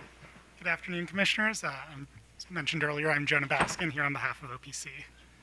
As has been made clear by other commenters, HR 1's accelerated phase-out of federal tax credits for renewable generation, energy storage, energy efficiency, and electrification will increase costs and compress development timelines.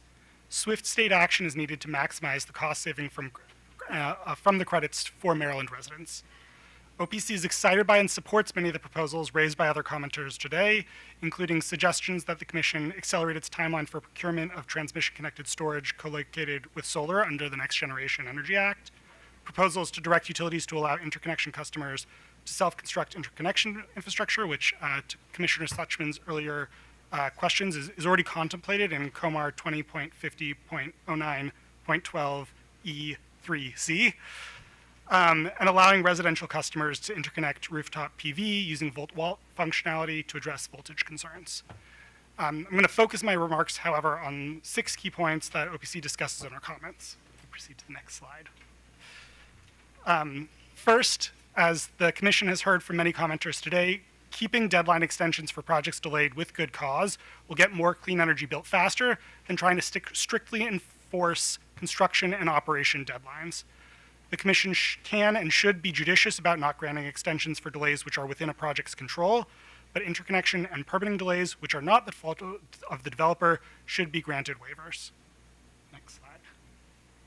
Second, the Commission can and should use emergency rulemaking powers under the Maryland APA as appropriate to allow for rapid COMAR provisions for changes that we've discussed today that would require regulatory changes. Many of the comments raised today would require revisions to COMAR, although, as we've also discussed, some would not. Staff, in some of their reply comments, noted that amending COMAR can be a substantial undertaking and indicated concern with the viability of issuing COMAR revisions at a pace that would make a substantial impact.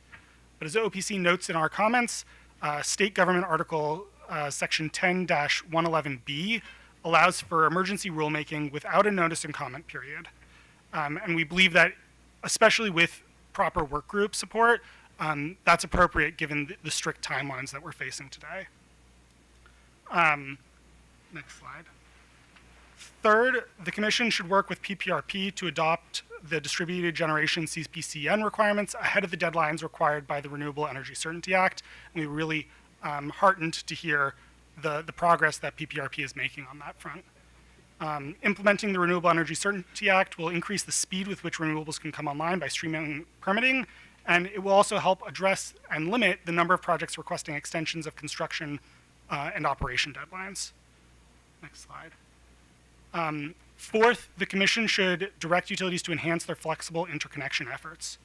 This includes bridge-to-wires efforts, as previously discussed, which would see the Commission directing utilities to interconnect projects with limited export agreements that directed for curtailment during defined periods.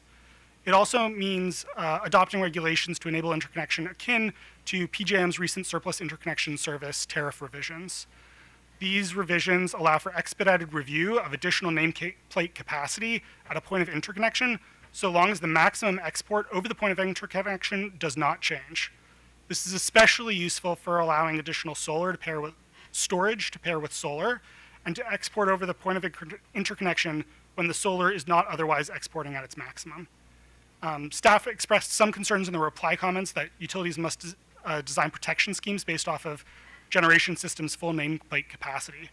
OPC agrees that utilities must have visibility into a project's nameplate capacity, but believes that proper protective relays and other less burdensome studies can ensure that exports do not exceed export capacity, and notes that the Interstate Renewable Energy Council includes in its 2023 model interconnection procedures mechanisms to safely use export capacity rather than nameplate rating as the basis for interconnection studies. Fifth, as mentioned by various parties, concurrent community solar registration and interconnection applications will shorten project timelines without increasing speculative findings. Parallel processing for both applications will allow projects to move through the interconnection queue and registration processes more quickly. OPC supports requiring projects to prove site control as part of the interconnection applications, as is already required by COMAR, in order to avoid speculative applications. And finally, and this gets to some of the questions you were asking earlier, Chair Hoover, OPC asked the commissions to direct utilities to notify residential customers about expiring federal tax credits in bill inserts and social media communications. Communicating with customers that they can save 30% off the cost of rooftop PV installations, home energy efficiency improvements, and batteries can help increase the number of residents who will be able to take advantage of these programs before they expire. I'll note that to Commissioner McLean's earlier question on deadlines, many of the residential credits sunset at the end of this year. I'd love to answer any questions that the Commission has. Okay, Commissioner Barbe. Yeah, thank you, Mr. Chairman. Good afternoon. So, with respect to project waivers, isn't it actually, wouldn't it be more correct for the Commission to take the position of granting waivers as long as, in those instances where the developer may have made a mistake, to grant waivers only so long as the queue isn't disrupted for other applicants? Isn't that a better way of looking at it? I think when you get into that point, you may be in a more of a case-by-case scenario where you're looking at project maturity, how easy it is for the project at that point to finish its interconnection process. So I think I mean, if there's no negative impact on other developers, what would be the harm in extending a waiver? If there's no negative impact on other developers, then obviously that would be an appropriate instance to grant a waiver. But we think that the case is especially clear when there's an issue that's been outside of the developer's control that's leading to the delay.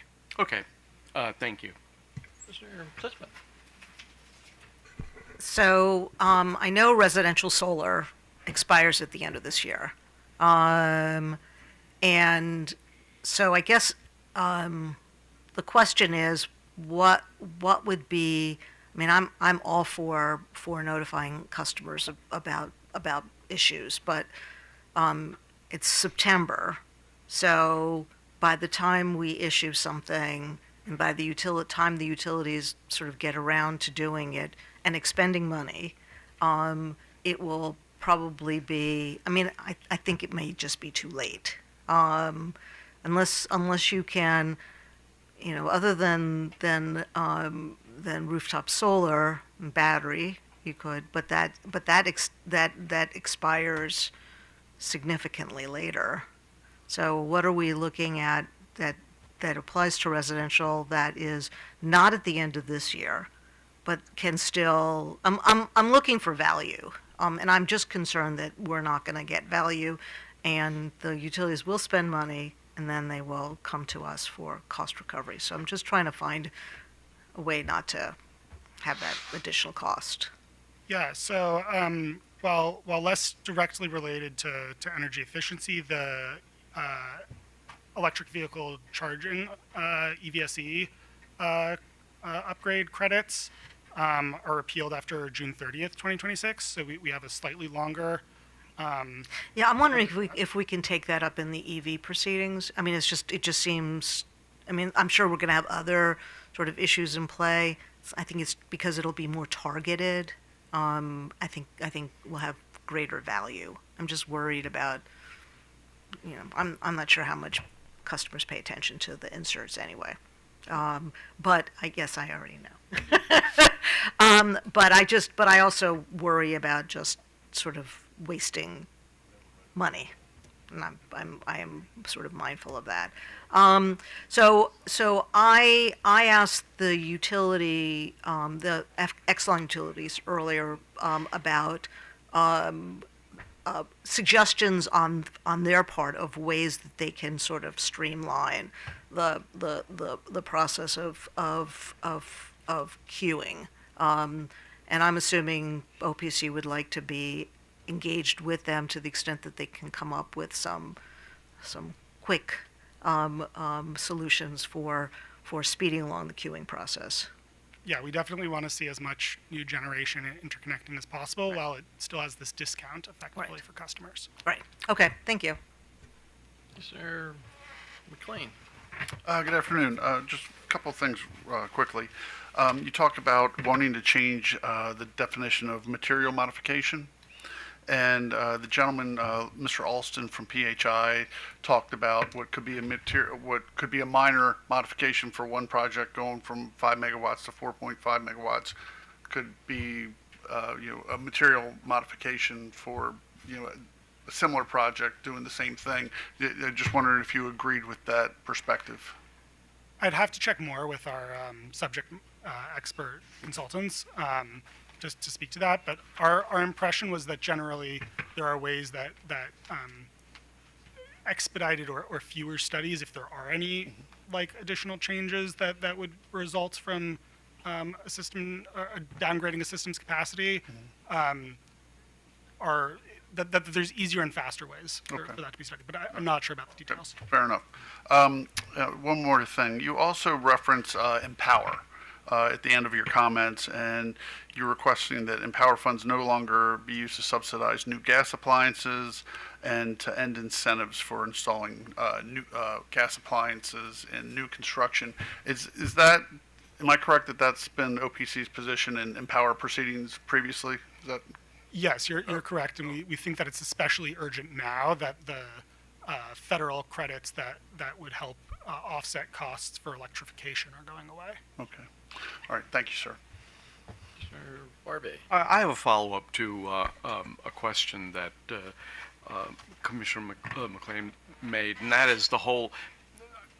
It comes out of a question I asked about downgrading projects from say five down to 4.5, and my feeling is that when you're making a project smaller, the need for additional analysis is much less. If you could run that proposition by whoever your experts are in your office, I'd be very interested to know what his or her opinion on this is, because it seems to me that if you're getting bigger, that's going to be more of a problem for the queue and for all of the for others. Whereas if you make it smaller, it's just from a functional standpoint for me difficult to understand why that there would be massive negative impacts upon other developers.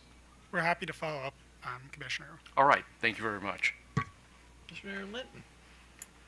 Thank you, Mr. Chairman. Good afternoon. Just one question. You recommended that, and you had it on one of your slides, actually, slide 3. You suggested that that the commission use some of its emergency rulemaking powers to more rapidly adopt some modifications to COMAR. Has that been talked about in any of the work groups or any other places where other parties could also suggest that's also something the commission should do? Not to my knowledge, Commissioner, but I think especially as we're talking about for some of these changes that potentially would need some more discussion, instituting new work groups to rapidly respond, I think it's definitely should be a priority for the work groups to think about if it would be appropriate to recommend that the commission use emergency rulemaking power. And again, that would save the commission something along the lines of 45 days in terms of the notice and comment periods, which when we're talking about these tight timelines could be impactful. Okay. I mean, because COMAR revisions oftentimes require that after the regulation is adopted, that whatever party is now subject to it has to do something on their end to operate under the new regulations. So I'm just curious to know if other parties are at least prepared to make those kinds of rapid changes, or are they going to ask us, for, dare I say it, a waiver? They might. I think especially we've been talking about these distributed generation CPCNs, and that really is a regulatory process as opposed to requiring the utilities to do something differently. And so I think that especially is a candidate for being able to move very rapidly. Okay. All right, thanks. Thank you, Mr. Chairman.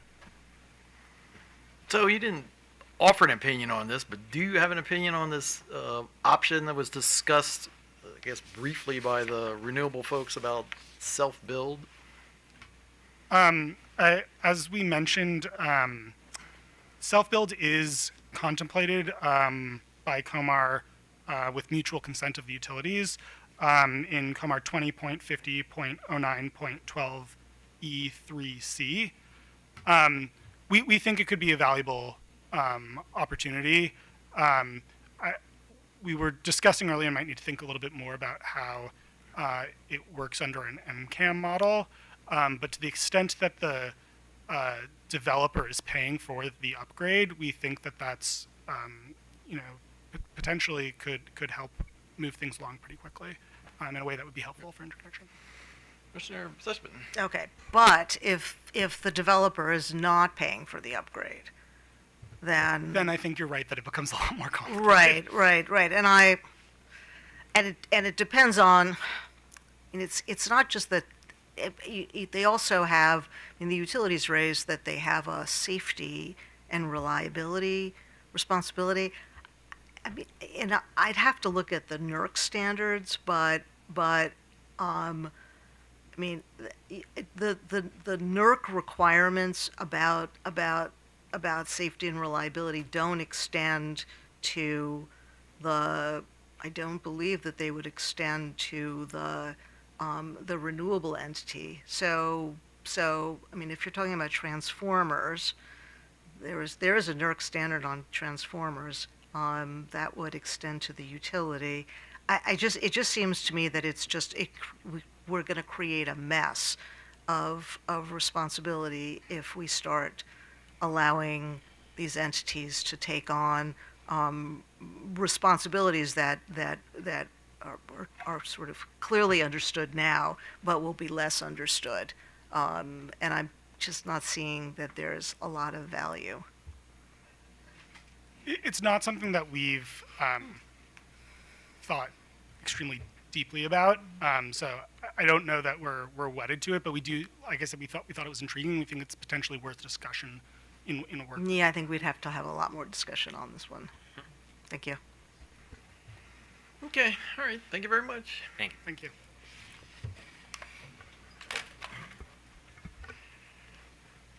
Mr. Chairman, I'd like to call up the final panel for the day. We'll hear from the Public Service Commission staff.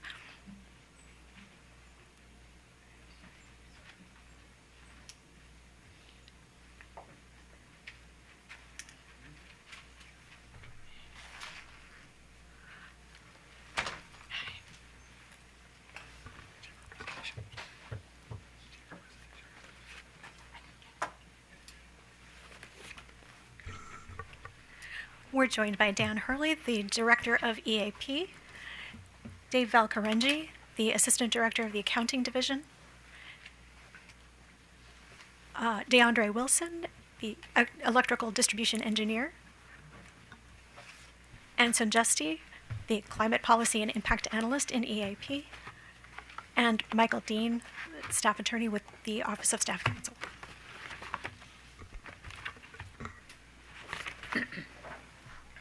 Good afternoon, Mr. Chair and Commissioners. Dan Hurley with staff.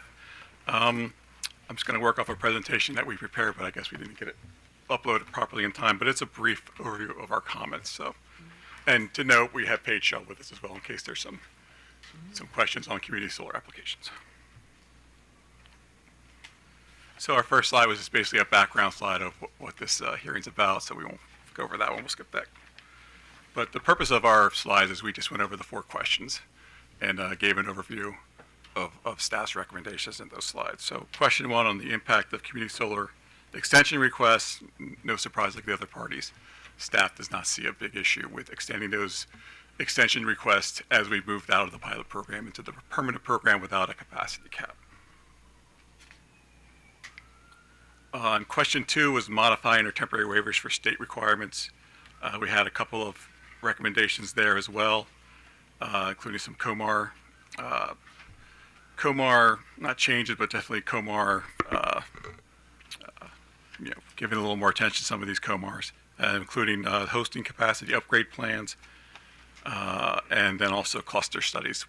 And we also made this applicable to all generator sizes, not just the small solar generators.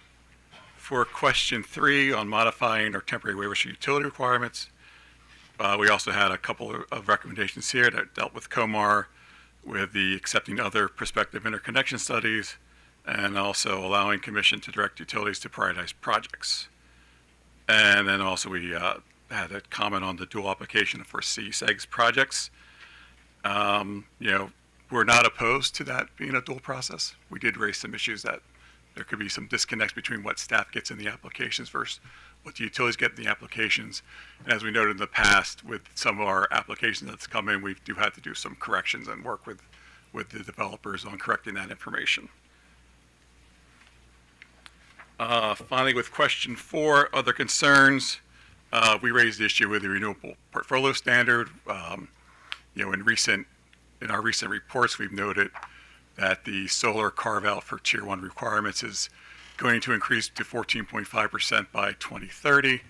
And recently, in the last several reports, we've had a lot of payments for the alternative compliance payments as opposed to people retiring the appropriate RECs. So we have a concern with meeting those RPS requirements if we're losing these tax credits and we're going to lower our amount of renewable generation in the state. For CSEG's processing, we are doing an internal review right now to try to determine ways to really lower that time frame. We're down to about 8 to 12 weeks now, so I know we heard like 8 months and some other things, but we added a new employee, so we do have one full-time employee who's focused on CSEG applications. So we have been moving rapidly through that process, getting through our backlog, and I think we're hopeful, or our goal is to be through the June applications by the end of this month, and then get us on track to an 8 to 10 week processing time. And then finally, we had some discussion on decommissioning studies, which Mr. Valcarengi can talk about if those questions come up. And then, finally, staff is ready and willing and able to work with all the stakeholders to improve our processes, improve all these processes, and make sure that we are meeting the state's goals, increasing our reliability to the customers, and trying to reduce customers' bills. And with that, we are available for questions. Okay. Anybody else going to make a presentation, or just you? It's just I was going to do the main presentation. Right, Everyone's here to answer questions. Mr. Linton. Thank you, Mr. Chairman, and good afternoon. So you've heard the developers from earlier this morning talk about some of the challenges they've had with communication from the utility companies, and of course the utility companies presented their response to that. From a staff perspective, have you heard from developers that they've had challenges in getting certain pieces of information or reports or invoices and the other types of things from the companies? And if so, what has staff done to help resolve those challenges?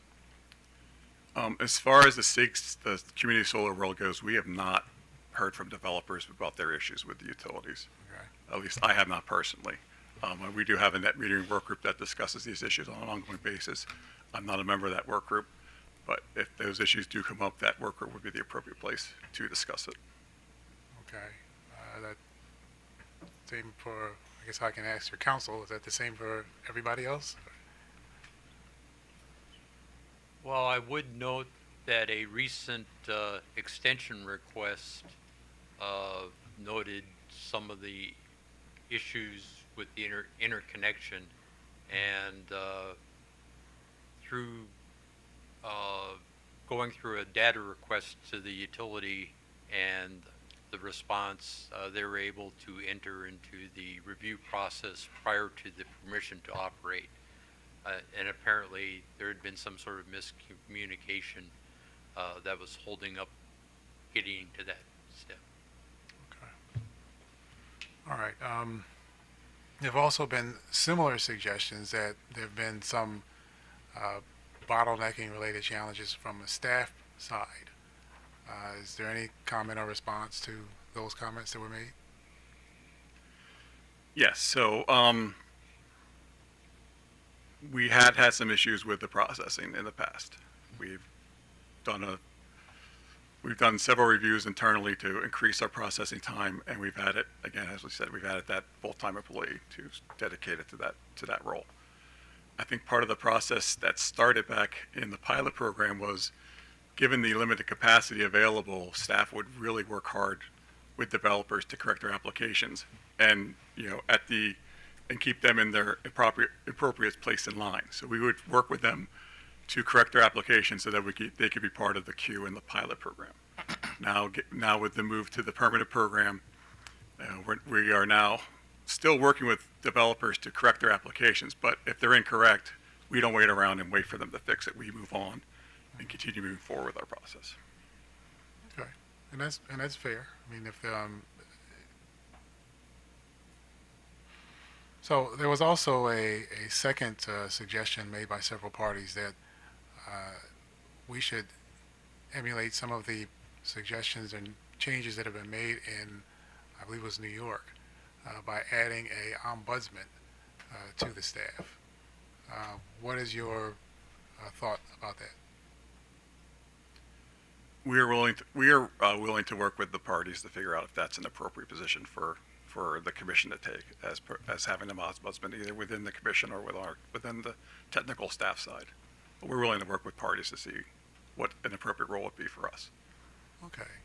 So an ombudsman tends to be just a person that kind of is an intercessory, basically, as you know. Have you been asked at any point to mediate a dispute or to try and resolve a challenge or issue between a developer and a utility or some other party? I mean, have you been asked to serve as an ombudsman without actually getting the title and the money as an ombudsman? It might have been one time in the past, but it's very much a one-off. Okay. All right. So at least I guess what I'm trying to find out is if our staff has been either asked to serve in this role, or if there's been a reliance on you to some extent. And so what we're doing is just formalizing something that already exists, or are we truly creating something brand new? I think this would be more in the line of something brand new as opposed to something that already exists. Okay. All right. All right. Thank you very much. Thank you, Mr. Chairman. That's all I have. Mr. McLean. Good afternoon. Just quickly, Mr. Hurley, since you're all things in power, I was wondering if you had a position on OPC suggestion. I think OPC suggestion is best placed in the Empower docket, and I'm sure we'll have a hearing in October, and I'm imagining that they'll have that same recommendation in their comments. So I think it's best approached in the Empower hearing. Okay. All right. Thank you, sir. Also, there was a suggestion that some subscriber organization process move in parallel with the utility interconnection process. Do you have a position on that, sir? We don't see a problem with it. There's a couple, like I said earlier, there's maybe the issue of our application being different than the utility application, and we're going to have to figure out how to connect those applications down the line. But, we don't hold, we're not against it at all. Okay, so to the extent there may be an issue, it might just be, at least on your side, a coordination issue with the utilities. That's correct. Because what happens right now is the applications come in, we'll do our processing, we'll approve the application, and then we'll send a letter to the developer saying, hey, here's your SO number, you've been approved. And then we have a spreadsheet that we send to the utilities saying, here's the approved applicants that you can now go forward with. Okay. So that's been the process to date, is that it goes to us, then to the utility. Okay. And then the utilities use our information to compare what their interconnection application comes in from the developer to make sure those match. Okay, all right, thank you, sir. Commissioner Sussman. Okay, so following up on Commissioner McLean's questions, you could, when you receive the applications concurrent, you can probably just call the utility, make sure that all of the information is correct. I mean, whether it's done, sequentially or concurrently, that same conversation can happen.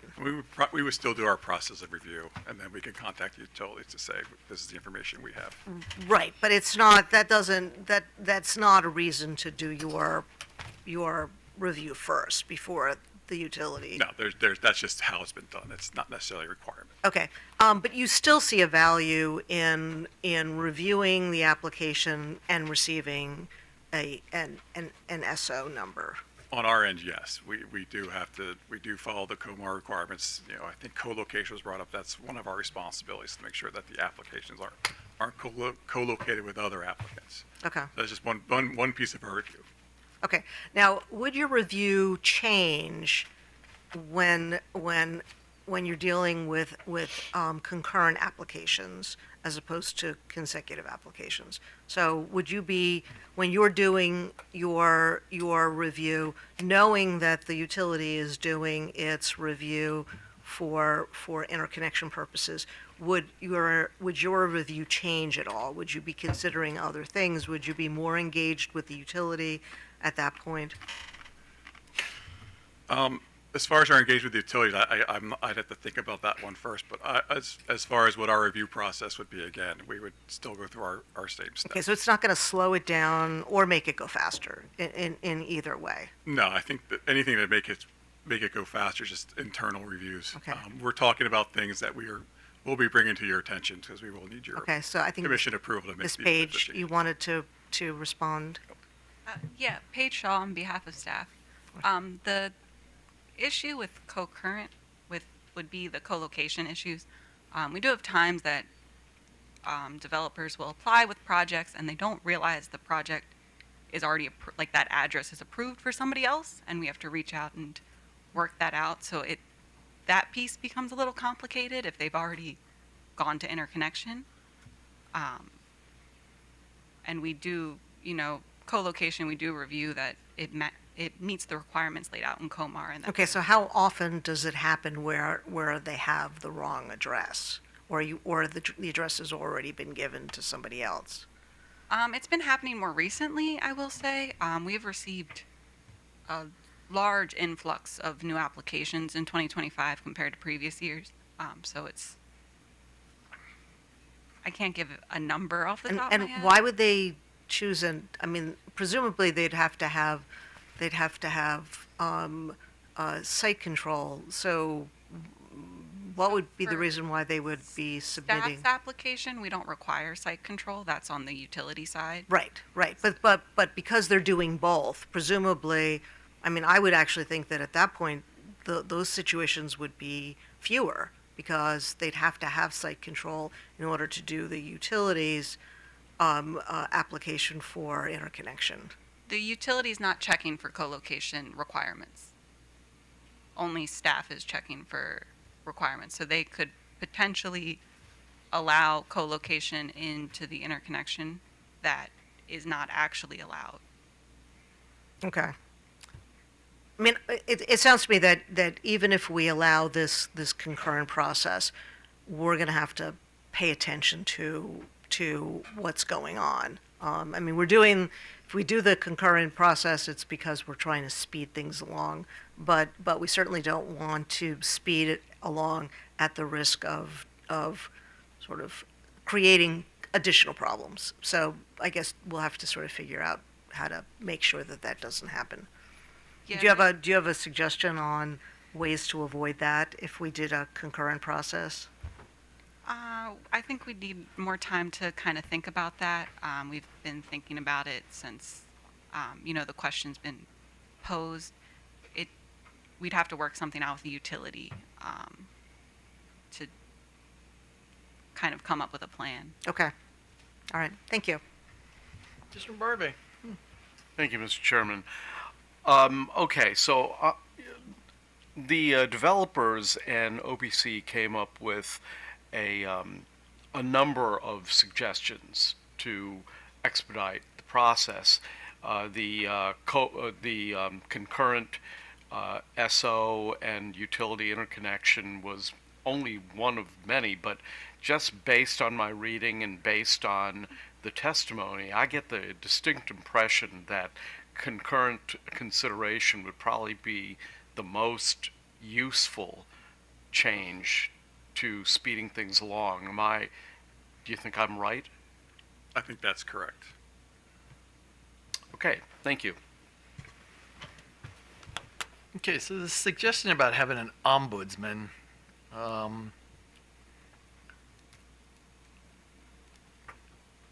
is it your view that if such a position was created, that it ought to be in your shop or our shop? That's a loaded question. From a technical staff perspective, we'd be happy that that fell into your shop. But if it was required to be in our shop, anyone have any thoughts on this? It's hard to say. I would go back to the top. So hypothetically, if it was, located amongst us, I think the goal of this position was to be sort of a spur to the people, doing the work, which, come in sort of two piles, the utilities and you. So this individual, could be, coming to you to say, hey, this particular developer has this project and he needs so-and-so to do X, Y, Z.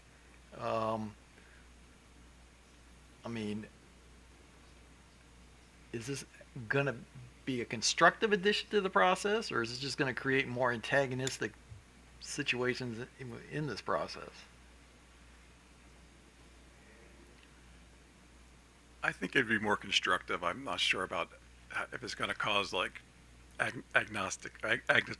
cause those type of issues with us. We have I report to people who also are very interested in the pace of application review, so we do have that push coming from above already. Mm-hmm. Okay. Trying to think anything else. Okay, I think that works. So. All right, so it's my understanding that when I was out of the room dealing with something else, that at least one of the parties made a request to supplement what they said today with some additional written comments. And I guess this is the first hearing we've had on this subject, so I guess I'm going to go ahead and allow that. Let me set a deadline, though, of 2 weeks? Does that make sense? Well, So if I could just add that the parties were the Exelon Utilities, and they had agreed to communicate with other stakeholders in the room before they submitted comments, and I think that there would be a real value to that. Okay, all right. Well, let me add to that list, though, that because this issue that came up about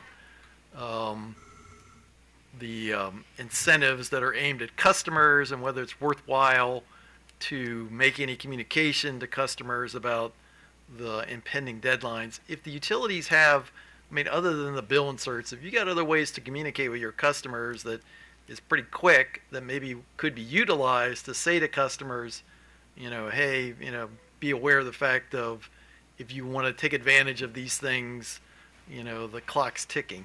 I guess we'd be open to hearing those ideas too. So. Sounds like a case for another insert. All right. And so with that, I thank everybody for their participation today, and we're adjourned. Date. You wanted to give a date. When you want the Oh, so again, why don't we get those comments to us in 2 weeks, if you can.